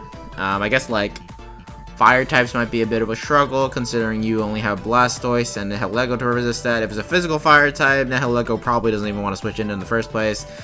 And Blastoise, you know, you probably are going to be using that as a Shell Smasher more often than not. So physical fire types could be an issue here. But that's not something that I would necessarily dock you because you do have the resist. So you probably still will get a 10 for this. Especially since I don't round to like decimal points. I'm wondering if the music, is it too loud? I'm going to turn it down a little bit. I don't know if that actually turned it down. Anyways, yeah,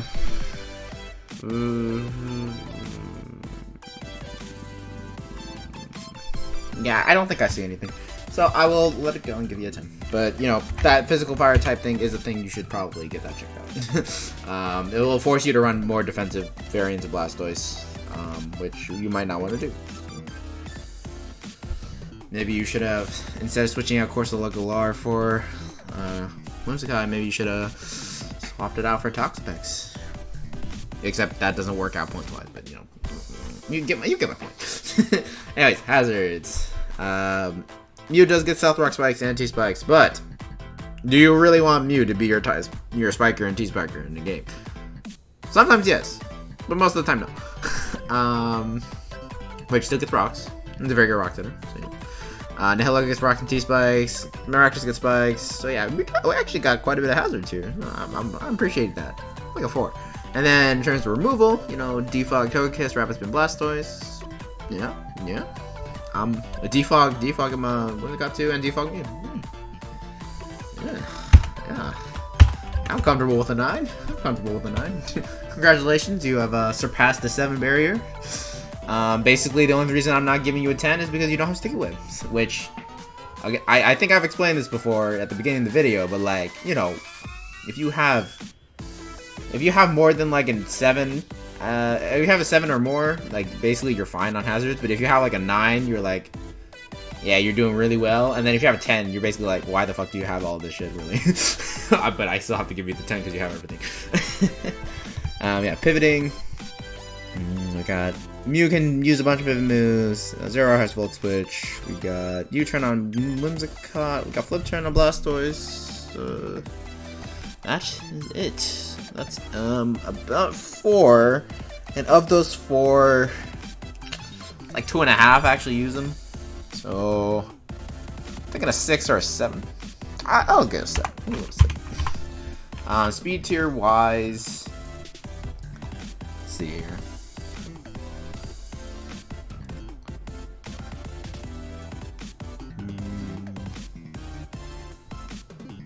not actually no, it's pretty solid actually. Yeah. You got like you got the really fast mon, you got the decently fast mon, and then you got a couple of the things in between base 100 or right above base 100. You got the base 100 here, and then you got some slow mons, some slightly slower mons like base 80, 78. Going down to like 50s, 60s, and then 20s. So, yeah, I think this is a pretty solid speed tier. So, I think I'm going to give it this 10. Yeah, I appreciate this. Like, yes, I can try to poke holes in the fact that, like, oh my god, the speed tier between 116 and 140 is, 143 is, not occupied. That's a bitch. But, like, no, I'm not going to be like that. I guess it could be like, oh, base 100 and base 80. There's such a wide speed gap. Which it kind of is, but I'm not gonna talk about it. I want to be more positive today, which means because I want to be more positive, that probably means people are gonna get better scores here, and I'm sorry about that. Bulk. It's Registeel. Togekiss a little bit. Whimsicott a little bit. Heligo a little bit. Mustache a little bit. Yeah, so nothing super bulky here outside of Registeel. Oh yeah, Mew is decently bulky too. So yeah, I'm feeling like carry the 4, 6, 6. I don't know. Would a 6 be applicable? I'm gonna look on Narukami Ninetales. The really bulky mon, and like some mons have decent bulk all around. Yeah, I think a 6 would actually be pretty applicable here. Yeah, sure. They look pretty similar actually in terms of bulk. Yeah. Yeah, setup wise. Ooh. Ooh. We got oh my. I mean, like, literally everything here can set up except like these last 3 mods here. So congratulations, you have 10. Like, I mean, you know, I can't literally half of Mew sets or, you know, offensive sets, the Swords Dance Pinsir, bulk up Zeraora, fucking this garbage set of a Registeel. It's garbage because it's not because it's bad, but because I hate it. And frankly, if you have part of a human soul, you should hate this too. Nasty about Togekiss. Well, Whimsicott I can't really set up, but you know, whatever. Meteor Beam definitely counts as a setup move technically, because you know you're getting that plus. You are setting up +1 special attack. Shell Smash Blastoise, Superpower Malamar. Which, yes, that is basically bulk up with extra steps. Actually, technically less steps because you're actually attacking on the same. But you get my point. And then Maractus. I mean, it does have growth, but you know, no sun to abuse. But yeah, 10. Wall Breakers. Now here, you're probably losing me. Pinsir doesn't really need Swords Dance to break, so I guess I can give you a little bit there. Zeraora can run Choice Band sets and Choice Spec sets. Togekiss can run specs, but like you're running good run Scarf, so that kind of gotta go into cleaner, really. Yeah, this team does not have a lot of good wall breaking potential. The Heligo is pretty good at that. I guess I can.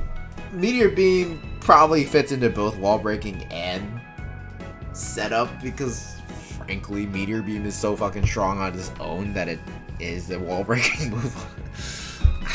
Yeah. I guess there are certain variants of Mew that can wall break without setup. But like, yeah, the wall breaking here is definitely on the lower end. I would kind of limit it to Pinsir, Zeraora, Nihilego, maybe Whimsicott if you want to try to stretch it.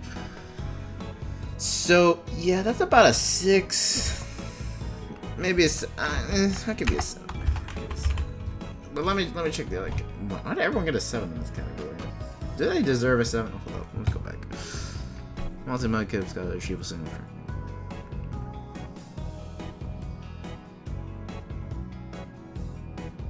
Lost Bar Wailord with a 7. Huh. Yeah, I'm changing that to at least an 8. I don't know why I gave him a 7 in the first place. That's my bad. Melting Mudkips, I could rationalize that, keeping it as a 7. What about... Yeah, I think Melting Mudkips and Texas Turtwigs do have... Actually, no, I think Texas Turtwigs has worse wall breaking than Melting Mudkips. We're gonna be going that route. Yeah. Yeah, I'm gonna give him a 6. Which is bad, because that means you're on the same level as a stall team in terms of wall breaking. How did I give him a... Dayton Dewgongs. It's because of offensive Zapdos and Dracovish, right? And also Glaceon, kind of. Still don't feel comfortable putting them on the same tier, but I guess I'll just leave it like that for now. And then the last category is cleaners. You do have pretty good cleaners, so I will give you points for that. Scarf Togekiss is a fantastic cleaner. Zeraora is also a fantastic cleaner. Pinsir with Quick Attack works very well as well. And yeah, there's Scarf Mew sets. I could see it. And Scarf Necrolego sets I can also see too, because you know you can also get that speed boost similar to like the Cephalon and Cortana. So yeah, I think that's a 7 or an 8. The question is 7 or 8. Oh shit! You didn't see that. Look, I like Mew more. He's got those thumbnails though. You know they're allowed by YouTube, so as long as YouTube allows his video to stay up with the thumbnail, then I think I'm fine. Yeah, 7 or an 8. This is actually. Wait, hold up. There's no fucking ground type. What am I thinking? Oh well, I mean yes, Volt Absorb, Zeraora, and there's no Electric type with Molberger, I think. But hold up, there was no ground type. How did I get that? No, taking that point out. Okay, anyway, but back to this. So 7 or an 8. Okay, so let's look at another 7 or 8. So okay, behind us we have 2 7s. Again, I don't know why. They probably don't deserve to be 7s.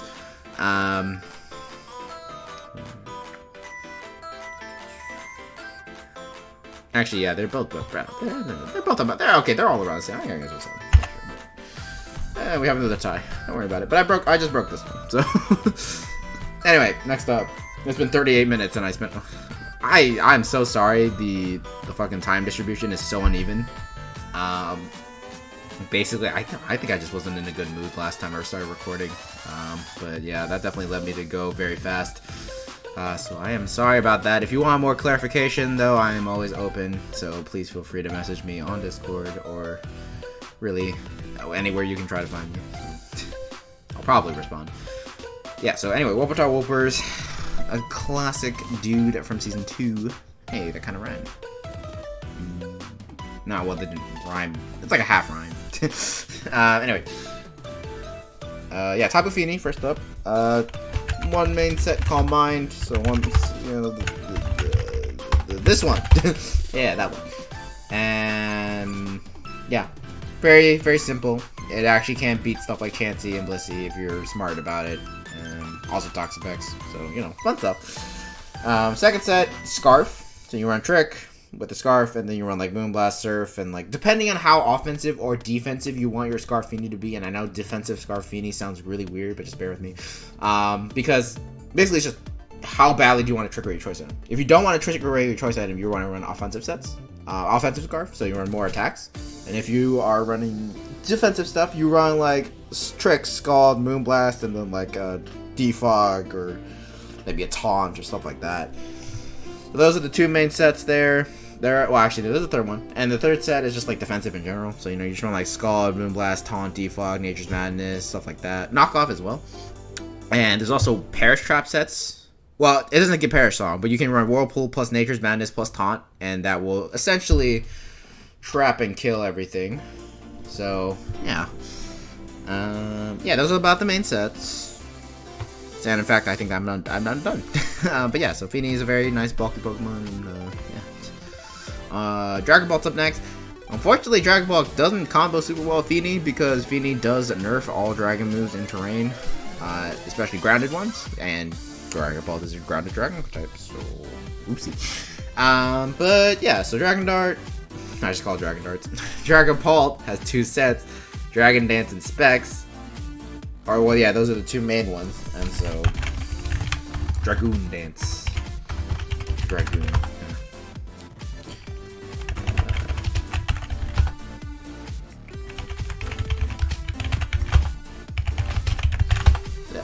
Something like this is probably the Dragon Dance set. So, you know, Dragon Dance, Dragon Darts are mandatory. Phantom Force and Fire Blast are not so as much mandatory. You can run Substitute. You can run Steel Wing for fairies. You can run Flamethrower if you don't need Fire Blast. So yeah, the Phantom Force Fire Blast set or something like that, something along those lines, probably like to make use of Life Orb, and then the sub DD sets definitely want to make use of Leftovers. So, you know, pick and choose which ones you want to do with that. And then the other set is specs. So Draco Meteor, Shadow Ball, U-Turn, and then whatever coverage move you want. So since Dragon Ball does get a couple coverage moves, you know, Fire Blast, Flamethrower, Hydro Pump, Thunder, Thunderbolt, those type of things. Yeah, you run those in the last slot. You can forego U-Turn and run 2 coverage boosts, but you know, Dragon Ball really just wants to spam stabs and then also spam U-Turn. So, you know, I think specs U-Turn is kind of, you know, mandatory. Clear Body, Infiltrator, and Curse Body all have their uses. I'd say basically the order should be if your opponent has Veil, run Infiltrator. Else if they have like Sticky Web, run Clear Body. Else if you're running Dragon Dance, if you're running Dragon Dance and the opponent has Intimidators, you're running Clear Body for sure. And then if none of those apply, then you can run Curse Body, just for that hacks chance, right? Because you don't need the other ones. So yeah. Main set, those are the main sets. Yeah, so this speed tier is fantastic. It is slightly slower than Zero Aura, which means it is still ridiculously fast. And while the 120 attack stat makes it very obvious for Dragon Dance set, the 100 base special attack might make people think, like, well, it's not that great of a special attack, or why is Specs Dragon Ball so common and not something like Choice Band? And the answer to that comes down to good stabs on the physical / special. Like, stab, like how your stab works, as well as how your coverage moves work. So on the physical side, Dragon Pult has Dragon Darts, which is a very solid stab move. I'm not going to doubt that. But the problem is it comes with the Ghost stab. So Dragon Ball it doesn't even get fucking Shadow Claw, I think. So, you know, it literally only has Phantom Force, I think, as a physical Ghost move. Oh, yeah, my bad. I'm sorry. I forgot about Astonish. Yeah, my bad. Actually, hold up. Astonish on a 30% chance to make target punch. Did I just discover new heat tech? Okay, no. don't use the top. Don't use Astonish. Well, I didn't know Astonish was a 30% chance to flinch. Huh.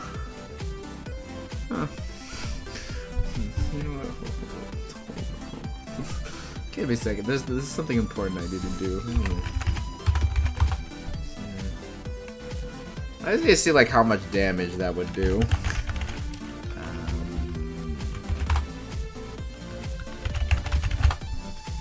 It can't be that much, right?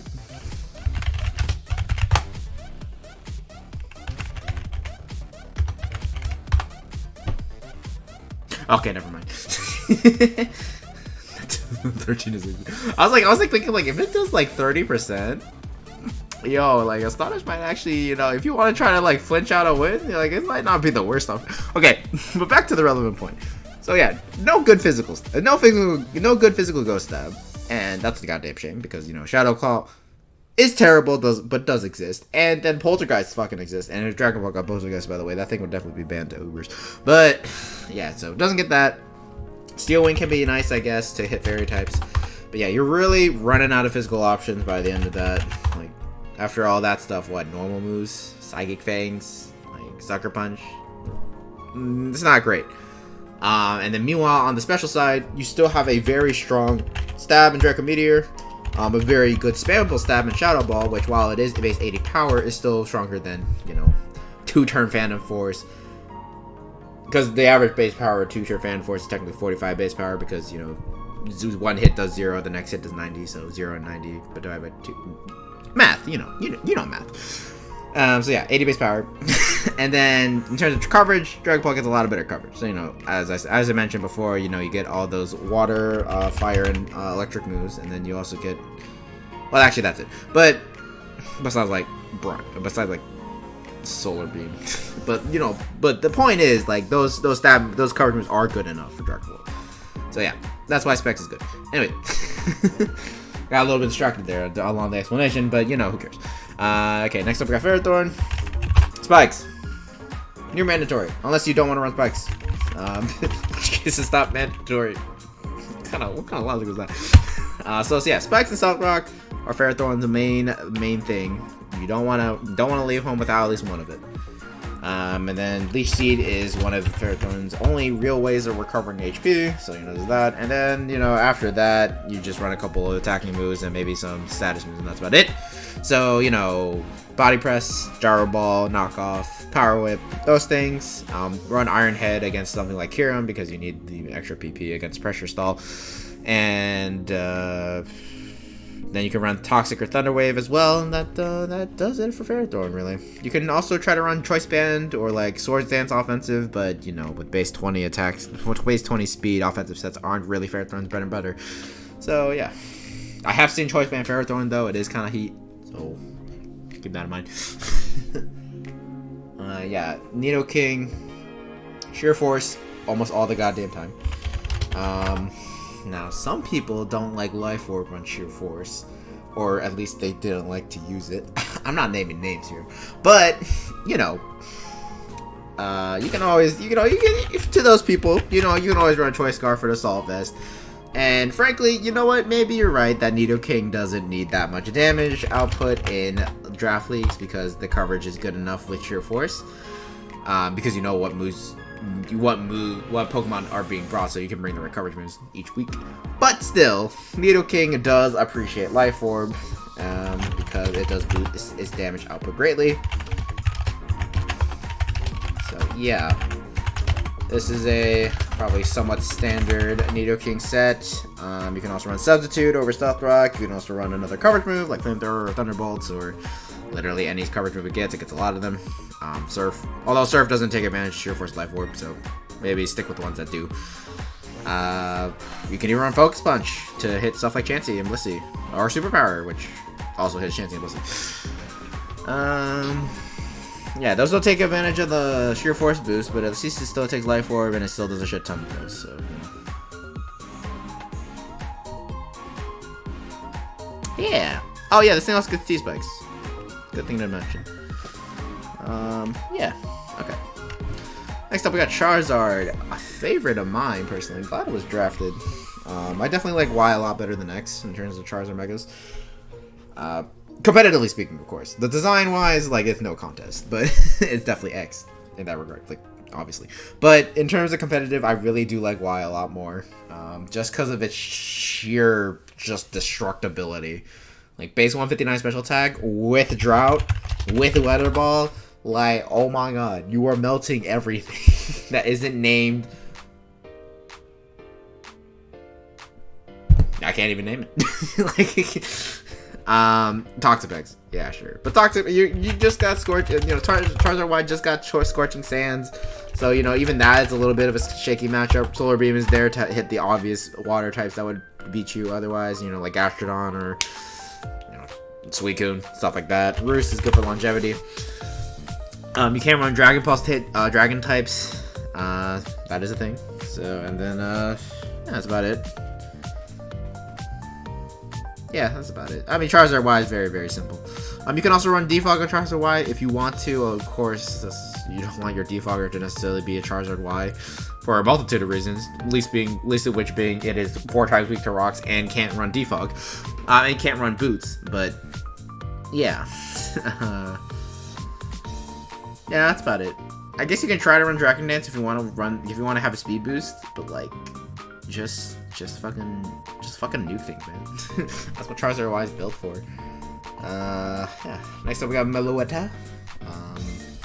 So this thing does switch forms. Just to remind y'all, yes, Relic Song will be able to switch Meloetta to its Pirouette form, and that is legal.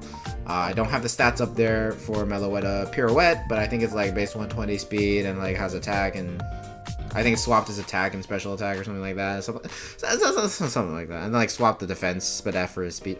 I don't know exactly. You know what? Let's just pull it up. Yeah, those are the stats from Meloetta Pirouette. So it looks like it swapped his special attack and special defense for attack and speed. So yeah. Back to regular Meloetta form though. But yeah, so there are those physical sets. And those will run close combat and stuff like that. Headbutt as well, because you do have Serene Grace on both forms. So, Yeah, but on the special set, you know, you're just probably gonna run like Specs, AV, those type of things. I don't really think Mellow does get Combine, but it doesn't get any reliable recovery, so Combine's a lot harder to pull off in that regard. But you can definitely still use it. So yeah, you can definitely just... How strong is Relaxon? 75? That's a 20% chance to make people sleep, so that's not bad. Yeah, but like maybe you want to run, you know, some strong moves.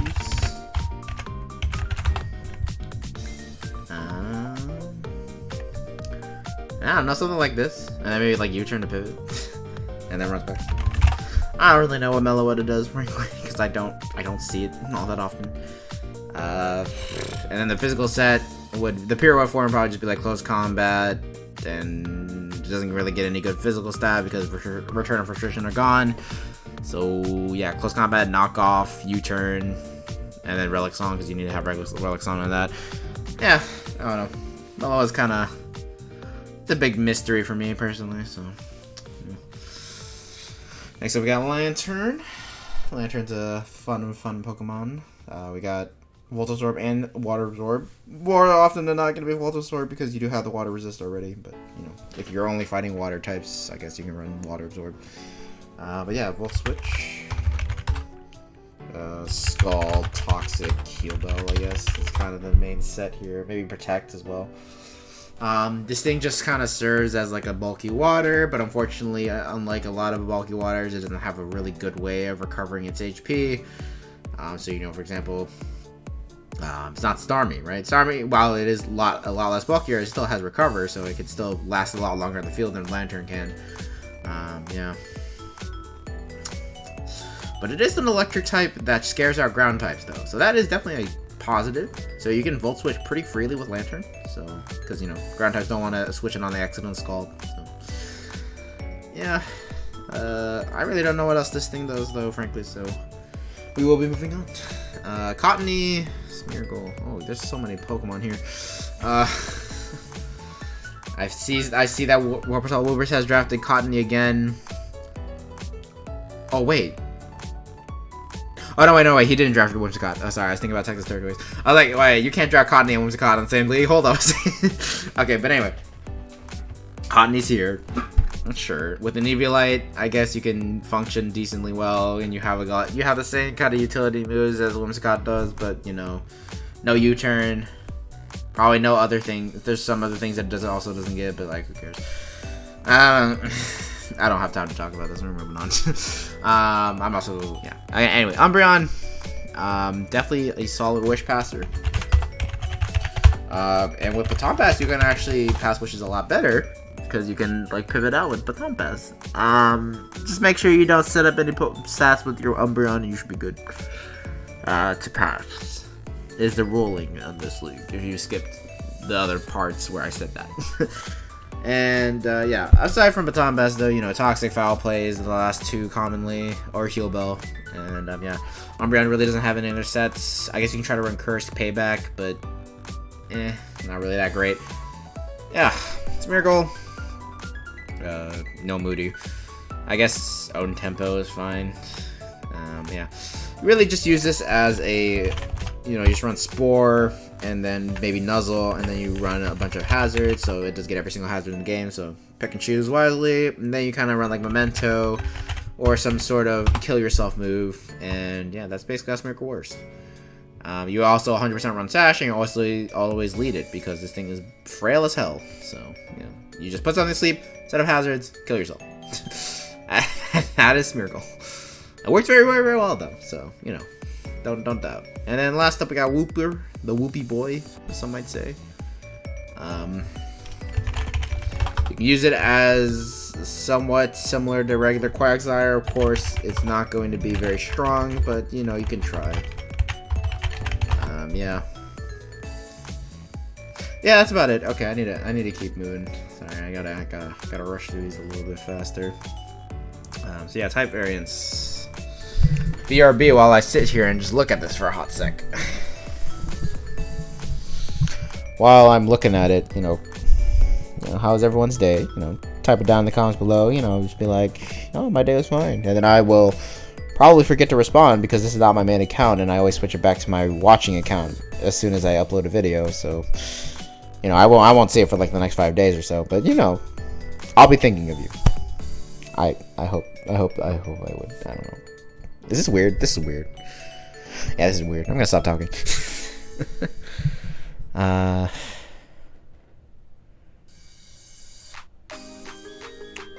Looks fine though. Yeah, this team looks pretty good.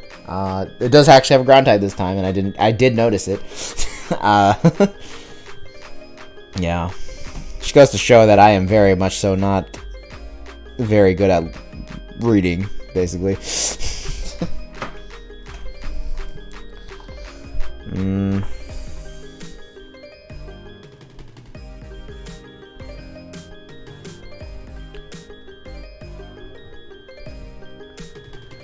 You know, I'll give it a pass. I can't think of anything. Ooh, nope, I can't think of anything. I was about to say flying, but then a lantern showed up in my thing. I was like, oh, damn it. Although it isn't the best flying check, for sure. But you get a pass for now. Hazards. This thing gets every single hazard in the book. But besides from that, rocks on this, rocks and spikes on this. Oh yeah, T-spikes here too. Yeah, that's a 5 actually. Yeah, that's enough. That is enough. That is the what I want to look for when I. And then in terms of the other side, we have a couple defoggers. Although frankly, they aren't very good defoggers, so there is something to be mad about here, I guess. Smeargle does get, you know, access to Rapid Spin and Defog, I guess, but, you know, you don't usually want to run those moves. I know Zach already has, but you don't usually want to run those moves in combination with each other, because it's just eating up your move slots. And then in terms of other removers, Defog Feeny is not super great because it removes your own terrain. Defog Charizard Y already has issues that I mentioned before. So, yeah, just... Why do I feel like this thing gets defog? It doesn't, but why did I feel like it did? I don't know why. Anyways, yeah, so actually the removal is pretty ass, I'm gonna be honest. In fact, it makes it a 7 after. Yeah, I'll give him an 8. But like, yeah, the removal is still not super good there. I mean, like, you do have removal, so I have to give you an 8. But like, pivoting wise, U-turn. We'll switch Baton Pass, I guess. I don't know if I'm gonna count that for every single Pokemon, but like, I'm just gonna count it for like notable Baton Passers. I know there's a lot of them though. I'm not gonna count Smeargle. So, for example, yeah. So, oh yeah, U-turn on this thing too. So that's 4. 3 of them would definitely want to use their pivot moves too. Okay, cut out for me for a hot sec. I don't know if it did for you guys. 7 or 8 is what I'm leading towards. I'm gonna give it a 7. Speed tiers. If we're counting Meloetta Pirouette, not bad. If we aren't counting Meloetta Pirouette, it's a little bit shaky because there's just a big gap between 142 and 100. I think with Meloetta Pirouette, it's a 9, maybe a 10. And then without Meloetta Pirouette, it's like a 7. So I'm going to give you an 8.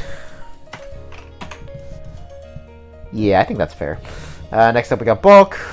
We got a pretty solid fire. Oh yeah, I forgot to mention like cores like halfway throughout. I stopped mentioning cores. But you know, it's fairly easy to figure out what the cores are if you know what typing is. So you know, I will say particularly though, this Steel Fairy Dragon core is particularly nasty. So there is that. The Fire Water Grass core is not far behind in terms of nastiness. In fact, it might be a little bit better even. Yeah, it's pretty ridiculous. And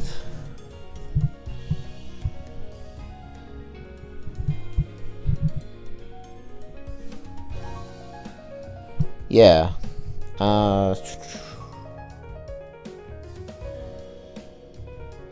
What? Why is the music being weird? I'm so confused. It's like bugging out for me. I don't know what's going on. Okay, anyways, sorry. I'm getting distracted. Yeah, so this team is pretty bulky. So we got Feeny, Ferrothorn, Umbreon. Yeah, Lantern a little bit. So yeah, and Electric gets Wish Passing too, so that's not too bad. 7 or 8 is what I'm leading towards. I'm not exactly sure which one I want to give it.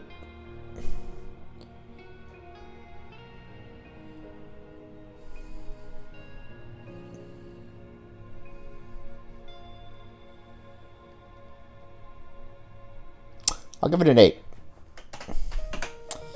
And then, setup-wise, Calm Mind Feeny, Dragon Dance Pulse. Wow, that's it. Pretty slim pickings there, actually. I mean, yes, there are like other niche setup sets that I'm not mentioning, like Curse Ferrothorn, and like I did mention Calm Mind Meloetta, so there's that. But like, these are like the only 2 real ones. I guess you can run Belly Drum, Extreme Speed, Smeargle. Yeah, good luck pulling that off. But yeah, I'm not a fan. There's like not a lot of setup on here. I mean, to be fair, you don't need a lot of setup to make things work. This is, yeah, it's very low, so I have to give it a 5. Only 2. It's only 2 real ones. So yeah, brings down quite a bit. In terms of wall breakers, though, it's coming back. It's coming back. You know, Specs Dragon Ball, Lifeform Nidoking, just Charizard Y, Meloetta. So like all those do wall break pretty well. I guess one thing to mention is all your wall breakers are special, so you might have to struggle with Chansey a little bit in this game, in this matchup. But you do have Meloetta Pirouette, so there's that as well, I guess. So yeah, that's better. And I guess Specs Feeny can kind of work as well, actually, too. So I'll give it an 8. Yeah. And then for cleaners, Drag Bolt, Scarfini. I guess Scarfini King as well. Meloetta Pirouette is decently fast enough. Especially since you probably will be running Webs a lot on Smeargle if you bring it. So yeah. I'm feeling like a 7 or an 8, maybe. Yeah, a 7 or an 8. It's definitely what I'm feeling.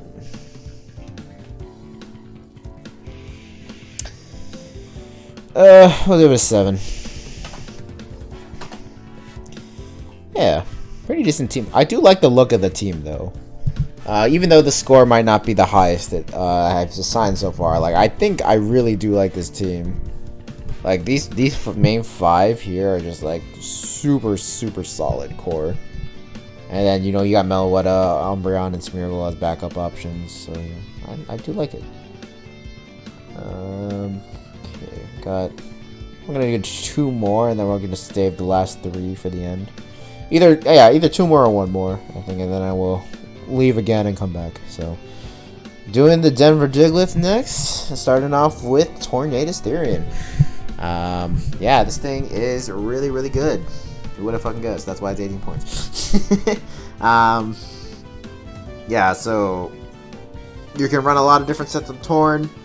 The ones most people would gravitate towards is probably offensive sets, so you do have access to Hurricane, Heat Wave, Focus Blast, and Nasty Plot. So those are like the main options for a setup. And then in terms of more defensive sets or like middle of the road, or like offensive pivot sets, basically, you got Hurricane / Air Slash if you don't want to miss. Although considering Winston's current track record with Air Slash, maybe he should just stick to Hurricane. Knockoff, U-turn, and then like defog, taunt, those type of things. So yeah, that type of stuff for offensive pivot. And then for like defensive sets, well, actually you probably still run the same moves, because Tornadus Therian doesn't do boost or anything. So. But yeah, you run like, yeah, maybe you run like more Rocky Helmet, maybe you run Assault Vest. If you run Assault Vest, you do still run like offensive moves. Well, obviously because it's Assault Vest, but you get my point.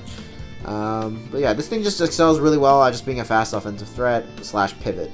Yeah, and it's a really solid defogger. So yeah. I guess I really covered all that without actually typing in anything, so I guess I'll just keep moving on. I'm pretty sure most people are treating this like a podcast anyways, because there isn't really a lot of visual information to go on here. Yeah, so next up we got Garchomp. You're gonna have to run Rough Skin every single week, and yeah, most famous Garchomp set is gonna be Swords Dance Scale Shot. I guess I should start typing. So yeah, Swords Dance Scale Shot, EQ, and then either Stone Edge or Fire Fang as the last move. Run Leftovers. You can run Life Orb. You can run Lumberry. All those type of moves work. Yeah. You can also run Stealth Rock as well, and run like a Stealth Rock 3 attack set, or Stealth Rock Swords Dance, Earthquake Scale Shot, which obviously that would mean you have to find no Earthquake or Dragon Resist. So yeah.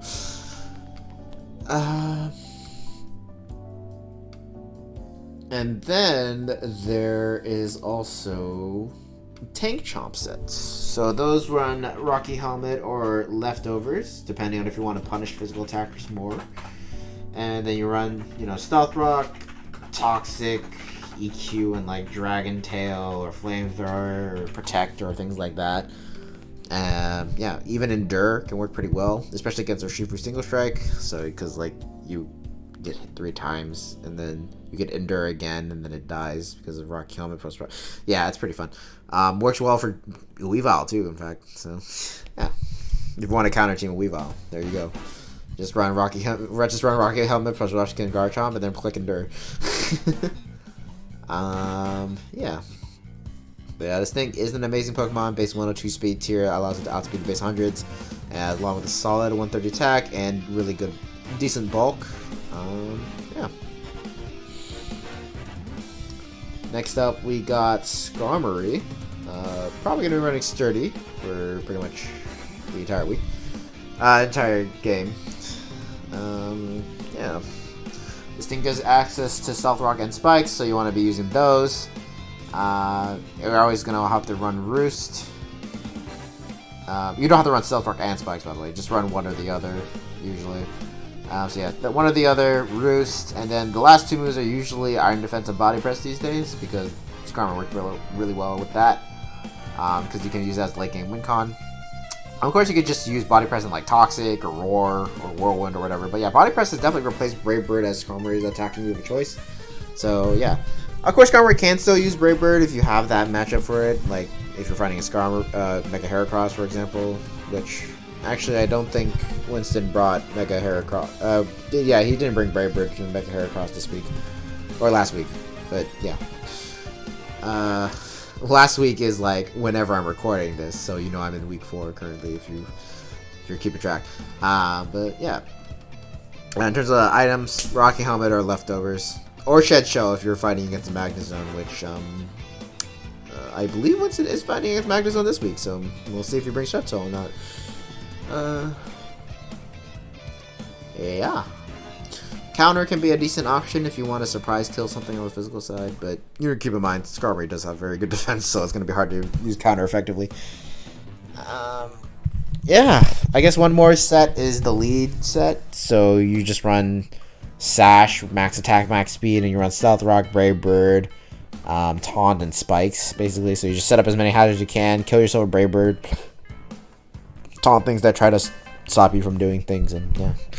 You can also try to run like offensive sets, I guess, with like weak armor, but probably not worth it.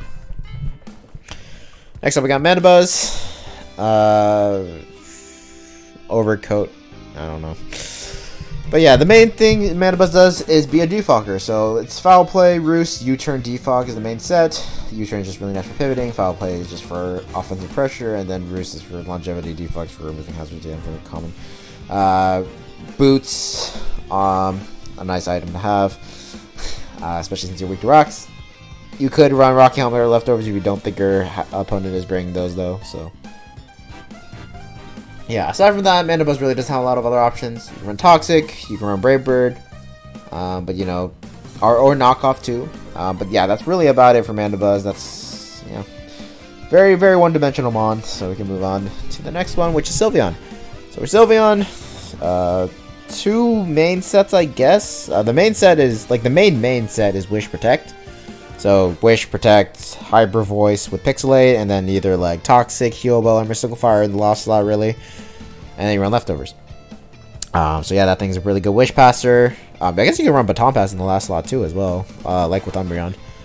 But yeah, good Wish Passer, and it is pretty decently hard hitting for such a defensive mon, so that's nice. And then the other set is going to be like offensive stuff. So you can run like Calm Mind through attack, or you can run Specs. Maybe even try Scarf if you want to try that. But like, yeah, Specs Hyper Voice is doing a lot of damage, and then you have pretty decent coverage with Mystical Fire and Psyshock / Psychic to hit poison types. Actually, it doesn't even get Psychic. I just realized I only get Psyshock, so you have to stick with that. But yeah, it has pretty good coverage. So, you know, kind of experiment with that. Yeah.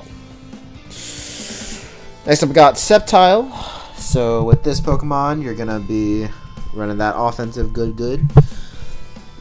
Yeah. So yeah, Sceptile kind of just runs like a bunch of attacking moves, and that's about it because it doesn't really have good setup. I mean, I guess it does get Swords Dance, but its physical move pool leaves much to be desired, to say the least. So, well, it's not that bad actually, but you know, Leaf Blade, and then after that, what, Dragon Claw, which is not that strong. Oh, now it gets Outrage. Yeah, so like Dragon Claw, Low Kick, and Leaf Blade, I guess. I guess that it isn't too bad, but you know, could be better. Oh, it gets Drain Punch too. So there's that too. Thunder Punch for Steel Flyings. Anyway, but besides that, usually it runs just like massive special attacking moves, along with some mixed options. So, you know, Leaf Storm is ridiculously strong coming off of this thing. Dragon Pulse still does decent damage off of it, and then you can run like Earthquake for coverage, or Giga Drain, Leech Seed, those type of things, I guess. Honestly, Mega Sceptile is just a fast offensive attacker. And honestly, if you're going to go for that, you might as well just pick Beedrill, because that thing's way better. Biased, not biased. Well, yeah, you know, what can I say? I'm a massive Beedrill fan. Yeah. Then we'll move on. Next up, we got Incineroar. Gonna be running Intimidate pretty much for the entire week. Probably going to be running Boots for most of the week as well. We have seen Winston run AV, which is another item I was going to mention, but there's also, you know, just like running Leftovers or stuff like that as well. In terms of moves, Knockoff is near mandatory, Parting Shot is near mandatory, and then after that, you know, run like Flare Blitz, Overheat, Toxic, those types of things. U-turn if you don't want to use Parting Shot, and for fear of getting taunted, I guess. And yeah, so Incineroar is just meant to be like a defensive pivot type thing with good offensive pressure. So basically an offensive pivot, but yeah, shut up. I don't know what I'm saying. But yeah, so that's basically the gist of that. Oh.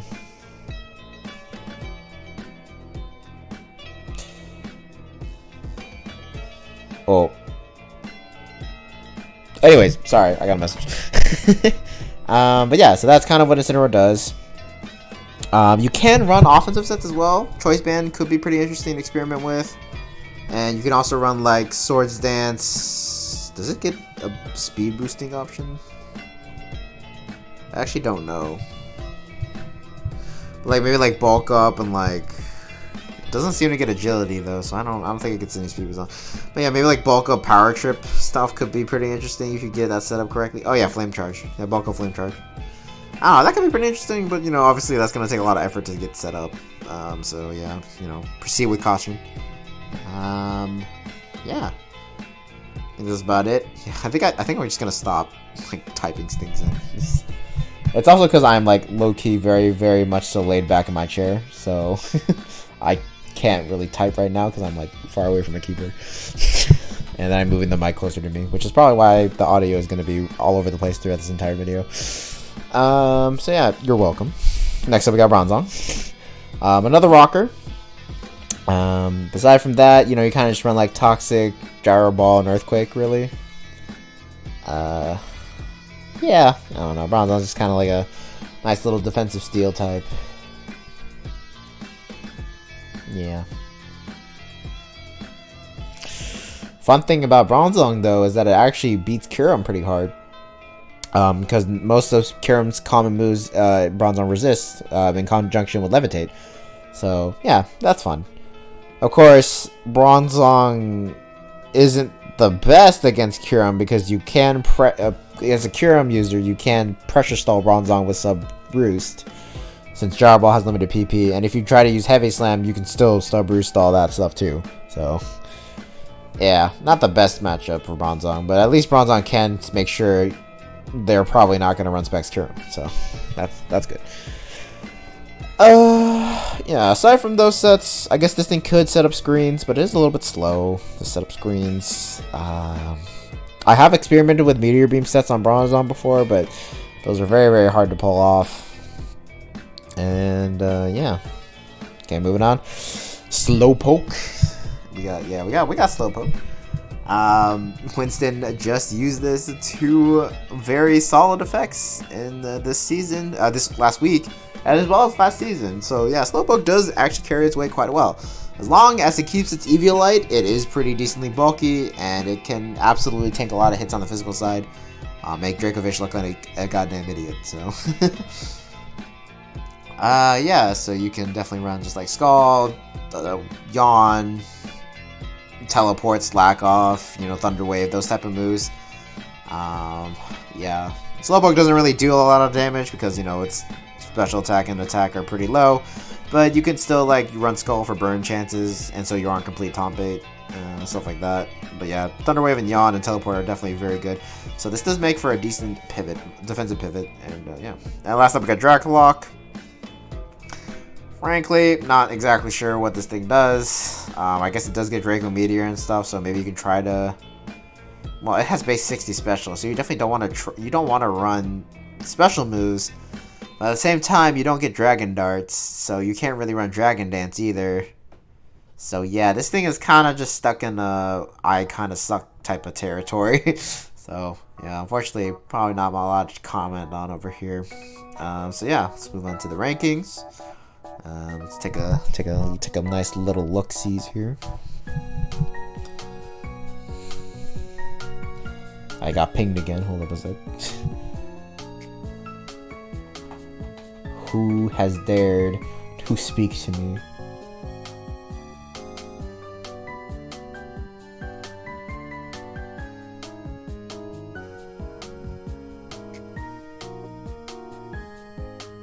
Oh my god. Wow. Oh, look at that. Someone just got a shiny Pumpkaboo. That's crazy. Anyways, I'm not stopping the video for that, though. Moving on. So, looking through it. Looked pretty good. Yeah. Again, it's not hard to pass this section. Basically, just have one good steel type and the resist for that. And then you're good. In my book. Which in this case it would be Bronzong, and then also Skarmory, and then you have like Incineroar and like a bunch of flying types and a rock resist and Garchomp.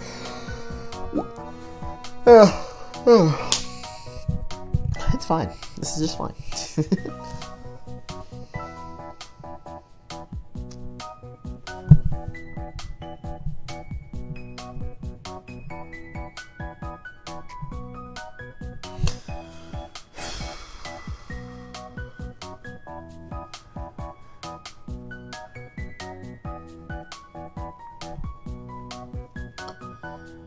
Yep, I can't think of anything. Yeah, moving on.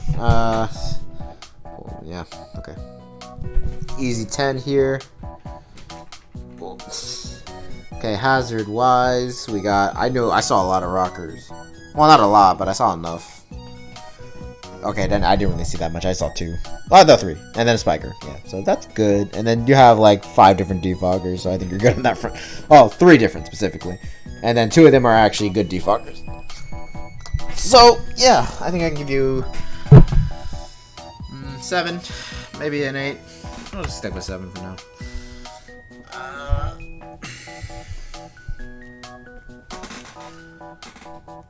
Pivoting wise, looked pretty good. Got U-turn on these 2, parting shot here, and then teleport here. So yeah, I actually do have to consider Slowpoke as. Wait, was I using Slowbro for the entire? Uh-oh, was I saying Slowbro instead of Slowpoke? I'm so sorry, I'm a disrespectful man. If I was. But yeah, Slowpoke, I'm so sorry. Yeah, it does get teleported, so. Yeah, oh god. Yeah, so U-turn on 2 to 3 Mons, Parting Shot on 1, Teleport on 1, so yeah. Baton Pass technically on Sylveon, so yeah, I can give you like an 8 or a 9. Stick with 8 for now. Pivoting wise, speed tiers are pretty solid. So 145, 121, 102, and then I guess yeah, 10. I just realized Garchomp and Dracolax share the same speed tier. Oh, they're both 102. Funny. Okay. I guess after that there is a kind of a big drop. So 102 goes to like 75, 80-ish. Yeah, it was Venomous at 80, and then Skarm is like 75. Never mind, 70. Sylveon's back down to 65, and then, you know, Bronzon's low. So, yeah, I guess there's a gap between 80 and 102, but to be fair, there were other teams that had that same gap, and I didn't take away points, so either I take away points from them, or I just give this guy a 10. Well, it's simpler to just give this guy a 10. It's also because he has a lot of fast mounts above 102. So, well, like he has 4 mons of 102 and above. To be fair, he's probably only going to be throwing them every single week. But like those are 3 mons he's probably going to bring every single week. You know? Bulk. Actually, yeah, I think I should just take points off from both of them. Actually, yeah, take it back.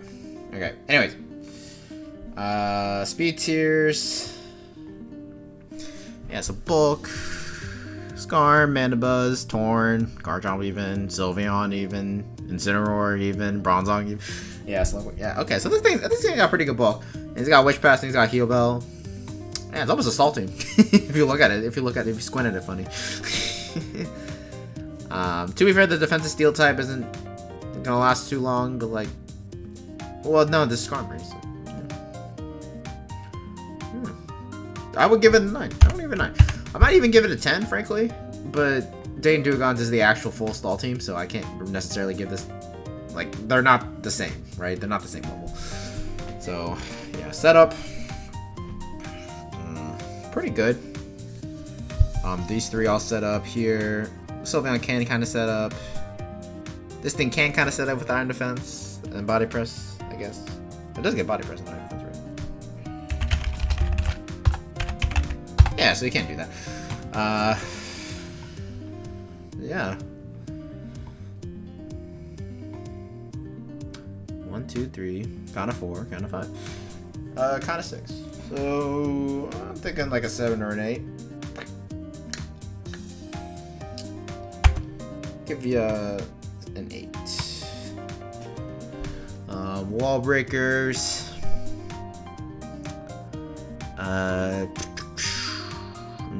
Wall breaker category, you're actually kind of struggling quite a bit here.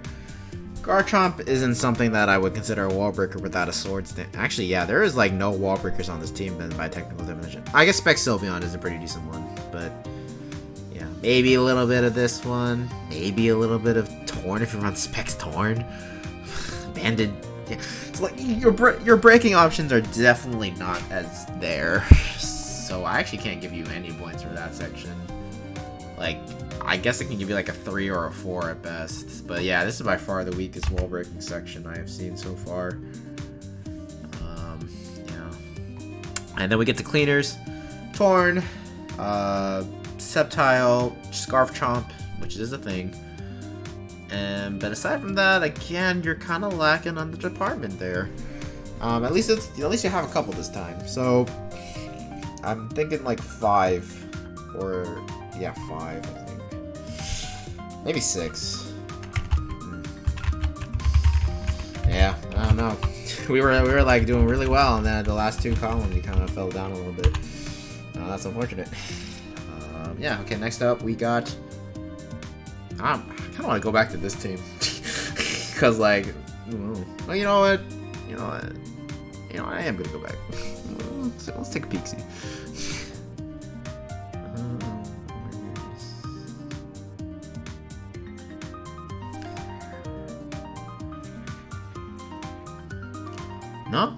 like this team. No, I like this team. Yeah.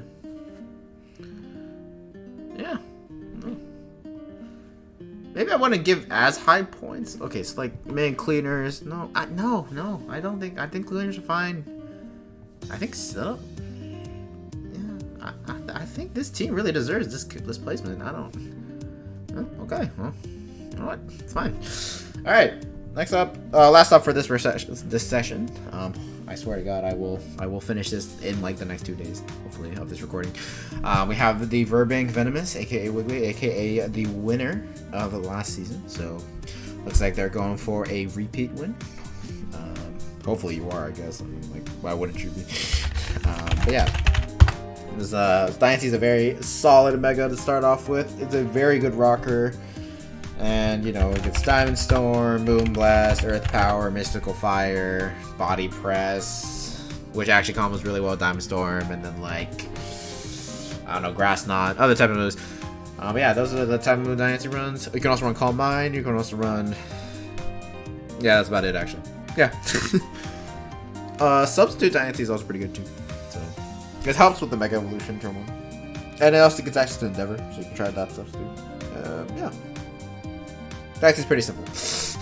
Next up we got Zone. Also pretty simple. 2 main sets here. First up is Specs / Scarf. So those use either Magnapole or Analytic depending on if you have to, you know, trap steel types or not. And then you run Thunderbolt, Flash Cannon, Volt Switch, and either Tri Attack, Hyper Beam, Teleport, or Toxic. Yes, those are really weird moves that I just listed off, but you know, just bear with me. Really, like, Magnezone needs only electric and steel coverage to hit a lot of things super effectively. So, well, hit things at least for neutrally. So, you know, there's that. And then there's the more trapping specific sets. So there is Iron Defense Body Press, which is there to trap Ferrothorns very easily. In fact, we saw a Choppleberry Magnezone that was intended to trap a Cobalion earlier this week, but unfortunately for the Magnezone, it was a special Cobalion, so wasn't really able to use Iron Defense to properly block against the Cobalion's Focus Blast. There was the Choppleberry there, which allowed Magnezone to survive their Focus Blast in the first place, but afterwards Magnezone had to switch out due to, well, not wanting to die. But yeah, this thing can still run Thunderbolt to kill Corviknight, and then like Toxic or something like that on the last slot. I don't know. Flash Cannon as well. You can still run special attacks on this type of set. But yeah, that's basically those are basically the 2 main sets. Oh, one more set. Assault Vest. So now you might think, well, why are you running Assault Vest? This is why. And now you're thinking, why are you running Mirror Coat on Assault Vest? Heatran is why for that one, because basically with Heatran against Magnezone, Heatran can very feasibly pick either Magma Storm or Earth Power to kill a Magnezone. And if you're trying to trap Heatran with Magnezone, you want to, you know, live the hit, right? So the first thought usually comes to berries. So Aqua Berry or Shuka Berry in this case. But since Heatran can reliably just pick either one, you know, Magnezone can't predict which one, you know, is going to come out, and then it's going to click Mirror Coat, and then hopefully, you know, live the hit and kill. So Assault Vest is the solution to that. So you, with Assault Vest and a good amount of Spadef investment, you are able to tank any one of Heatran's attacks and then Mirror Coat it into the next dimension. So, yeah. That's how Magnezone traps Heatran. If you want to know how Magnezone traps Excadrill, there's one more variation to the Iron Defense Body Press set, and that is with Magnet Rise. So, forgot to mention that. Which yeah. So yeah, you can. It's actually Magnet Rise Air Balloon. It's really weird. So yeah, you switch it on. You switch it on Excadrill with the Air Balloon. It has to go for Iron Head. Hopefully you don't get flinched, and then you click Magnet Rise. And so after that, Excadrill can't hit you with Earthquake, so you get to set up Iron Defense for free and then kill it with Body Press. So yeah. Basically, Magnezone over the years has really much so evolved to take care of any single Steel type in the game. I think bar none at this point. Most of them have traps, have text to get trapped. Even Necrozma Duskmane. I know Magnezone was used in Ubers to trap Necrozma Duskmane because Yen is so common. And yeah, being able to trap, and I don't know if it kills Necrozma Duskmane, but at least deal a lot of damage to it is very, very useful. So yeah. In fact, you're probably run something similar to this, because Necrozma DM usually doesn't run any offensive moves besides like Iron Hit or stuff like that, and if it does have Earthquake, you still have the Air Balloon Magnet Rise thing, and then you can run Iron Defense and Body Press to just eventually kill it 1v1. So yeah, maybe you want to run Thunder Wave too, just to make sure you're faster than it. Next up we got Slowking. I can't think of any steel types that Magnezone can't trap at this point. Even Dialga, you can try to use the Soft S set probably, and it'll probably work. Well, I don't know if it's Soft S Magnezone would live at Dialga's Earth Power versus a Heatran's Earth Power, but you know, you have to check that. You know, I'm curious. You know what, let's figure this out right now. This is why my videos take forever, because I just go off tangents. Might have slight amounts of ADHD. It's fine. But I don't know. This is a good exercise to do. Like, you gotta be inquisitive, you know.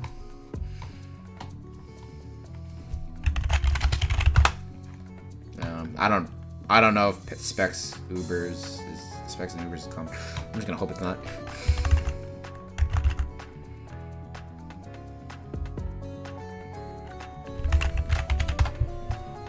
Oh yeah, you take that. But you don't take Specs, it looks like. Yeah, you don't take Specs. Okay, there you go. Modest Specs Dialga can't be trapped by Magnezone. Although, if Specs Dialga is locked into any other move, then it would be trapped by Magnezone, so... Actually, yeah, no, Magnezone still wins. Still stays winning. You know what? Okay, you know, I'm now very... I don't know if this is a good enough video topic, but I just kind of want to think about... I want to do like a video about what steel types Magnezone can't trap. I don't know. I'm not really interested. I should do Ninetales HG. Just to get the whole list. But if I do next to HG, then I should allow Magnezone to have hidden power. And then in that case, Magnezone can probably do a lot. Arceus Steel. I say that's probably very heavily matchup dependent, and you probably can't be Arceus Steel because it has Recover, so you can just, you know, I don't know. If it has Wisp and Recover, eventually you will lose to it unless you have lefties. And if you have lefties, then I don't know. Actually, yeah, this is just really interesting. I want to know which sets. I want to know which, you know. This is a video topic for later. I'm gonna actually do this later. Yeah, sorry, I went off such a tangent. Anyway, Slowking is up next. No one steal my idea. No one tell Pokey. I swear. He's gonna take my idea. Don't tell Falsewell Gaming, please. Yeah. Anyways, Future Sight Slowking is up next, and yes, I did purposely have a Future Sight because that is what it does. Yeah, this is the main set. Heavy Duty Boost, our leftovers are Rocky Helmet. Rocky Helmet lets on Slowking, then versus Slowbro, but you know. Yeah, so that is Slowking. That's what Slowking does. If you want to do more, I guess you can run like Assault Vest with different attacking moves, or like maybe you want to run Nasty Plot. Maybe you want to run Choice Spec with Trick. You know, those type. Maybe you want to run Trick Room. Those are the main sets that Slowking does. Yeah, moving on. I don't want to linger for too long because I wasted so much time already. Yeah, next up we got Suicune. Two main sets here. Both are variants of the same type of concept, which is set up and eventually sweep. So they both rely on Calm Mind and Scald. So yeah. First set is Vinku, and that is Sub Protect. So you're fully abusing pressure here. You're just spamming Spell and Protect and getting Calm Minds up when you can. And then Pressure is, you know, stalling out Pokemon's PP moves and stuff like that. And then you have Scald to burn physical attackers, so, you know. Yeah, that's the first set. It's fucking horrible to fight against, frankly. Because if that Suicune just gets lucky, then, like, you lose. Like, if you burn that Rillaboom, easy win. And then hope the Rillaboom isn't, like, Swords Dance. But even then, like... Actually, yeah, Swords Rillaboom would still be threat.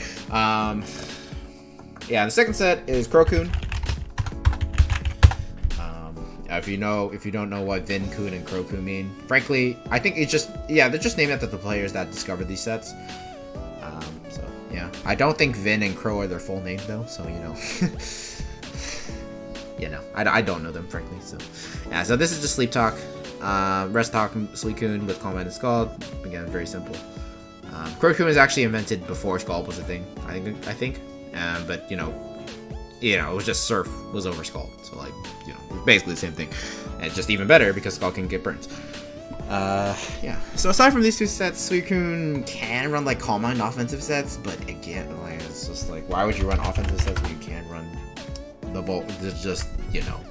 you know, right? So, there's that.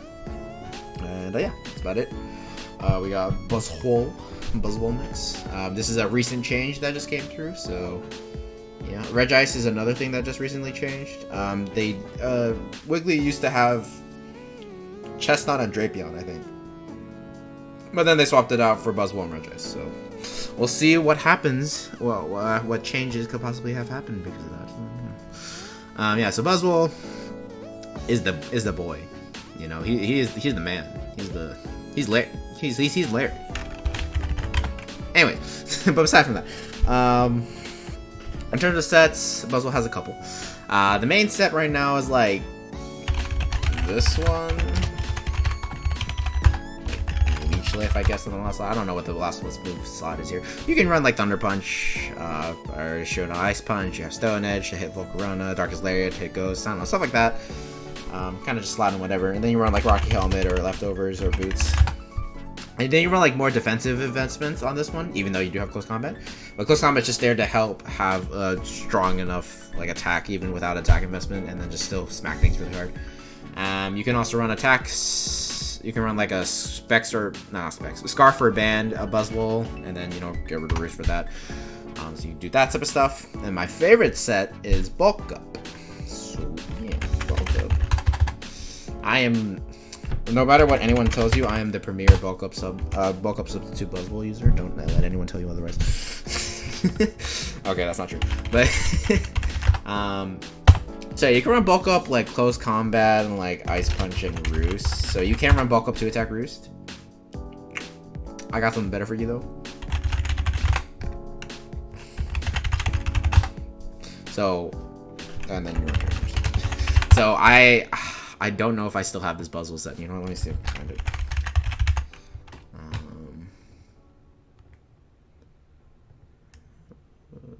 This is definitely that right Buzzwole set. Yeah, this is my set. This is my set, baby. It's actually, I think I made this set, and then I looked at Buzzwole Smogon page, and it was almost exactly the same, except with some couple EV differences. So that was funny. But yeah, this set basically aims to like live as many hits behind a sub as possible, and then just spam bulk up, and then you can, you know, Drain Punch and Ice Punch things. I used to run Earthquake on the last slot too to hit Toxapex, but since this wasn't Generation 7, but I changed it to Ice Punch in Generation 8 to hit things like Zapdos a little bit more. Again, you can kind of switch and choose to whatever you want. Yeah, I think the investments were, so this one, 196 HP, 16 special defense was to live a Scald from Toxic behind sub. The 48 was to basically live a defensive Lando T Stone Edge behind sub, which was the hardest thing you could hit outside of like Fly. And then 144 speed was enough to outspeed, I don't remember what it was, but it was something, I think Chrono? Yeah, I think Chrono. And then I just ran the rest into attack, and just to make sure I can get the attack boost every time I kill something. So yeah, this Buzzwole was pretty fun to use. Not gonna lie. Anyways, yeah, that's the set I ran. If you want those EVs, you can just pause on that screen and then just take them. Yeah. Of course, you probably want to change them because, you know, you're not gonna be fighting. Well, you might be fighting Toxapex and stuff occasionally. Yeah. So with basically Toxapex, you'll eventually, I think +1 Earthquake does do like enough damage so that Pex can't recover stall you forever, but I need to check that.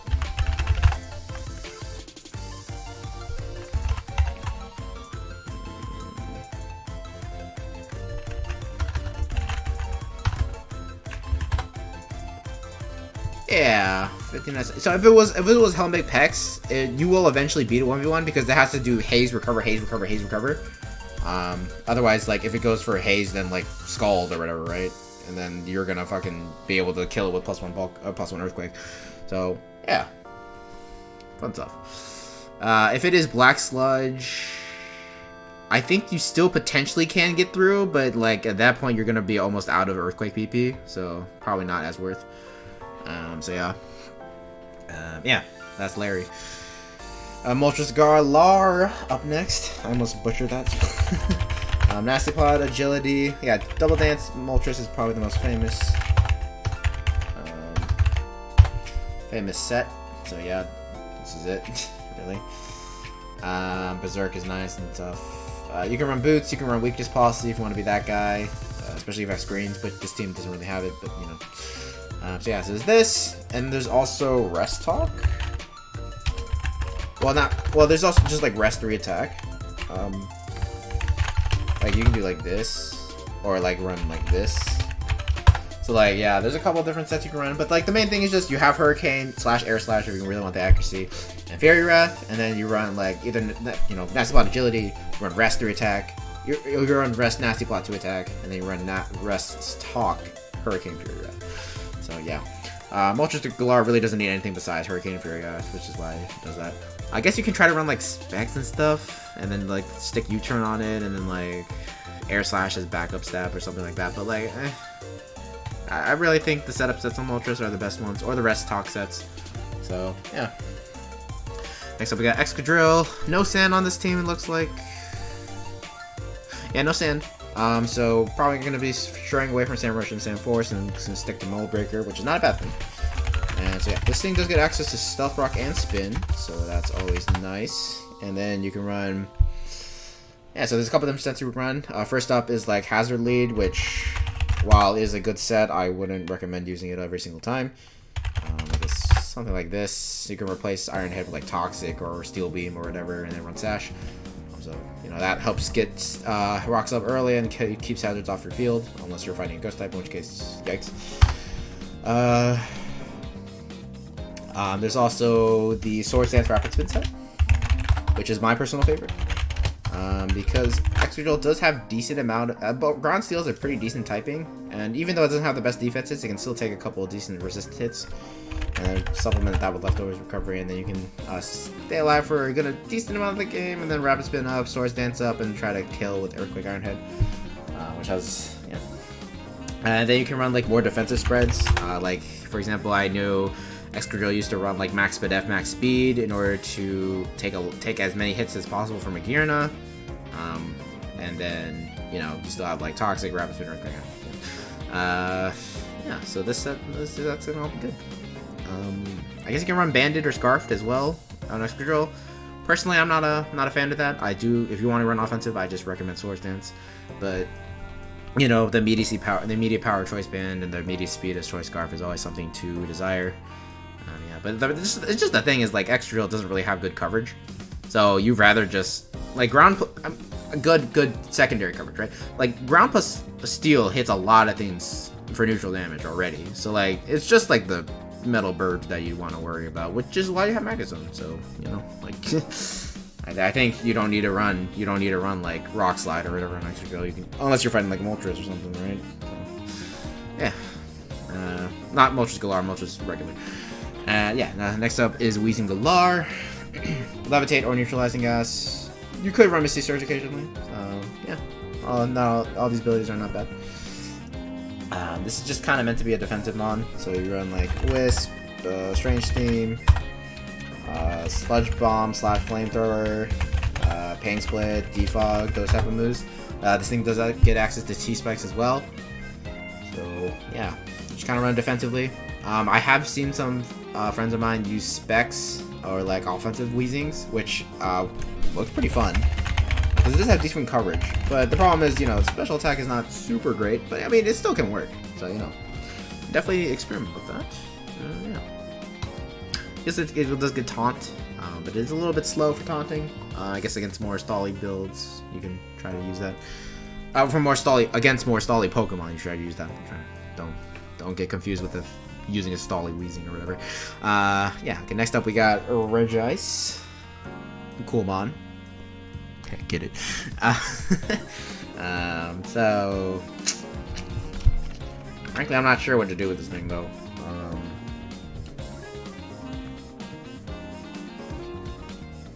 No, like I really don't know. Please help.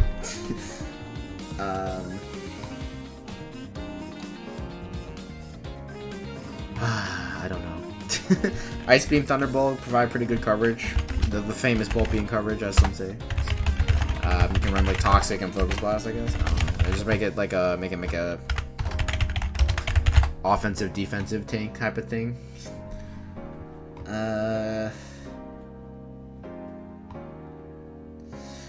Yeah.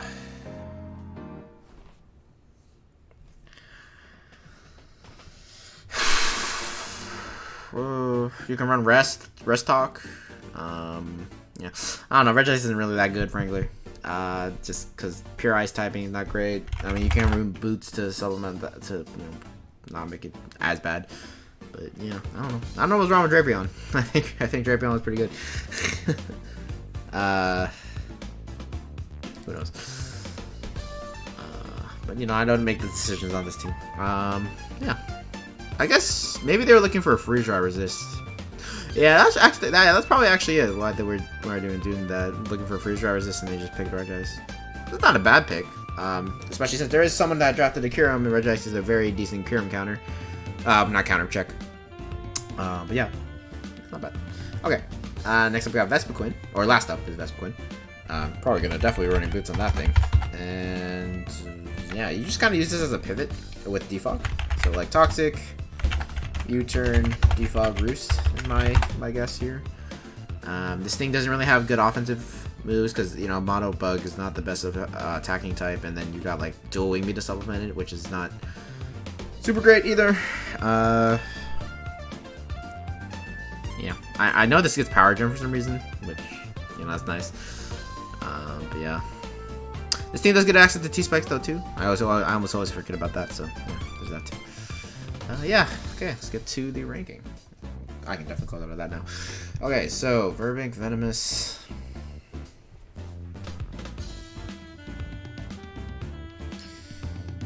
Let's back up here. So yeah, as I was mentioning, the freeze dry resist is now resolved because Regice is on the team. Whether you'll bring that against the Kyurem, who would definitely be prepared for it, is another question, but we'll see what happens.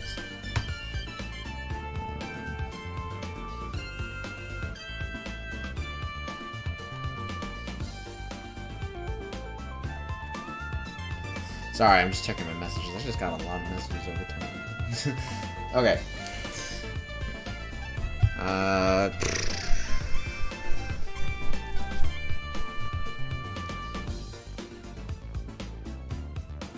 Yeah, in terms of type variants, though, I think it's fine. I mean, honestly, I'm pretty sure it's fine. Most people are smart enough to not draft teams that aren't super weak against one type,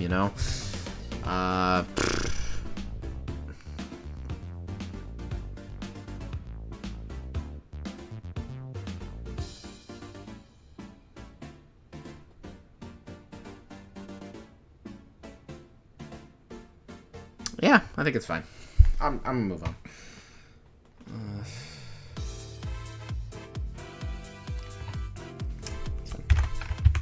Hazards. So, Rocker here.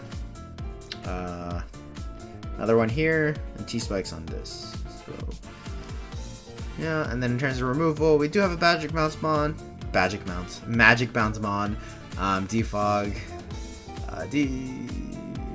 I don't know if this thing is Defog. It probably does, but you probably want to run Defog on that. Defog on this thing, though, for sure.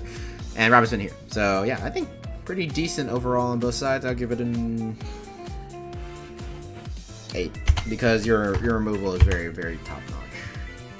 Well, the Defoggers aren't great. Like, yeah, they're not amazing, but you do have all of them. So, that's a 5 on that, and then you have 2 Rockers and a T-Spikers. Yeah, pivoting wise,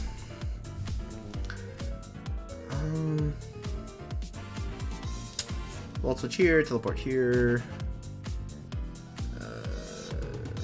U-turn here. I think that's it. Okay, well, it's not the best, but not the worst. I'll give you 6. Actually, 5. I'll keep it 6. Oh, shoot. That's the music. Speed tiers. Fastest mon is base 110, which is not the fastest. Aside from that, though, I think the rest is fine. Let's see here. You got the 110, you got like the 95. Is that 95 or 90? 90. Okay. 90, it's like 77, 79. Oh no. I don't know my speed turns anymore. What do I do?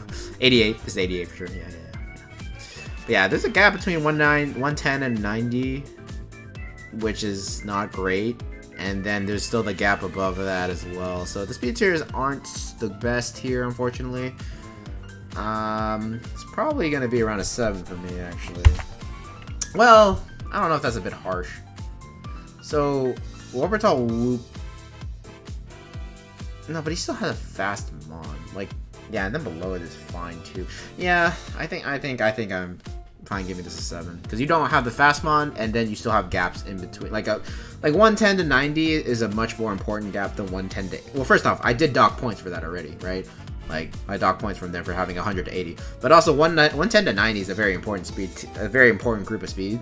Because you have, like, stuff like Lele, Kyurem, Garchomp, all the base 100s, like, fucking Zarude, Mega Pinsir, like all those things that would exist within there. Kartana, Blacephalon. Like, there's so many offensive threats that exist within that speed tier that you really want to have stuff in between 110 and 110 and 90. So, yeah, I'm going to dock a little there. Bulk-wise... I had 2 bulky waters, so that's already good. Buzzwole is very solid on the defensive side. Weezing's decent on the defensive side as well. Yeah, I think this is pretty alright. There isn't any wishing to be found or anything like that, but, you know, not all of our teamies wish. I think I'm a 7. I'm a 7. Yeah, 7 sounds good. 7 just sounds good in my head. Honestly, at this point, I'm just going more by feel than by anything else. Setup wise, Calm Mind, Suicune, Bulk Up, Buzzwole, the whole thing in Moltres.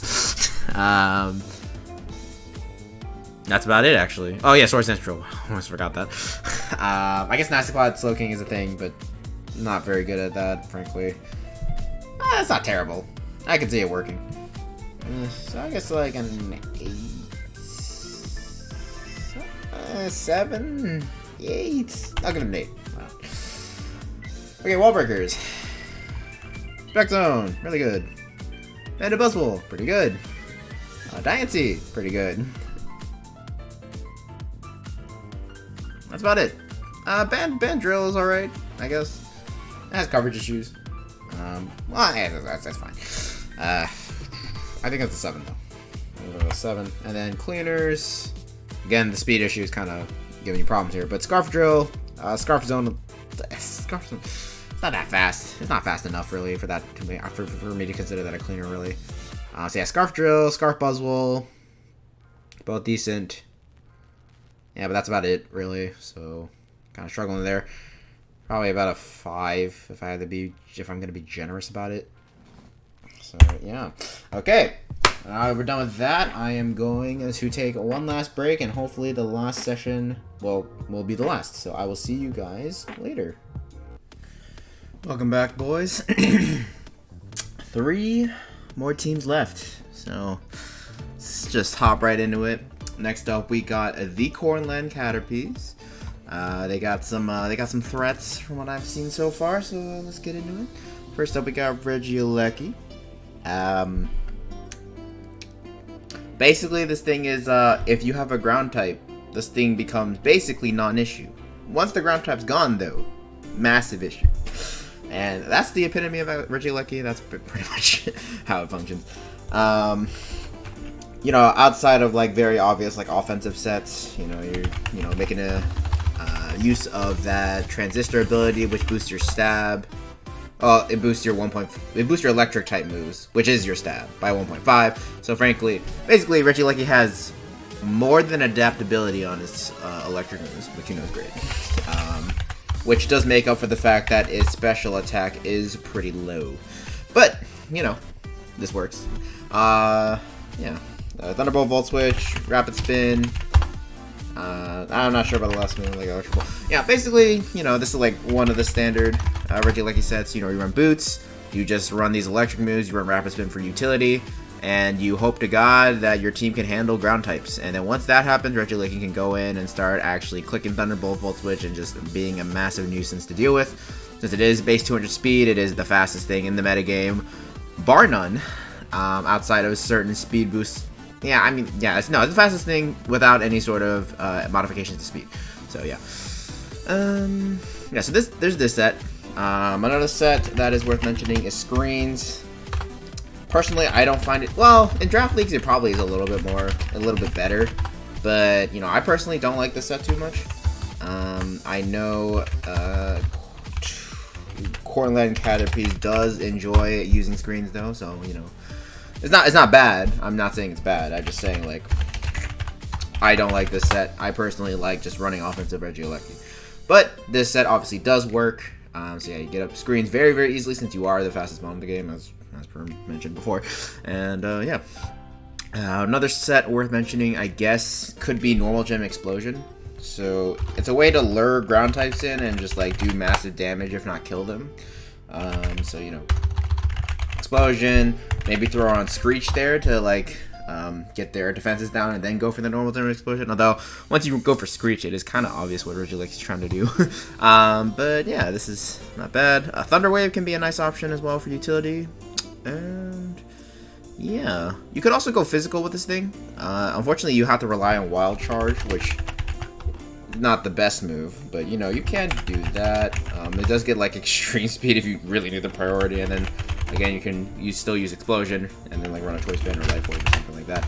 But yeah, about it for Regieleki. Next up, we got Rotom Heat. I've explained like 3 other different Rotom 4s, I think. So like, it's pretty, you know, it's a simple mod. You know, Volt Switch, your stab move, your secondary stab move specifically. Toxic / Will-O-Wisp. And then like Pain Split / Defog. You know, that's like the standard Rotom Heat. Rotom Heat specifically does run Boots, like Rotom Frost, because you know it's weak to rocks, so you don't want to have that. But yeah, Volt Switch over Heat Toxic. Yeah. Very standard set here. You can also run Nasty Plot if you so choose.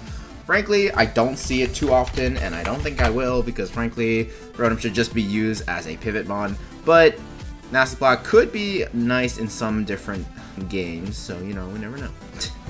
And yeah, very simple mon. This thing can also set Screens again, I guess. But yeah. Okay, next up we got Mega Heracross. Very, very strong Pokemon. It is, I think it has one of the highest attack stats in the game. Like, I think it is the highest attack stat? I'm not sure. Maybe like Mega Mewtwo X beats it. And you know what? Actually, let me figure this out.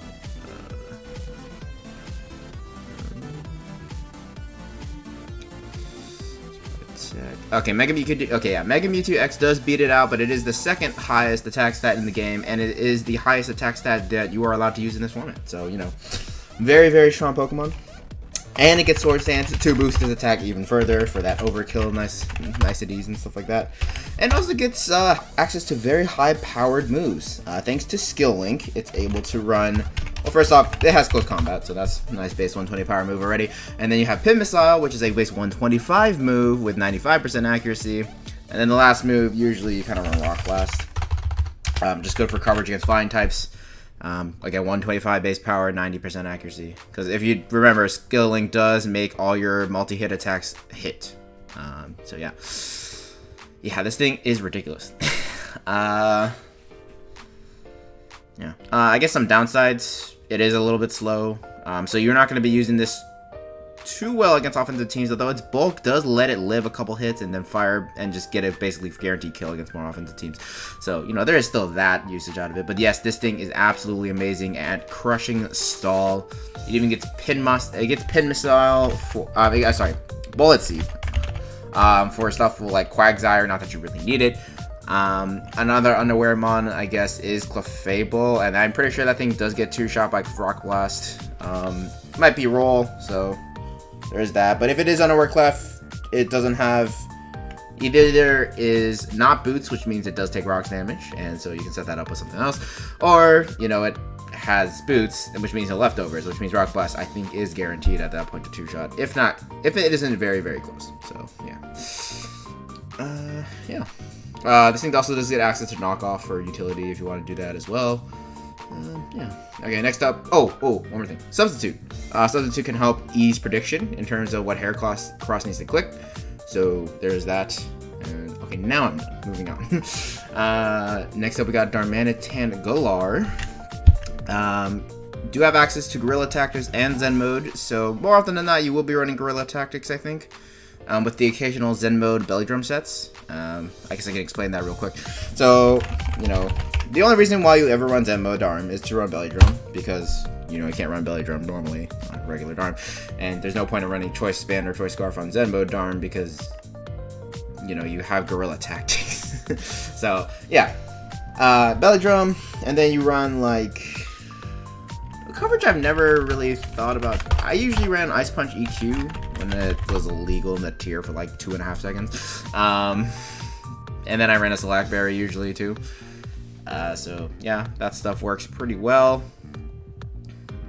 Ice Punch EQ, Ground Ice gives you very, very solid neutral coverage across the board.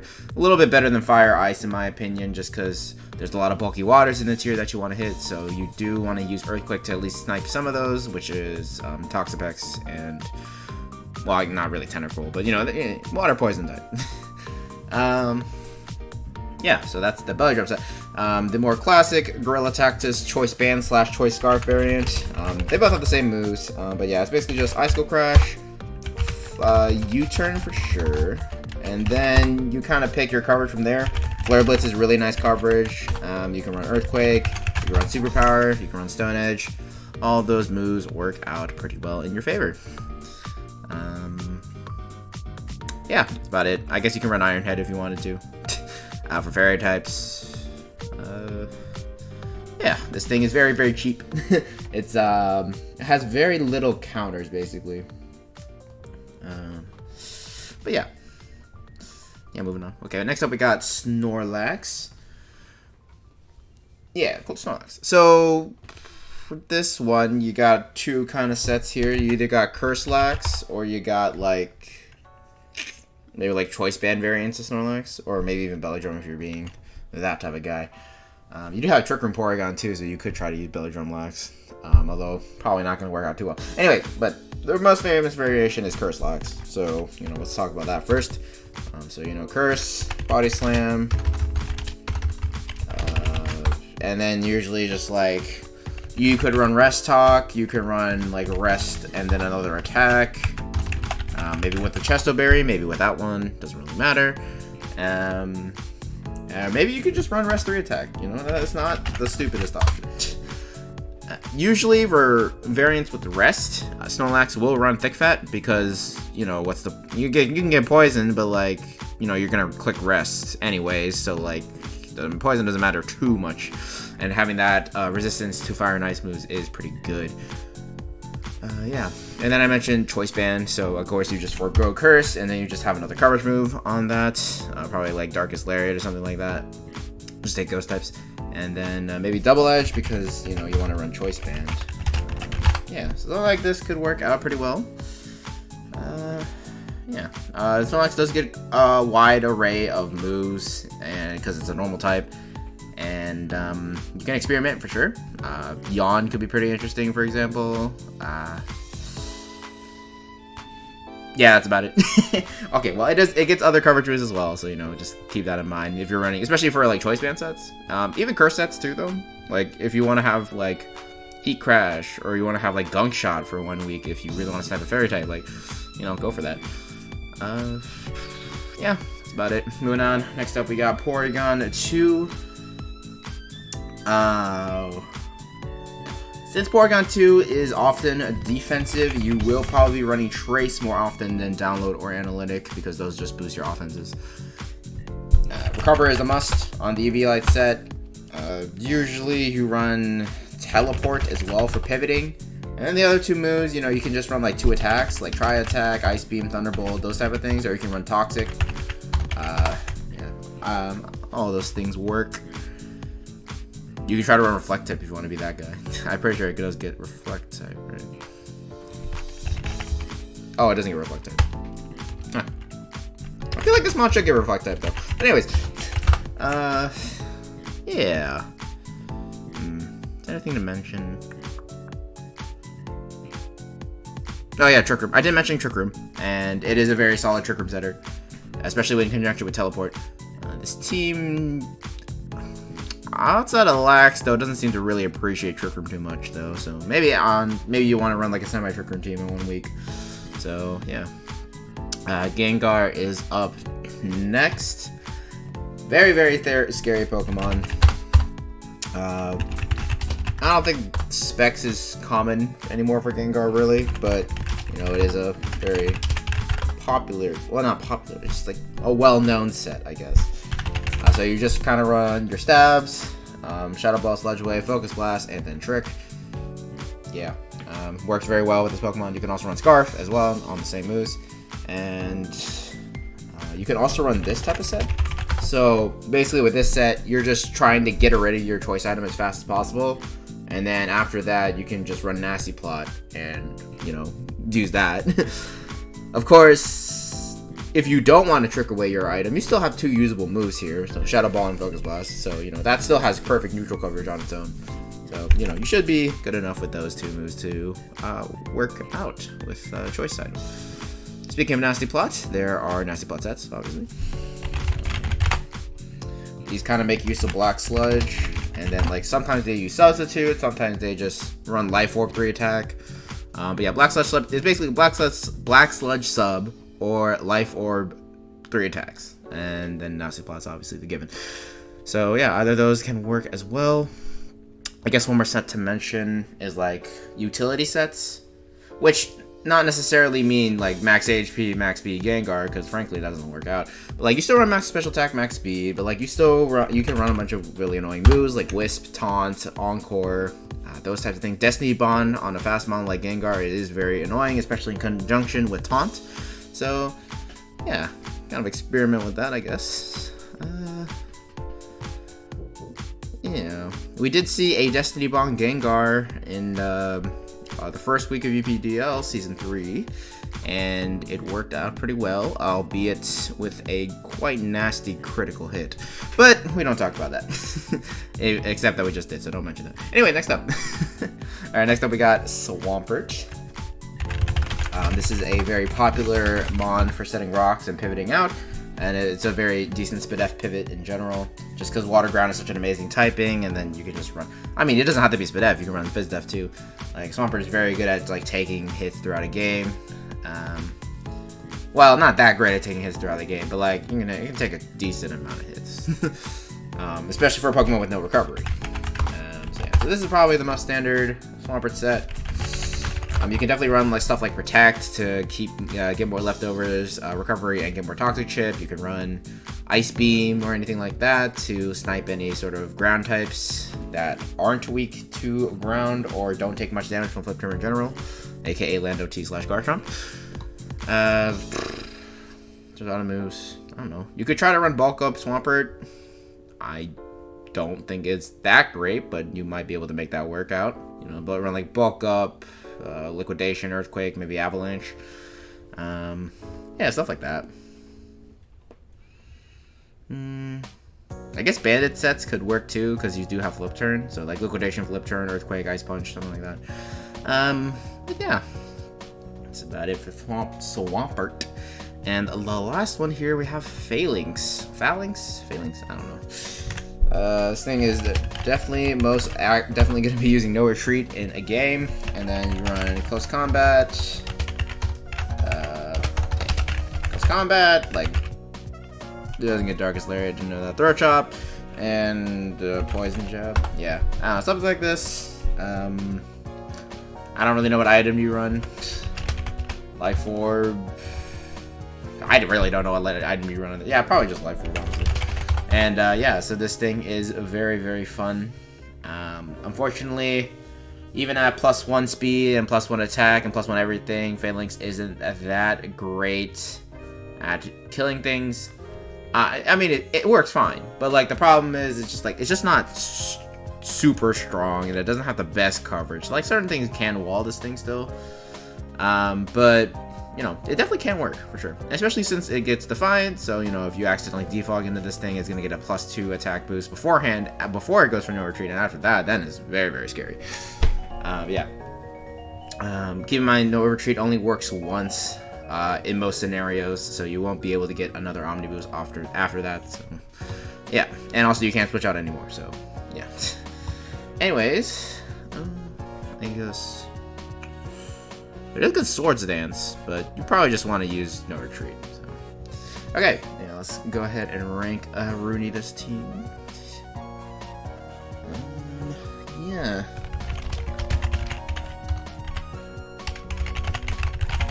So first up, we got the type variance category.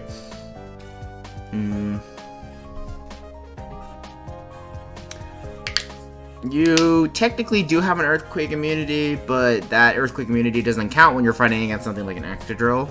So I kind of do want to dock points off for that. Usually do want just like a normal, regular flying type in order to not get demolished by Moldbreaker, Excadrill, or even Moldbreaker Haxorus, which does sometimes run Earthquake as well. So, you know, that's something to keep in mind. Besides that, though, you definitely have other issues in terms of typing. Dragon is super free against your team, and you have no resist, for example. To be fair, you do have a Scarf Darmanitan, which does revenge kill most dragon types, until you figured out that they're scarfed as well, and then you might be fucked. But, yeah. Dragon is definitely an issue here. I guess you do have a ground and resist, even if Rotom Heat does get smacked by an earthquake if it's not levitate. But yeah, I mean, still, it's not that great. What else?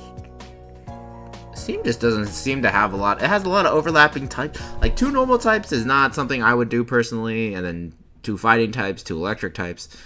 Yeah, there's a lot of overlap here, and I'm not super sure about that personally.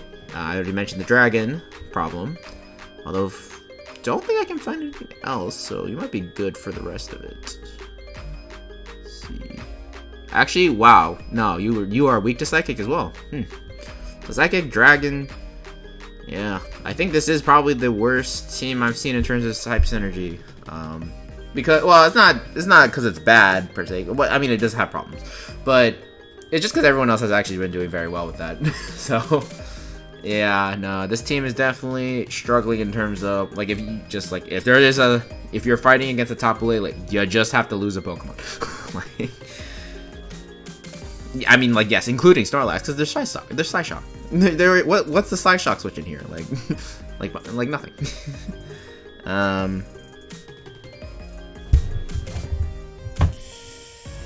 Let me think here. What else? There's gotta be something else. This team is like too wacko. It's not wacko.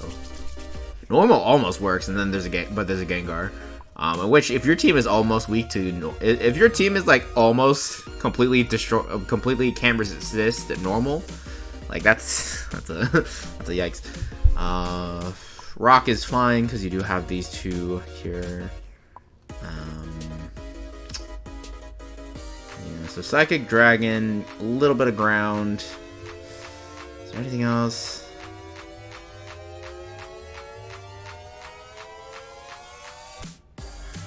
Water? Oh my god, water. Huh. I didn't think of that one first. Okay, water as well. I mean, yes, you do have 2 electric types, but still, you have no water switching, is the thing. Like a Specs Keldeo, like, what's your switching in that? Like, again, nothing.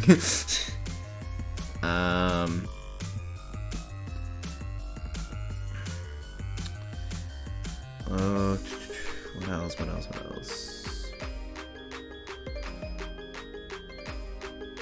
You know, I'm gonna stop for now.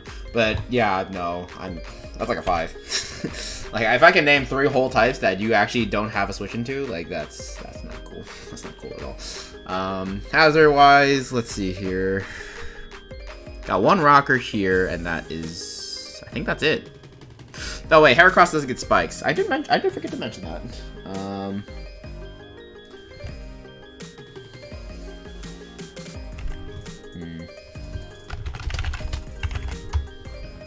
Yeah.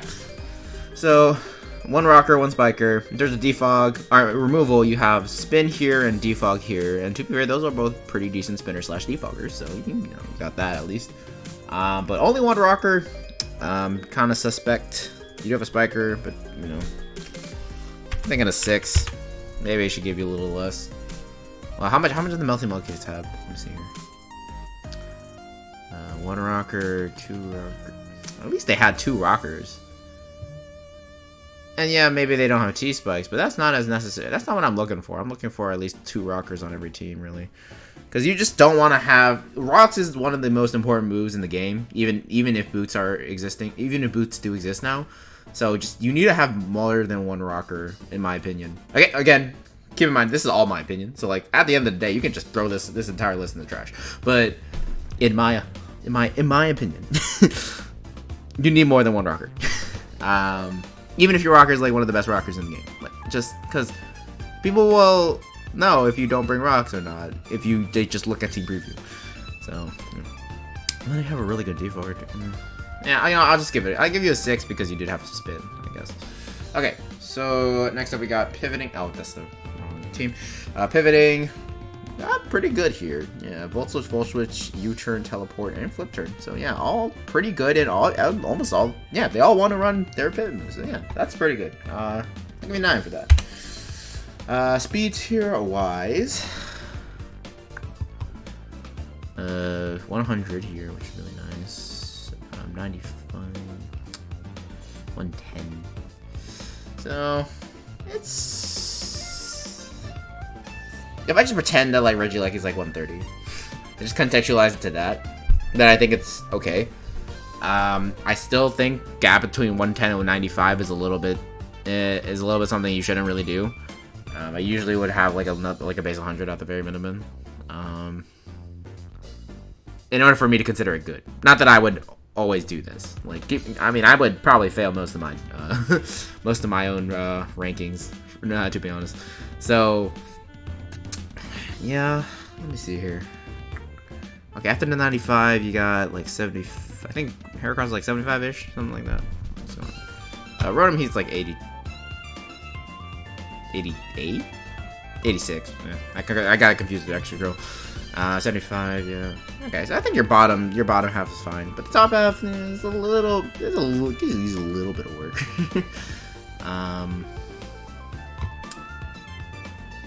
So I gave Virbank a 7 because they didn't have anything above 110.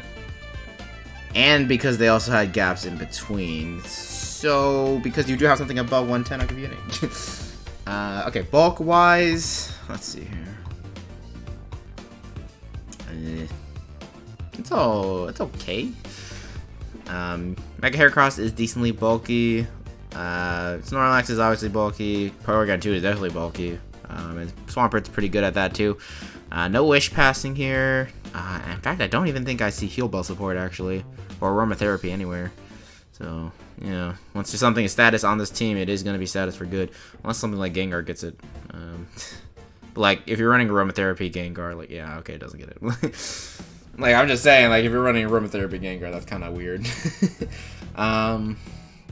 So yeah, the problem is like the bulky Pokemon here are all like weak to share a lot of like types that are like not necessarily weak to it, but like a lot of types hit those things and it hits them for neutral damage. So like for example, flying, you got water, you got besides Psychic and Dragon, right? You have flying. Fighting frankly still works because Heracross, while it is decently bulky, it cannot last throughout a game. Because it has no form of recovery outside of rest. So, I didn't consider that for the rest of these other teams. Maybe I should have. Maybe I should do that in the future. But for now, like just purely based on bulk, it's still not great. Nothing on this team has reliable recovery outside of Porygon. So I can't give you too much here. I'm gonna say like a 5. Next up, we got setup. Setup here is it's all right. Yeah, we got some decent stuff. Curslax, Swords Dance, Mega Heracross, Massive Black Gengar, No Retreat, Phalanx, a little bit of bulk up, a little bit of nasty plot here, touch of belly drum here. So, you know, not bad overall.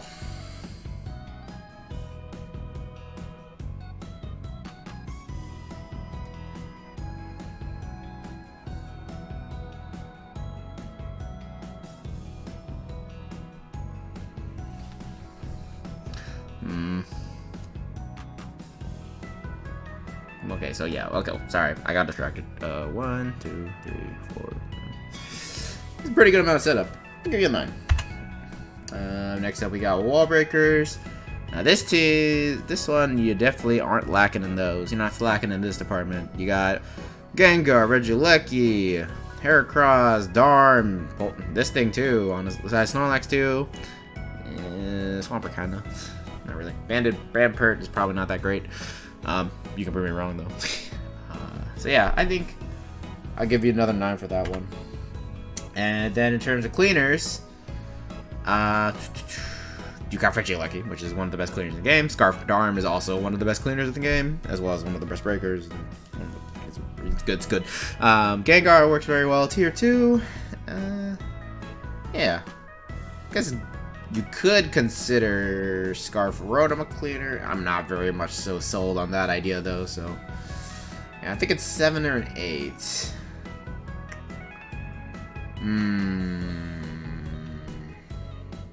I'll do a 7, even though it results in a tie. But you know, I'll just break the tie myself later on. Slovakian Slowbros is up. Oh, that's wrong. Wrong thing. Slovakian Slowbros is up next here. Okay, so we got Lando T starting off, of course, the fun Lando T. This Pokemon is super good because it can fill with a lot of roles within a team. You know, it's got Stealth Proc, Defog, U-Turn, Knockoff, Swords Dance, Bulk Up, you know, all that type of stuff. It can be a sweeper, it can be a pivot, it can be your hazard lead, it can be a defogger, you know, it can do a lot of stuff for your team. So, yeah. Most standard set right now is Bidef. Usually Stealth Rock / Defog, EQ, U-Turn, and Toxic. This is a standard Lando T set. Knockoff also can be set for Toxic as well. And you run max HP, max Bidef. Of course, that's not going to translate to every single Draft League game, but you know, that's just thought I'd inform you on that. And yes, the Smogon set is wrong. Basically, you know, the reason why that set hasn't been updated yet onto Smogon articles is just Smogon Dex analysis is that really, sorry, I thought someone was knocking on my door. Yeah, so really, basically, it's you know, to write up an analysis for the Smogon Dex pages, like, you know, you're not getting paid for that, and you know, frankly, there's just a shortage of writers right now, so, or qualified writers. So, you know, just gotta wait on that, unfortunately. Yeah, so besides this set, you know, you can mix and match. You know, I did mention you can run Defog or Knockoff, whatever. Stone Edge even, and within this moveset. Earthquake and U-Turn are pretty non-negotiable, though, on most Lando T sets. Earthquake is basically the standard. U-Turn is the standard on defensive sets. And then if you want to run offensive sets, you can ditch U-Turn for other stuff. And you can run, like, Swords Dance Substitute with Earthquake and Stone Edge. You can run Bulk Up with the same set. You can run just straight up offensive, so like Swords Dance, like Earthquake, Stone Edge, and like Explosion in the last lot, or like Knockoff. I don't know, just run offensive. Yeah, and then you can also run like Swords Dance, Earthquake, Stealth Rock, Explosion, which is the standard hazard lead Lando T.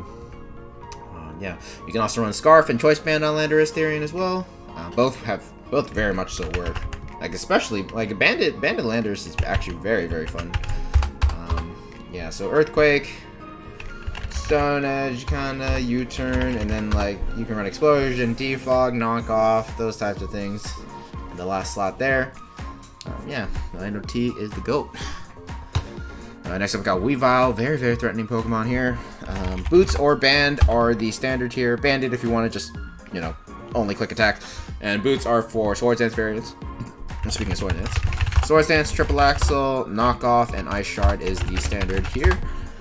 Of course, you can sub out things for, like, you can sub out, like, Knockoff for Drain, or not Drain Punch, Low Kick, or even Triple Axle for Low Kick. Like, Honestly, though, Weavile really, really likes triple axle. Of course, there are problems with the move, but it is a base 120 power move at the end of the day. Just ignore the fact that it's 70% accuracy, aroundish. 72. 72.73? Wait, okay, 90. Okay, you know, I'm not gonna do the math right now. But, it's, you know, 73% accurate, basically. 72.9, if you want to be very specific. But, wait, yeah, because it's 90, and then the 0.1 times, okay, yeah, I'm really not gonna do this math right now. Yeah, so, what was I saying? Yeah, so low kick, poison jab, both can be subbed in here somewhere, and then for the choice band set, you're just not gonna run sword stance. Yeah. Anything else? Icicle Crash can be subbed over triple axle if you really don't like triple axle's accuracy, though. If you really want to, don't recommend it personally, but you know, people do not like inaccurate moves, and I do understand that at some level. And at the other level, I'm like, yeah, you either win big or you go home. Yeah. Yeah. Explained that pretty well. Okay, let's move on. Did I miss anything? Did I? Oh yeah, protected pads, I guess. Yeah, I should mention that. So yeah, protected pads can be really nice in certain matchups. If you can make sure that rocks aren't up on the field for a Weavile, you can run triple axle with protected pads and have no downside to running triple axle, which is the, you know, whole contact thing. And the fact that you do it 3 times. So, you know, against the Rocky Helmet Rough Skin Garchomp, if you click triple axle with protected pads, you don't have to take any of the damage. So, you know, that's nice. And then you also, click triple axle against the Zapdos, you don't have to worry about getting staticked. So, you know, protected pads is very, very nice on Weavile. Yeah. Slowbro, regen. You're gonna have to run, always gonna run regen. Oh yeah, Weavile, the ability, I forgot to mention. You run pressure. Like, of course, Weavile doesn't abuse pressure, but, like, it's helpful in certain leads. So, for example, if you led Land OT against Weavile, you can tell if the lander is steering a Scarf or not by the fact that Intimidate procs before pressure does. So, you know, that's always nice. Anyway, back to Slowbro. But if you don't care about that, this pressure thing, well, before I move on again, if you don't care about the pressure thing too much, you can just run Pickpocket. Weavile does resist knockoff, so you would feasibly switch in and like take a knockoff and then lose your item, and then the next time you switch in again to like another knockoff and then steal the attacker's item from there. Yeah. Next up we got Regenerator Slowbro. It's the same thing as the other one, Slow King. So Future Sight, Scald, Slack Off, and Teleport. Yeah, very standard Slowbro set.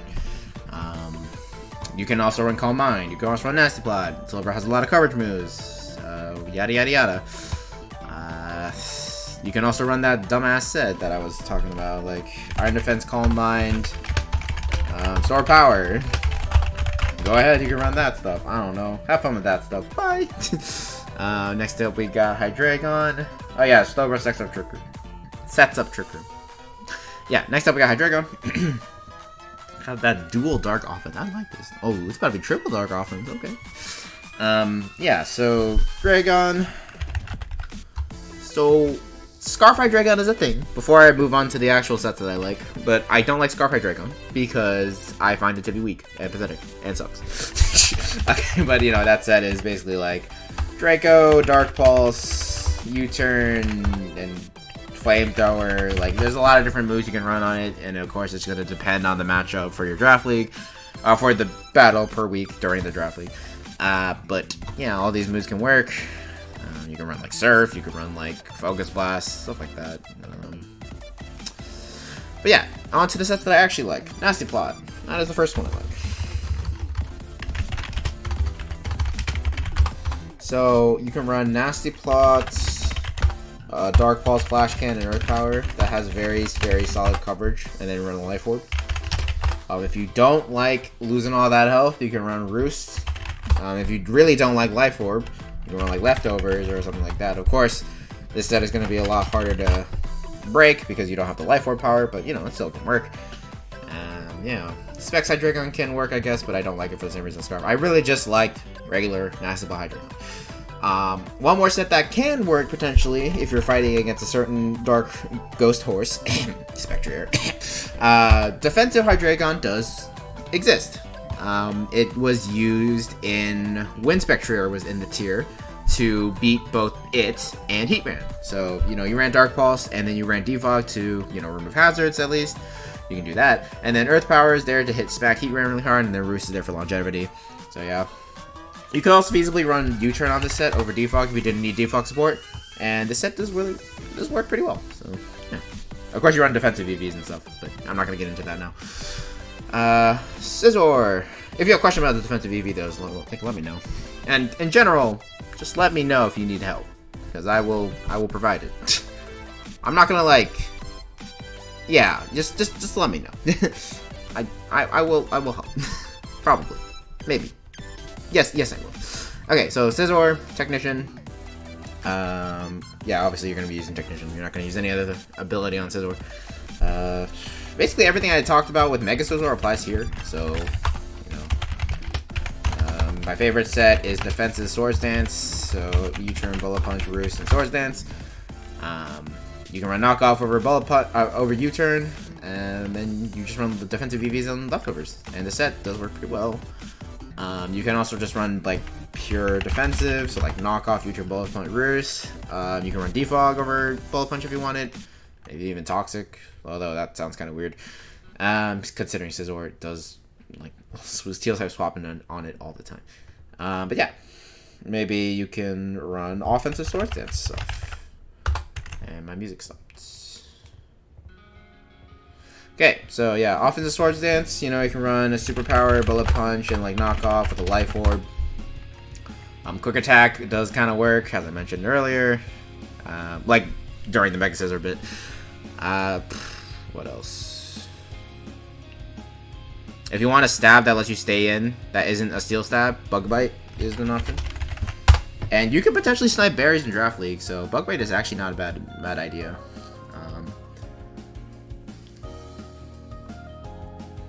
What else? Choice Band? I guess I can mention that before I go. Yeah, so yeah, Choice Band Scizor can be pretty good. You can get very, very stinging U-turns and bullet punches off of that. So yeah. Of course, you lose out on Swords Dance and Roost, which IMO. Now these days, you kind of want at least one of those. So there is that. But Band Scizor is a thing. Okay, next up we got Alola Muck. Oh, excuse me. You gotta see a little bit of my background there, huh? Anyway. Yeah, next up we got Muck Alola. I think, well, the most standard set, at least from Generation 7, was AV. So you ran Knockoff, Poison Jab, and Fire Punch, and Ice Punch and stuff like that. I don't know. Knockoff and Poison Jab were the main things, and then you just ran coverage moves for anything you potentially had a problem with. For example, Fire Punch for Ferrothorn, Ice Punch for Garchomp's Left Land of D, stuff like that. You can run priority moves with Shadow Sneak. Yeah, Poison Touch is really, really nice because you get to poison things, obviously. Increases Poison Jab's poison rate to basically 50%. So, that's always going to be great.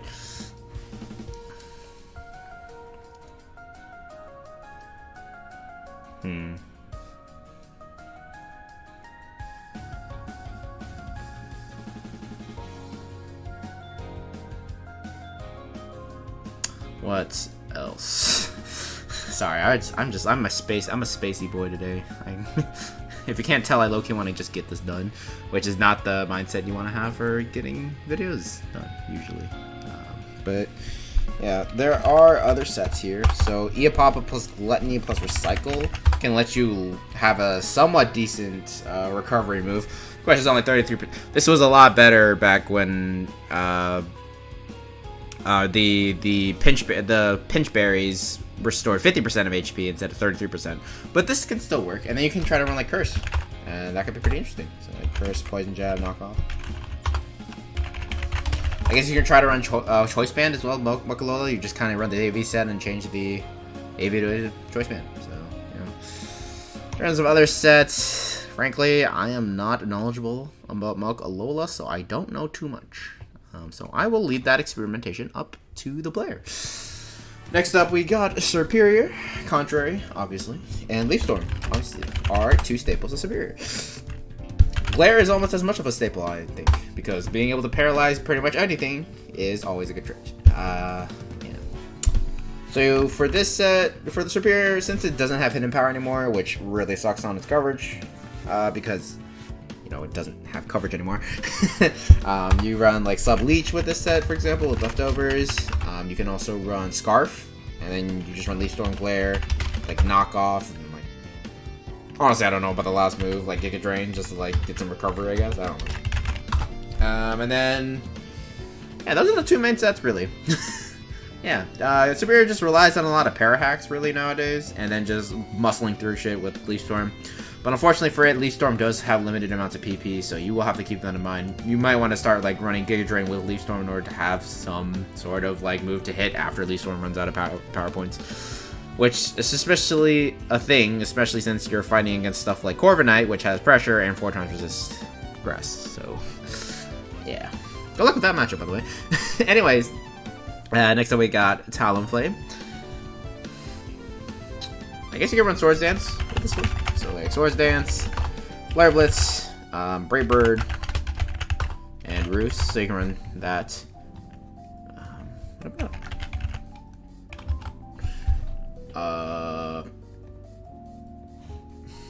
Just give me a sec. I need to check something.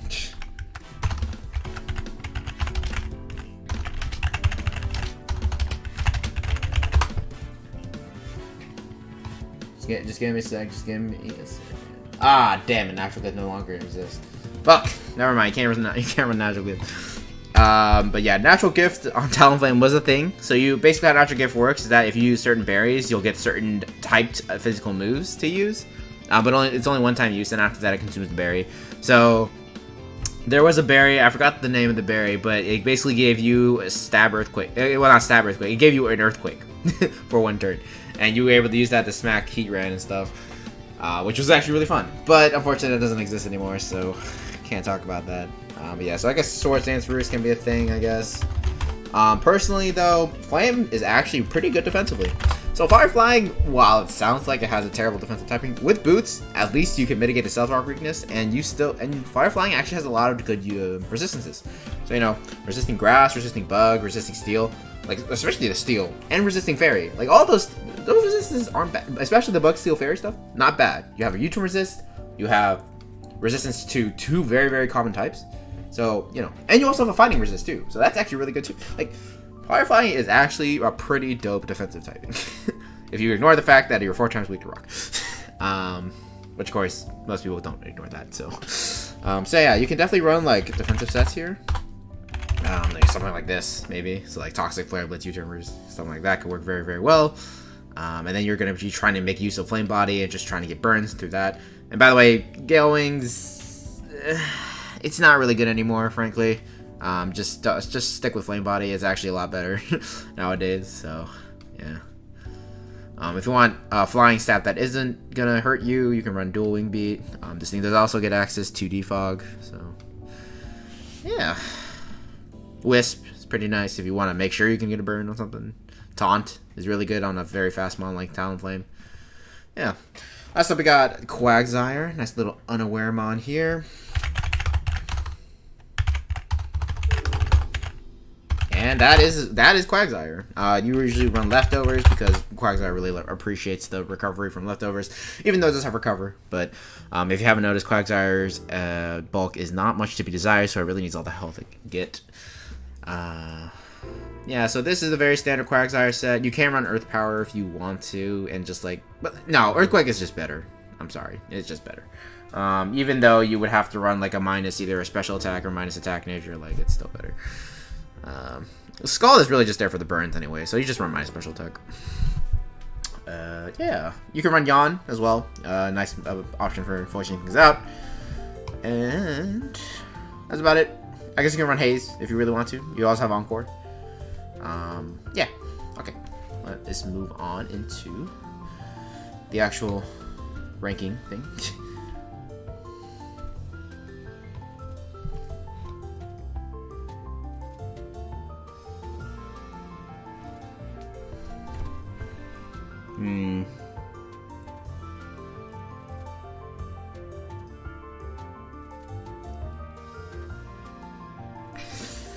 Okay, so type variants. First off, looking through this, I really do like this. You are missing the fairy type and like the fairy steel dragon core, but like other than that, you got some pretty good mods going on here. I like the triple dark. I actually really do. I think that's pretty cool.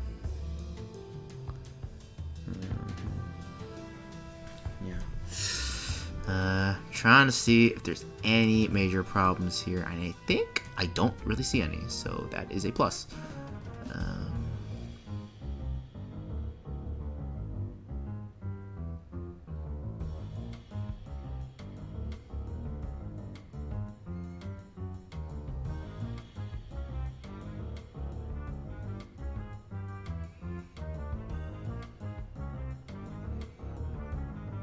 Yeah, sorry. Sorry. I'm just being very silent, but I just need to think about that. I should probably just pause whenever I do.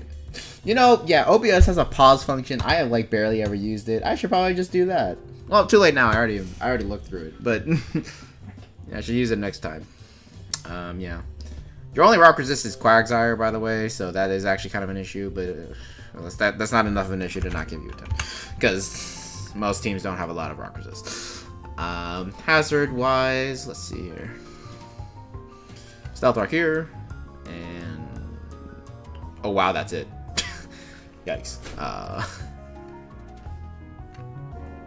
So I got a problem similar to Cornland Caterpies here. In terms of removal, you do have a couple defoggers. 4 of them actually. I forgot to mention Serp does get defogged. So yeah, 4 of them actually, but I mean a couple of them do kind of run defog. But yeah, you're very bare bones on hazards, so that's not great. I'd have to give you like a 5, probably. Well, what's Bar Wailords looking like here?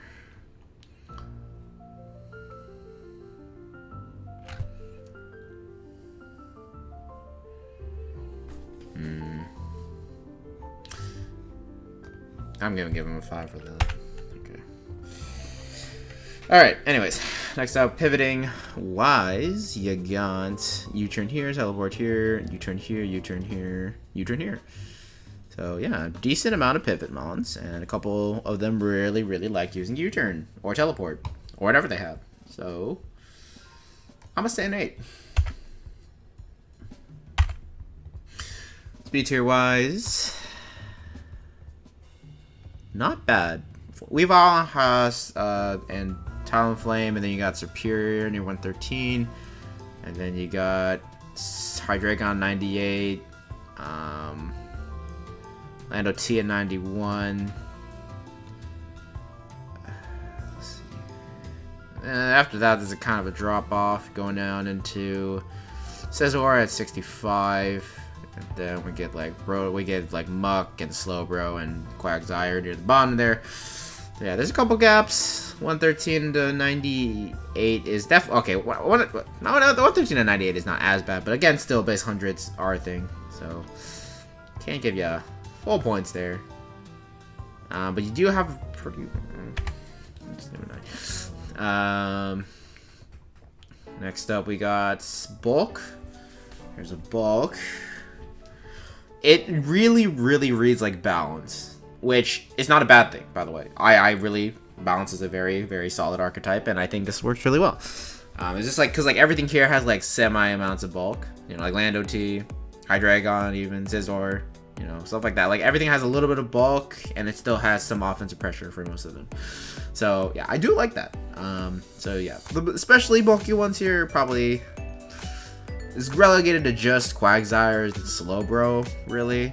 But then the semi-bulky ones, you got Talonflame, you got Lando T, Hydreigon, Scizor, Muck. So, not bad. I guess I give you like a 7. Just because I can't give you too much because, you know, you don't have like Wish or Heal Pass. Yeah, actually, you probably do have Aromatherapy or something somewhere on your team. Probably just think it's it.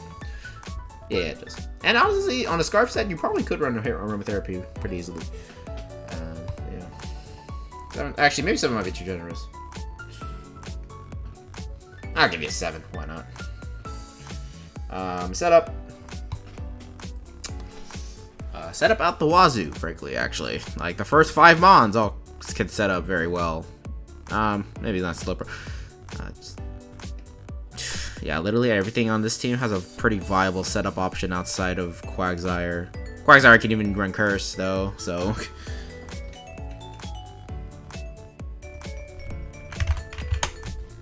And yes, I do count Leaf Storm as a setup move. Wall Breaker wise, not bad either. Banded Weavile, Banded Lando, Specs Hydreigon. Even Life Orb by Dragon, 3 attacks, can still wall break pretty well. Yeah. Scizor, I did mention Banded, so that does count. And Scarf. Probably not superior as a wall breaker, frankly. There's too many 4 times resist to make it count, and it doesn't have coverage anymore. So yeah, so 1, 2, 3, 4, and then you have Future Sight, Slowbro to help with the wall breaking, although that doesn't directly count towards it. So I'm thinking a 7 or an 8. Give it an 8. Why not? I'm gonna be very nice today. And cleaner wise, Scarf Lando, Weavile, Scarf Hydreigon, Bullet Punch on this, Talonflame here. Scarfs are... Damn, this team is really good. I like it. I really like this team. I really like this team, and there's no Mega on it, so I'm very surprised. But yeah, this team looks really nice. Nice job. Yeah, I really like this team. Okay, last up we got Bielefield. I still can't pronounce that. Bielefield. Oh god, Bielefield Bidoofs. I don't just. Okay, sorry.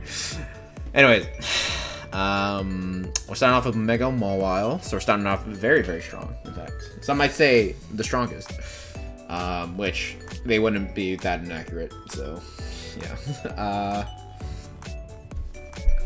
And this thing gets Swords Dance too. Ooh, dear. I don't think this is a very standard set, but you know, this is what I like. Well, this isn't actually what I like. But yeah, Player Up, Sucker Punch, both kind of necessary. Mawile, not necessary.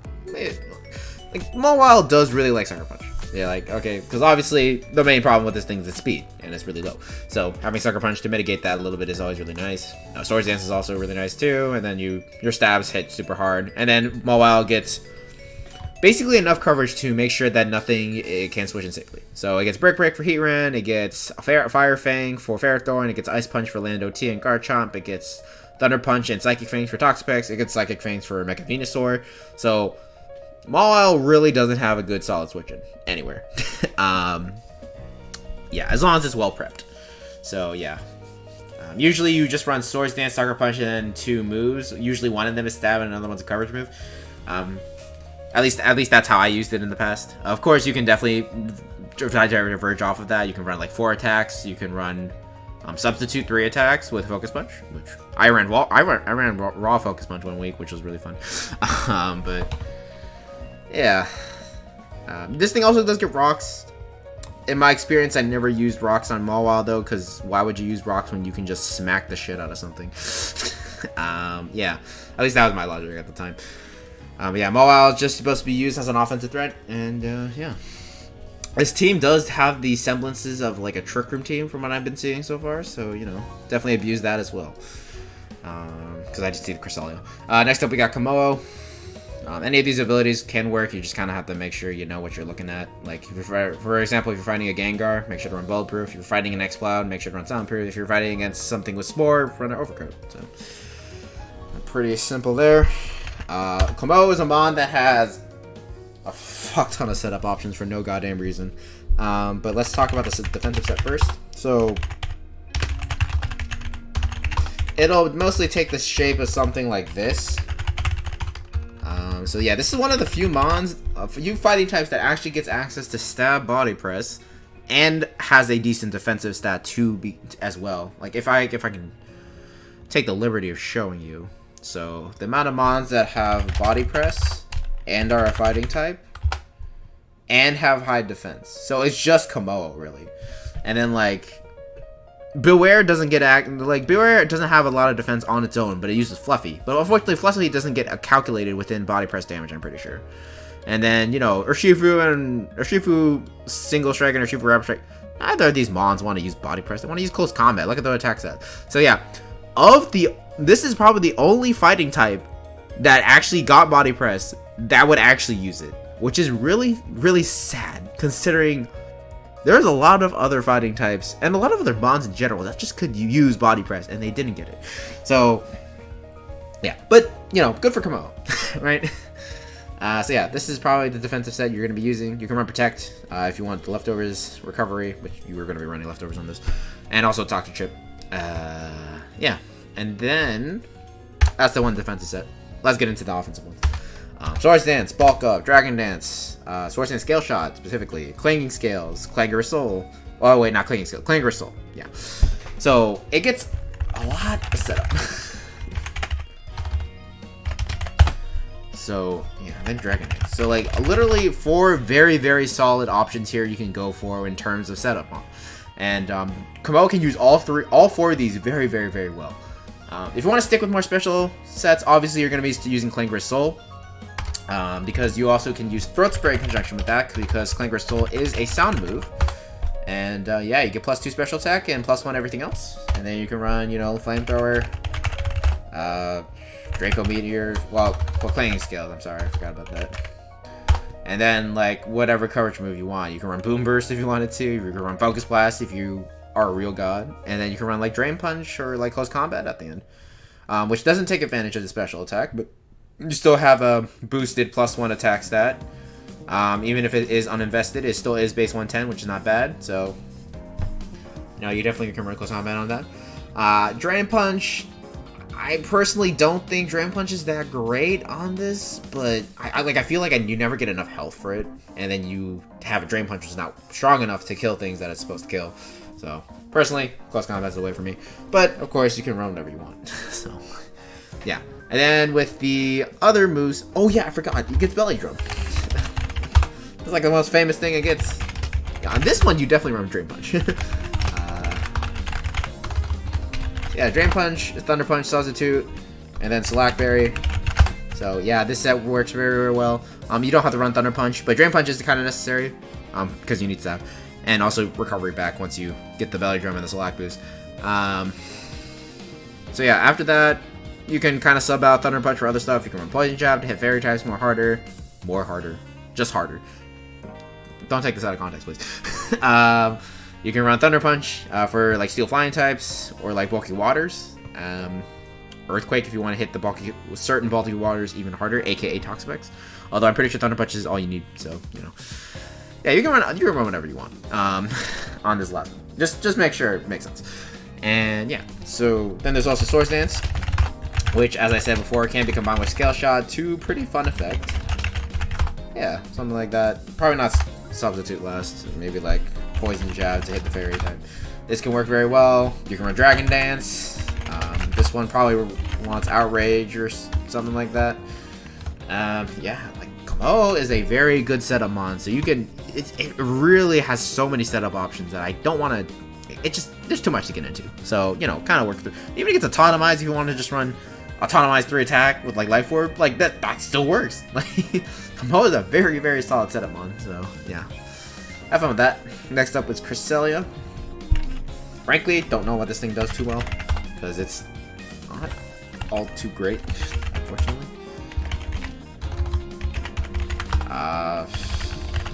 Oh, it doesn't get teleport. Alright, it uses Healing Wish to get out of battles. I don't know. You run like Toxic, Shock. So like you could try this. You can try Calm Mind. But the most famous thing Cresselia is used for in singles is Trick Room. So Trick Room, like Psychic, Healing Wish, or what's its signature? Lunar Dance, yeah. And then I don't know, Ice Beam to hit Landorus there. I don't fucking know. Like, yeah. So this set works very well. It sets up Trick Room very nicely. Unfortunately, it's the type of Trick Room setter that dies immediately, so you can't really set up Trick Room again with this thing. But you can theoretically just make a hard switch instead of just using Lunar Dance. But yeah. Next up, we got Rillaboom. What a nice spawn here. We got a nice boy, so I'd say. Yeah, Choice Band is the item of choice for the most part. Bullet Hammer, Superpower, And no Rillaboom leaves home without Grassy Glide. If you leave home without Grassy Glide, you're stupid. Okay, no. Yeah, so you can run Woodhammer Superpower, Grassy Glide Knockoff, and U-Turn sub any of those, besides Grassy Glide with that, for whatever matchup you need. High Horsepower as well. Don't use Earthquake. Grassy Surge will set up Grassy Terrain, which nerfs the power of Earthquake, so use High Horsepower, which is basically Earthquake Light. 95 power, 95 accuracy. It's just worse. It's worse Earthquake, but it's better than Earthquake when you're in terrain. So grassy terrain specifically. And so yeah, you have to run Grassy Glide. You have to run Grassy Glide though. So yeah, the next set is Swords Dance. You can literally just replace that Woodhammer with Swords Dance, and that'll be good. Life Orb for Rillaboom is pretty decent because you do have Grassy Surge, Grassy Terrain to help mitigate the Life Orb recoil just a little bit. I know people have been running defensive Rillaboom. Well, not really defensive Rillabooms, but just bulky Rillabooms. It was literally just max HP, max attack, and then they just run like Swords Dance. They just run the same set you would run for, Life Orb, and then it's just like this. It just has max HP. So I mean, yeah, this can work. You might want to fit U-Turn in somewhere here though, like maybe over Superpower. I don't know. Yeah, those are really the main two Rillaboom sets you're going to use, and those are probably the only two Rillaboom sets you're going to use. Yeah. I guess one more thing to mention for Super Swords Dance sets, there is another set, which is the Grassy Seed Acrobatic set. So, this set... yeah, so basically how it works, you set up Grassy Surge, right, with your ability, Grassy Terrain with your ability, and then Grassy Seed will activate immediately, so then you will get the +1 defense, and now Acrobatics is base 110 power, because you don't have an item anymore. So, yeah, so that's basically how the set works. You have a nice base 110, a flying move to help deal with certain matchups, like against other grass types, and, yeah. Next up, we got Grimmsnarl, nice little screen setter, but there is a lot more behind this screen setter than meets the eye. But before I get into that, the screen stuff first. So yeah. So you can definitely run something like this. Reflect Light Screen, Spirit Break, Thunder Wave, and there's also Taunt as the 5th option. You probably do want to keep Spirit Break, so your Grimmsnarl isn't complete taunt bait, but to each their own, I guess. Yeah, and then you run Light Clay on this, obviously. So yeah, that's one set. A couple of the sets I have seen are pretty fun. So they're like Rest Talk sets. So Rest Talks, Bulk Up, and Spirit Break because Fairy Stab is so good it just breaks through things on its own. Yeah, so basically how this set works, if you do remember how Prankster works, all status moves become +1 priority. And so that means Bulk Up's priority, that means Rest is priority, and that means Sleep Talk is priority. So you can potentially call a +1, you can call a Spirit Break that is boosted by Bulk Up with +1 priority. So that's hilarious. Of course, that's a 1 in 3 chance to call because, you have 3 other moves here. But, it's still funny. And it still can be pretty fun. Outside of that, this thing does have a 120 base attack stat, so Choice Band is not out of the option. It's not out of the option. Yeah, well, I guess that's one way to say it. It has 95 special attack, so Nasty Plot might not be bad either. I don't know. This thing does have a pretty wide move pool, actually. So, kind of look into it and think about it. You don't have to use Spirit Break either. Play Rough is stronger if you really need the power, so, always consider that. Just that Spirit Break does have that 100% accuracy and has that nice utility of always lowering the target special attack by 1, which can be very helpful in certain scenarios. So, yeah. Okay. To move on. Next up, how many more?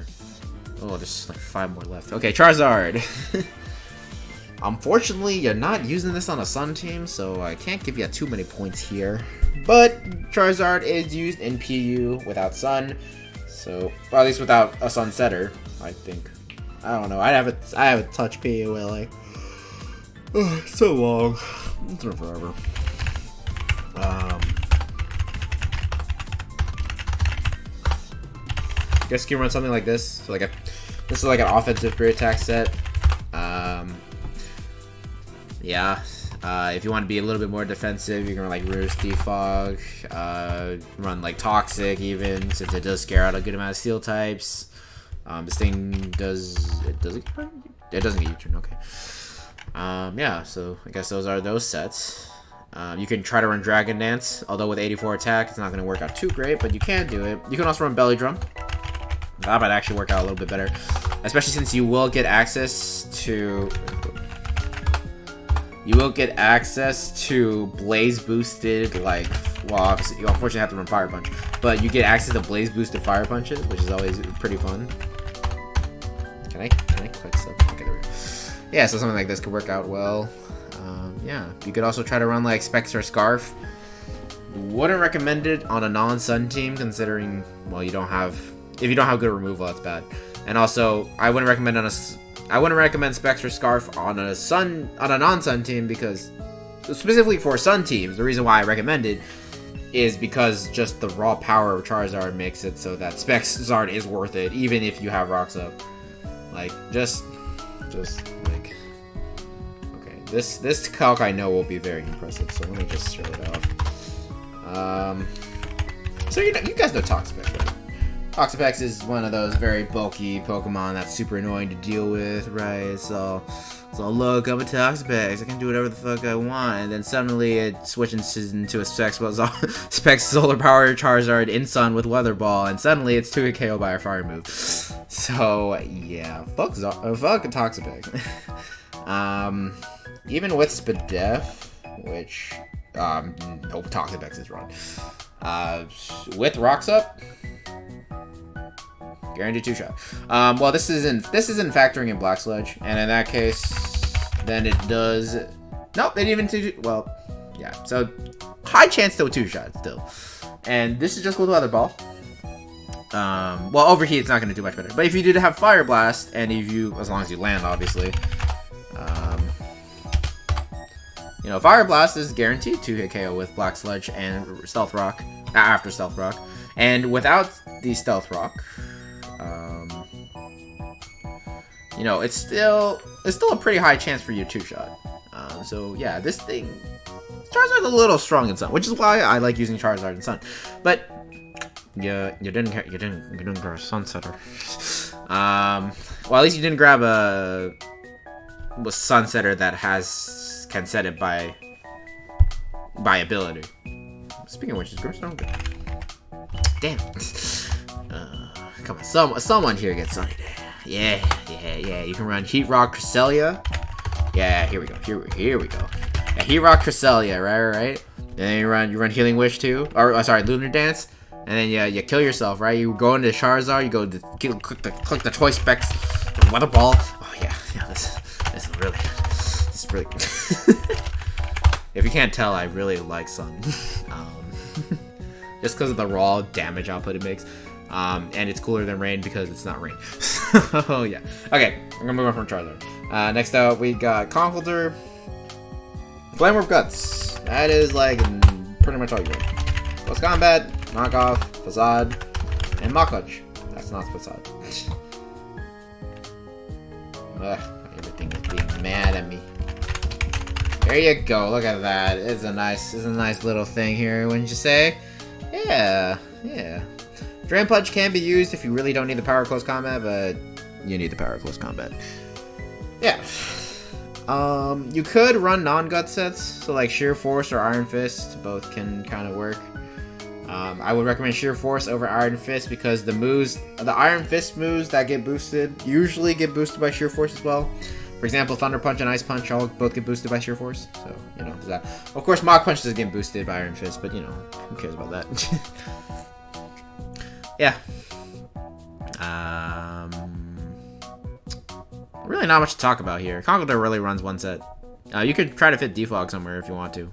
That's about it. Regidrago. I'm a fan of this. Excuse me. Dragon Ball works the exact same way as Transistor, except for Dragon moves, so, And it also gets Dragon Energy, which is a Dragon-type clone of Eruption. So, yeah, slap a Choice Specs or a Choice Scarf in that. Hope to God someone doesn't have a Fairy Resist.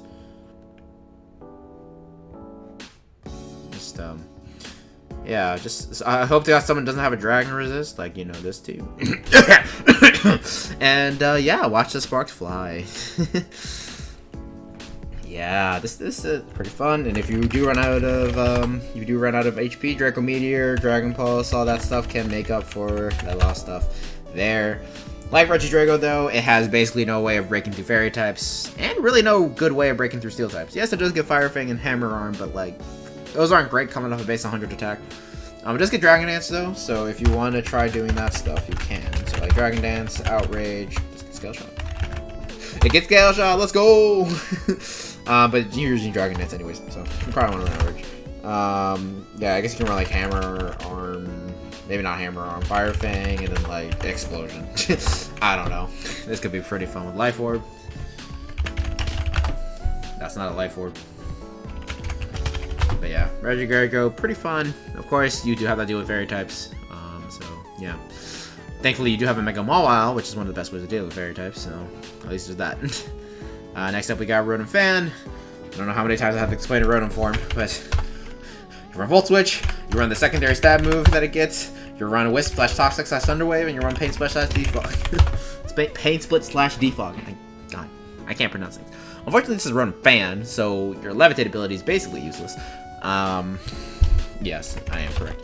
Oh yeah, and Rotom Fan does also run boots like Rotom Frost and Rotom Heat. Didn't mention that earlier, whoopsie. Yeah. Really not a lot to explain with Rotom Fan. I guess Rotom Fan is a little bit better with Nasty Plot considering Air Slash and like more offensive forms, because Air Slash is a lot more accurate than the other stab moves that the Rotom forms get. Cries and Rotom Blizzard or Rotom Fridge or Freeze. Or what is his name? Rotom Frost. Rotom Frost. I just said it like 30 seconds ago. Anyway. Yeah, Specs or Scarf can work with Trick. I forgot to mention that a couple times too in the previous ones, but I'm tired. I'm tired. I want to go home. I want to go sleep. Well, actually, that's not true. I don't want to go home. I don't want to go to sleep either. I mean, I am home, so I don't need to go home. And I don't want to sleep because I just want to play video games. But you know, that's different. This is a different issue. Anyway, Mega Launcher, Clawitzer. Well, that kind of rhymes. New question for Jeopardy, I guess. Yeah, so Mega Launcher, you're going to be running Water Pulse, because with Water Pulse and Mega Launcher, you have a 90 base power. Yeah, 90 base power move that can confuse the target 20% of the time, which makes it a better Surf.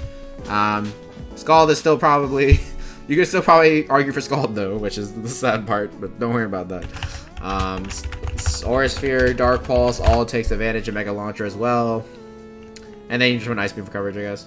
You can also run Flip Turn for pivoting. By the way, this is like Specs. Assault Vest also works on this too.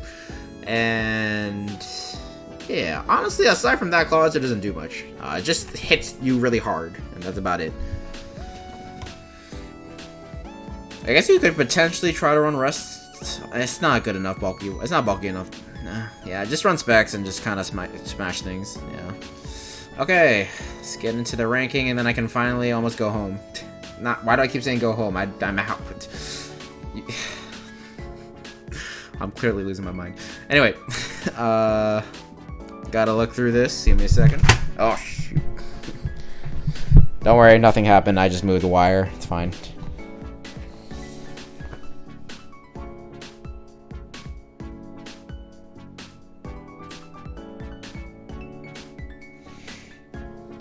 This team, like, almost doesn't have a steel resist, but then I remember Charizard and Rotom Fan exist and stuff. No ground type, so that means no electric immune. And it actually means no electric immune. So yeah, that is definitely a problem. So free Volt Switch momentum for this team.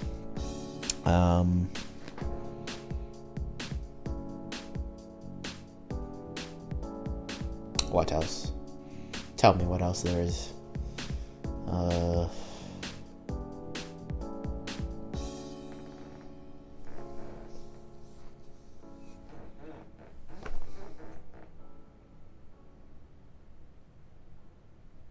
Yeah, I can't think of anything.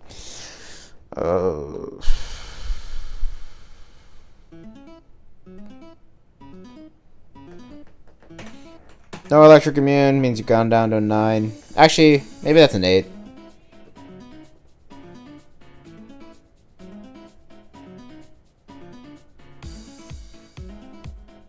No, it's a 9 according to my other stuff. Well, then in that case, what is Dayton Dewgongs?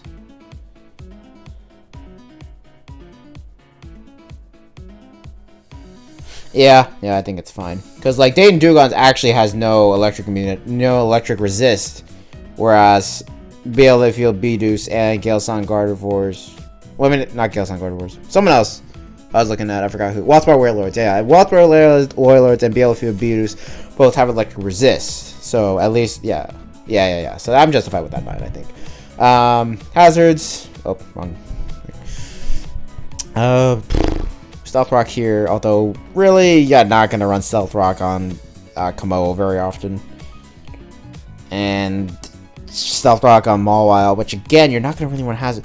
So actually this team, if you're using the offensive sets for these two, you really have no rockers, which is not okay. By technical definition, you're fine because you have 2 rockers. But these rockers are not very good at rocking. You know what I mean? Yeah, I know you made a trade recently. What was it? Okay, now I'm actually accessing the stock for a reason. Okay. Sorry, I'm exposing your record, but traded out Reuniclus. For, I think, Charizard and Clawitzer. Should have picked up a Hazard Mon. I don't know what to tell you. I don't know. As it is, I can't really give you high scores for Hazard. And in terms of removal, I guess Defog Rotom is your best bet here. Zard also gets Defog, and Coggleter technically gets Defog. But these, like, none of these are like decent at defogging, you know. Besides Rotom, and then nothing really gets up Rock Spell. Like, by technical definition, I should be giving you like a 6 or a 7. But like, I don't want to give you that because the options are not that great. And why did my stop pause? Oh, why did it pause on that one? God damn it. I swear I don't listen to this music for the thumbnails. Anyway, pivoting wise, U-turn on here, and Volt Switch on here, and Flip Turn on here. So you don't got a lot. 2 of the bonds do commonly run U-turn, or their pivot moves. So give it like a 5. Don't got a lot though. Speed tiers. So this team is not very fast. In fact, nothing's above base 100, which I remember there's someone else like that. I think that was Dayton Dewgongs, but I think there was another person who had a similar issue. Don't remember who it was. Was it Melting Mudkips? It was Melting Mudkips actually, yeah. So I will give this team the exact same score because, yeah, I'm justified in that one. Bulk.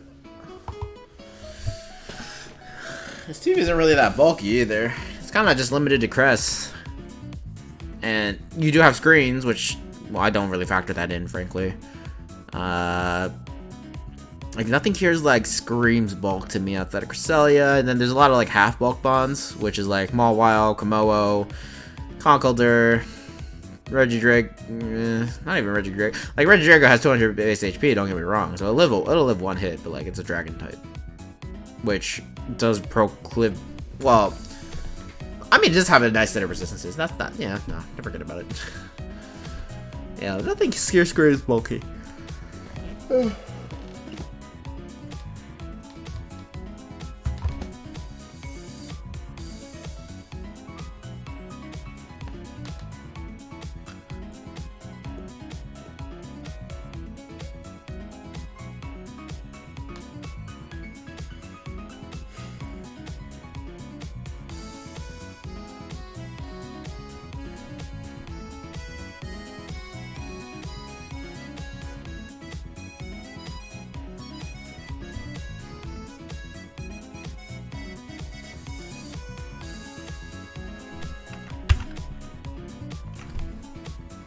Yeah, can't give it a lot of bulk here, frankly. Setup wise, actually, Yeah, setup wise, let's move on. Setup wise, you got these two really great there. You got Rillaboom. You got. That's really it. Dragon Dance, Regidrago, I guess is a thing, but I think usually you run special, and in which case you don't run Dragon Dance. Conkeldurr doesn't get Bulk Up. Run him to Nasty Plot. Like, none of these are like amazing. Like, they're not Mawile and Rillaboom and Komodo, right? I'll give you a little bit extra points for it, but like, so I'll give you like a 7 or an 8. I'll give you an 8. Why not? Okay. Wall Breakers, Mawile, just that. Conkeldurr as well. Regidrago as well. Bandit Rillaboom works pretty well. Yeah. Pretty solid list. If you actually do run Sun, Charizard also counts, but the Sun setters aren't very good here, so. And in terms of the last team, cleaners, so you don't got a lot of good cleaners here, and in fact, none of these mons really like to run Scarf, outside of maybe Rotom and Regidrago. Which, those aren't the fastest Scarfers in the world, let me tell you.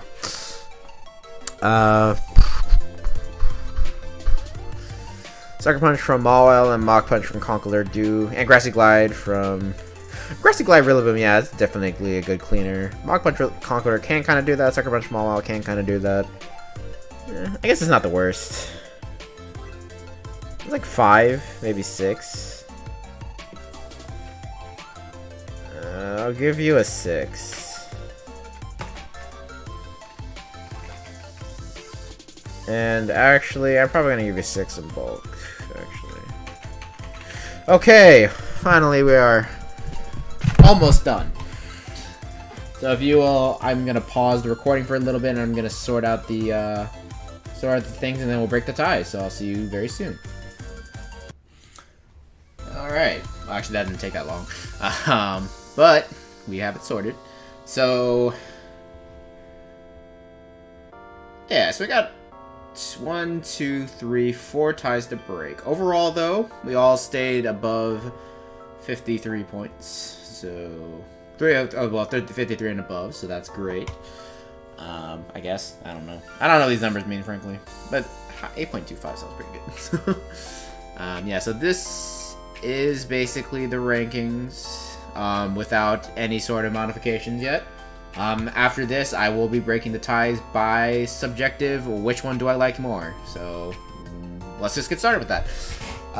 Yeah, Wuppertal Woopers versus the Denver Digletts. Well, first let me get rid of the teams that don't have tie breaks. So, Slovakian Slowbros is the best team, by the way, congratulations. I think this one didn't have ties. Melting Mudkips, no ties.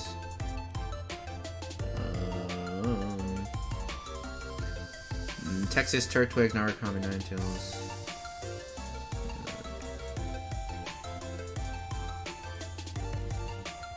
Okay, yeah, I think that's pretty enough. Okay, so let me see. Denver Digletts and Wuppertal Woopers. They are actually right next to each other, so we can just look from here. So which team would I rather use?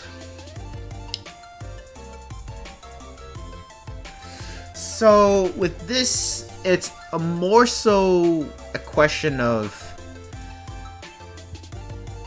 I don't know. These teams are both pretty good.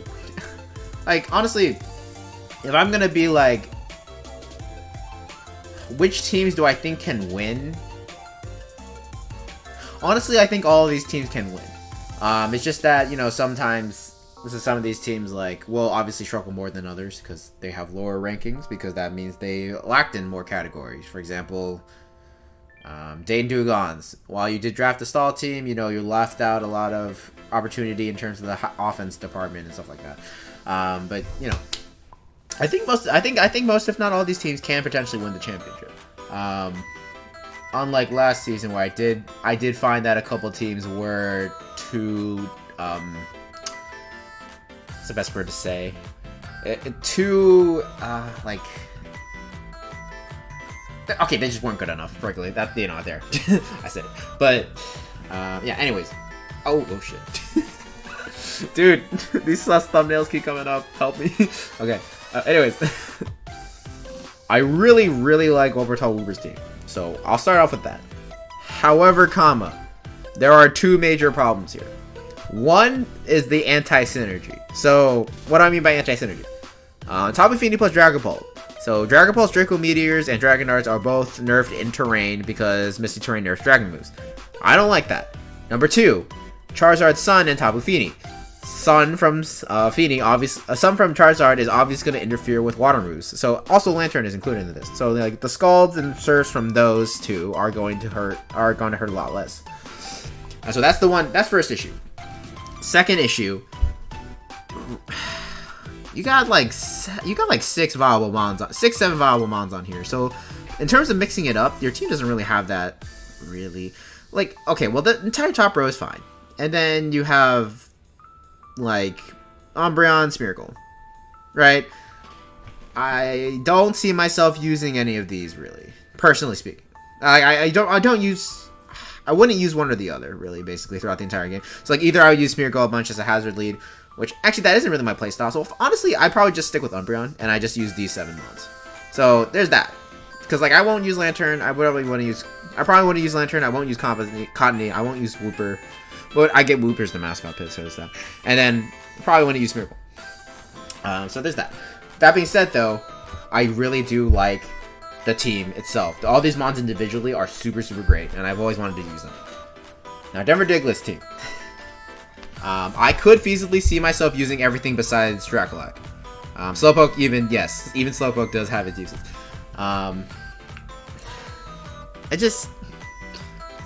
I don't know. There's just so many flying types on this team. I don't know. I'm just not a fan of that. Yeah, I don't know.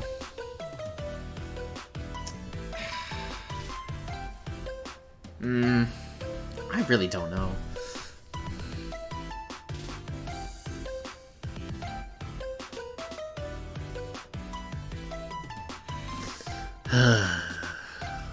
This is tough. This is a tough choice. I can't. I'm thinking. You know what? I think I decided. I will pick Wuppertal Woopers over Denver Digletts, and the reason why I like Charizard Y over Mega Sceptile. While Mega Sceptile is great, it has a good speed tier. Frankly, its sets are more underwhelming than you think. Having to rely, like, Sceptile kind of has to be mixed in general just to make it work. So, because, you know, you can't just run all special or all physical, really. Because if you run all physical, you're missing out on the massive special attack and, like, you know, stab, leaf storms and stuff like that. But if you run all special, you're not going to have enough not enough moves at all to cover everything. So, like, I think I prefer, like, something like Charizard there and then running Dragon Pole and stuff like that. So, unfortunately, I will have to give Wuppertal Woopers the edge, which means I don't have to switch anything. So that's actually, like, that's great. Yeah, so next up, we got Driftveil Delibirds is out of the tie break, and I just did these two, so I can eliminate these. And next up, we have Virbank Venomous and Cornland Caterpies. So they're both up here. Yeah, let me move this down. So I'm gonna move this like down too. This has been distracting me for a long time.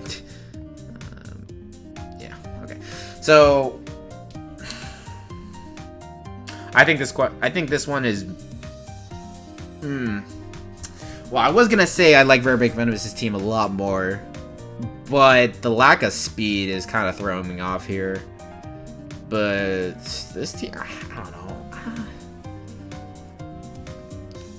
I'm not trying to like be mean, but like I don't know. Just to me, this team looks very haphazardly thrown together.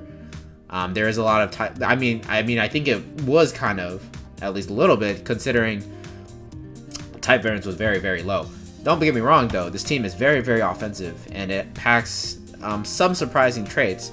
But I do like this team a little bit more. I like this team more when there was a Chestnut, though. Frankly, but you know, there's a Regice now, and but there is Larry. Could I get over the speed factor with this team versus this team? Because none of these mons here either, like, none of these mons really run Scarf besides Extra Drill. And, like, Scarf Zone isn't fast enough to, like, outpace anything, really. Yeah, I don't know.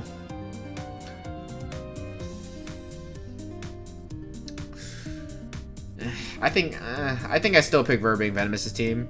I think I regret it, but I'd rather pick that. And again, I don't have to break a tie. Wow, that's great. I'm actually just choosing these so I don't have to break ties. Virbank Venomous. I swear I'm not. Hopefully it doesn't turn out like that. So next up, we have Bar Wailords and Galesong Gardevoirs. Okay. So on one hand, we have the... Okay, so this might just be Galesong Gardevoirs because I like Sun. So, you know, I very much so love Sun. But at the same time, there are like 4 different mons on Bar Wailords team that I really, really like, each individually on their own, which is Spectrier, Megacizor, Melmetal, and Curum. Those are both massive threats. But at the same time, the rest of the team is very unappealing to me. I don't really care for the double grasses that are presented here. There's no, like, these water types or whatever. I don't like Regigigas. Rotom Frost is not a great Rotom form.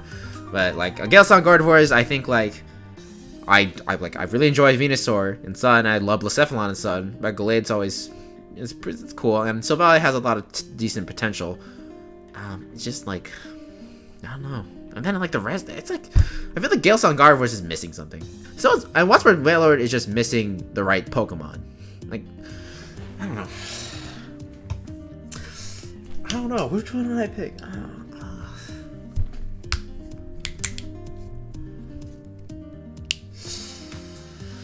I don't know. This team looks like it gets 6-0 by a Corviknight, by the way. Like, unironically.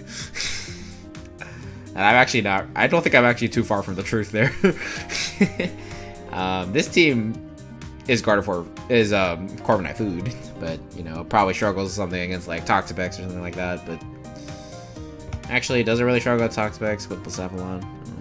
This team doesn't have enough hazard removal as well for me to, like, actually like it a lot. Well, it has a couple defoggers in spin. Breaking these ties was so hard. I don't know.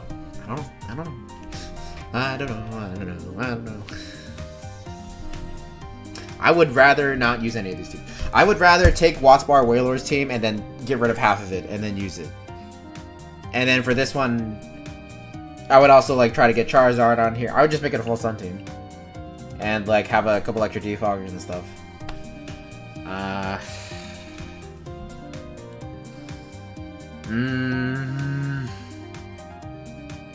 don't know. Fuck it, I'm picking Bar Wailords.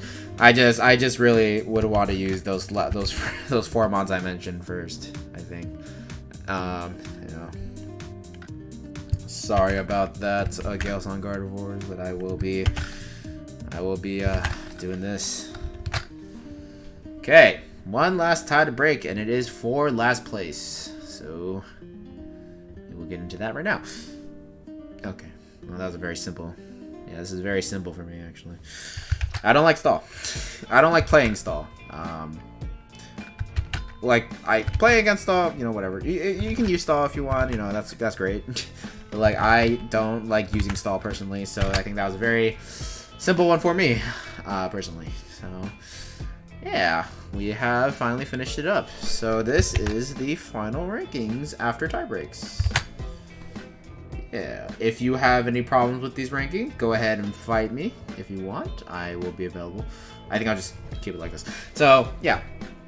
If you think anything is wrong, which I'm considering this is a 7-hour video, yeah, I probably did get something wrong and I'm sorry.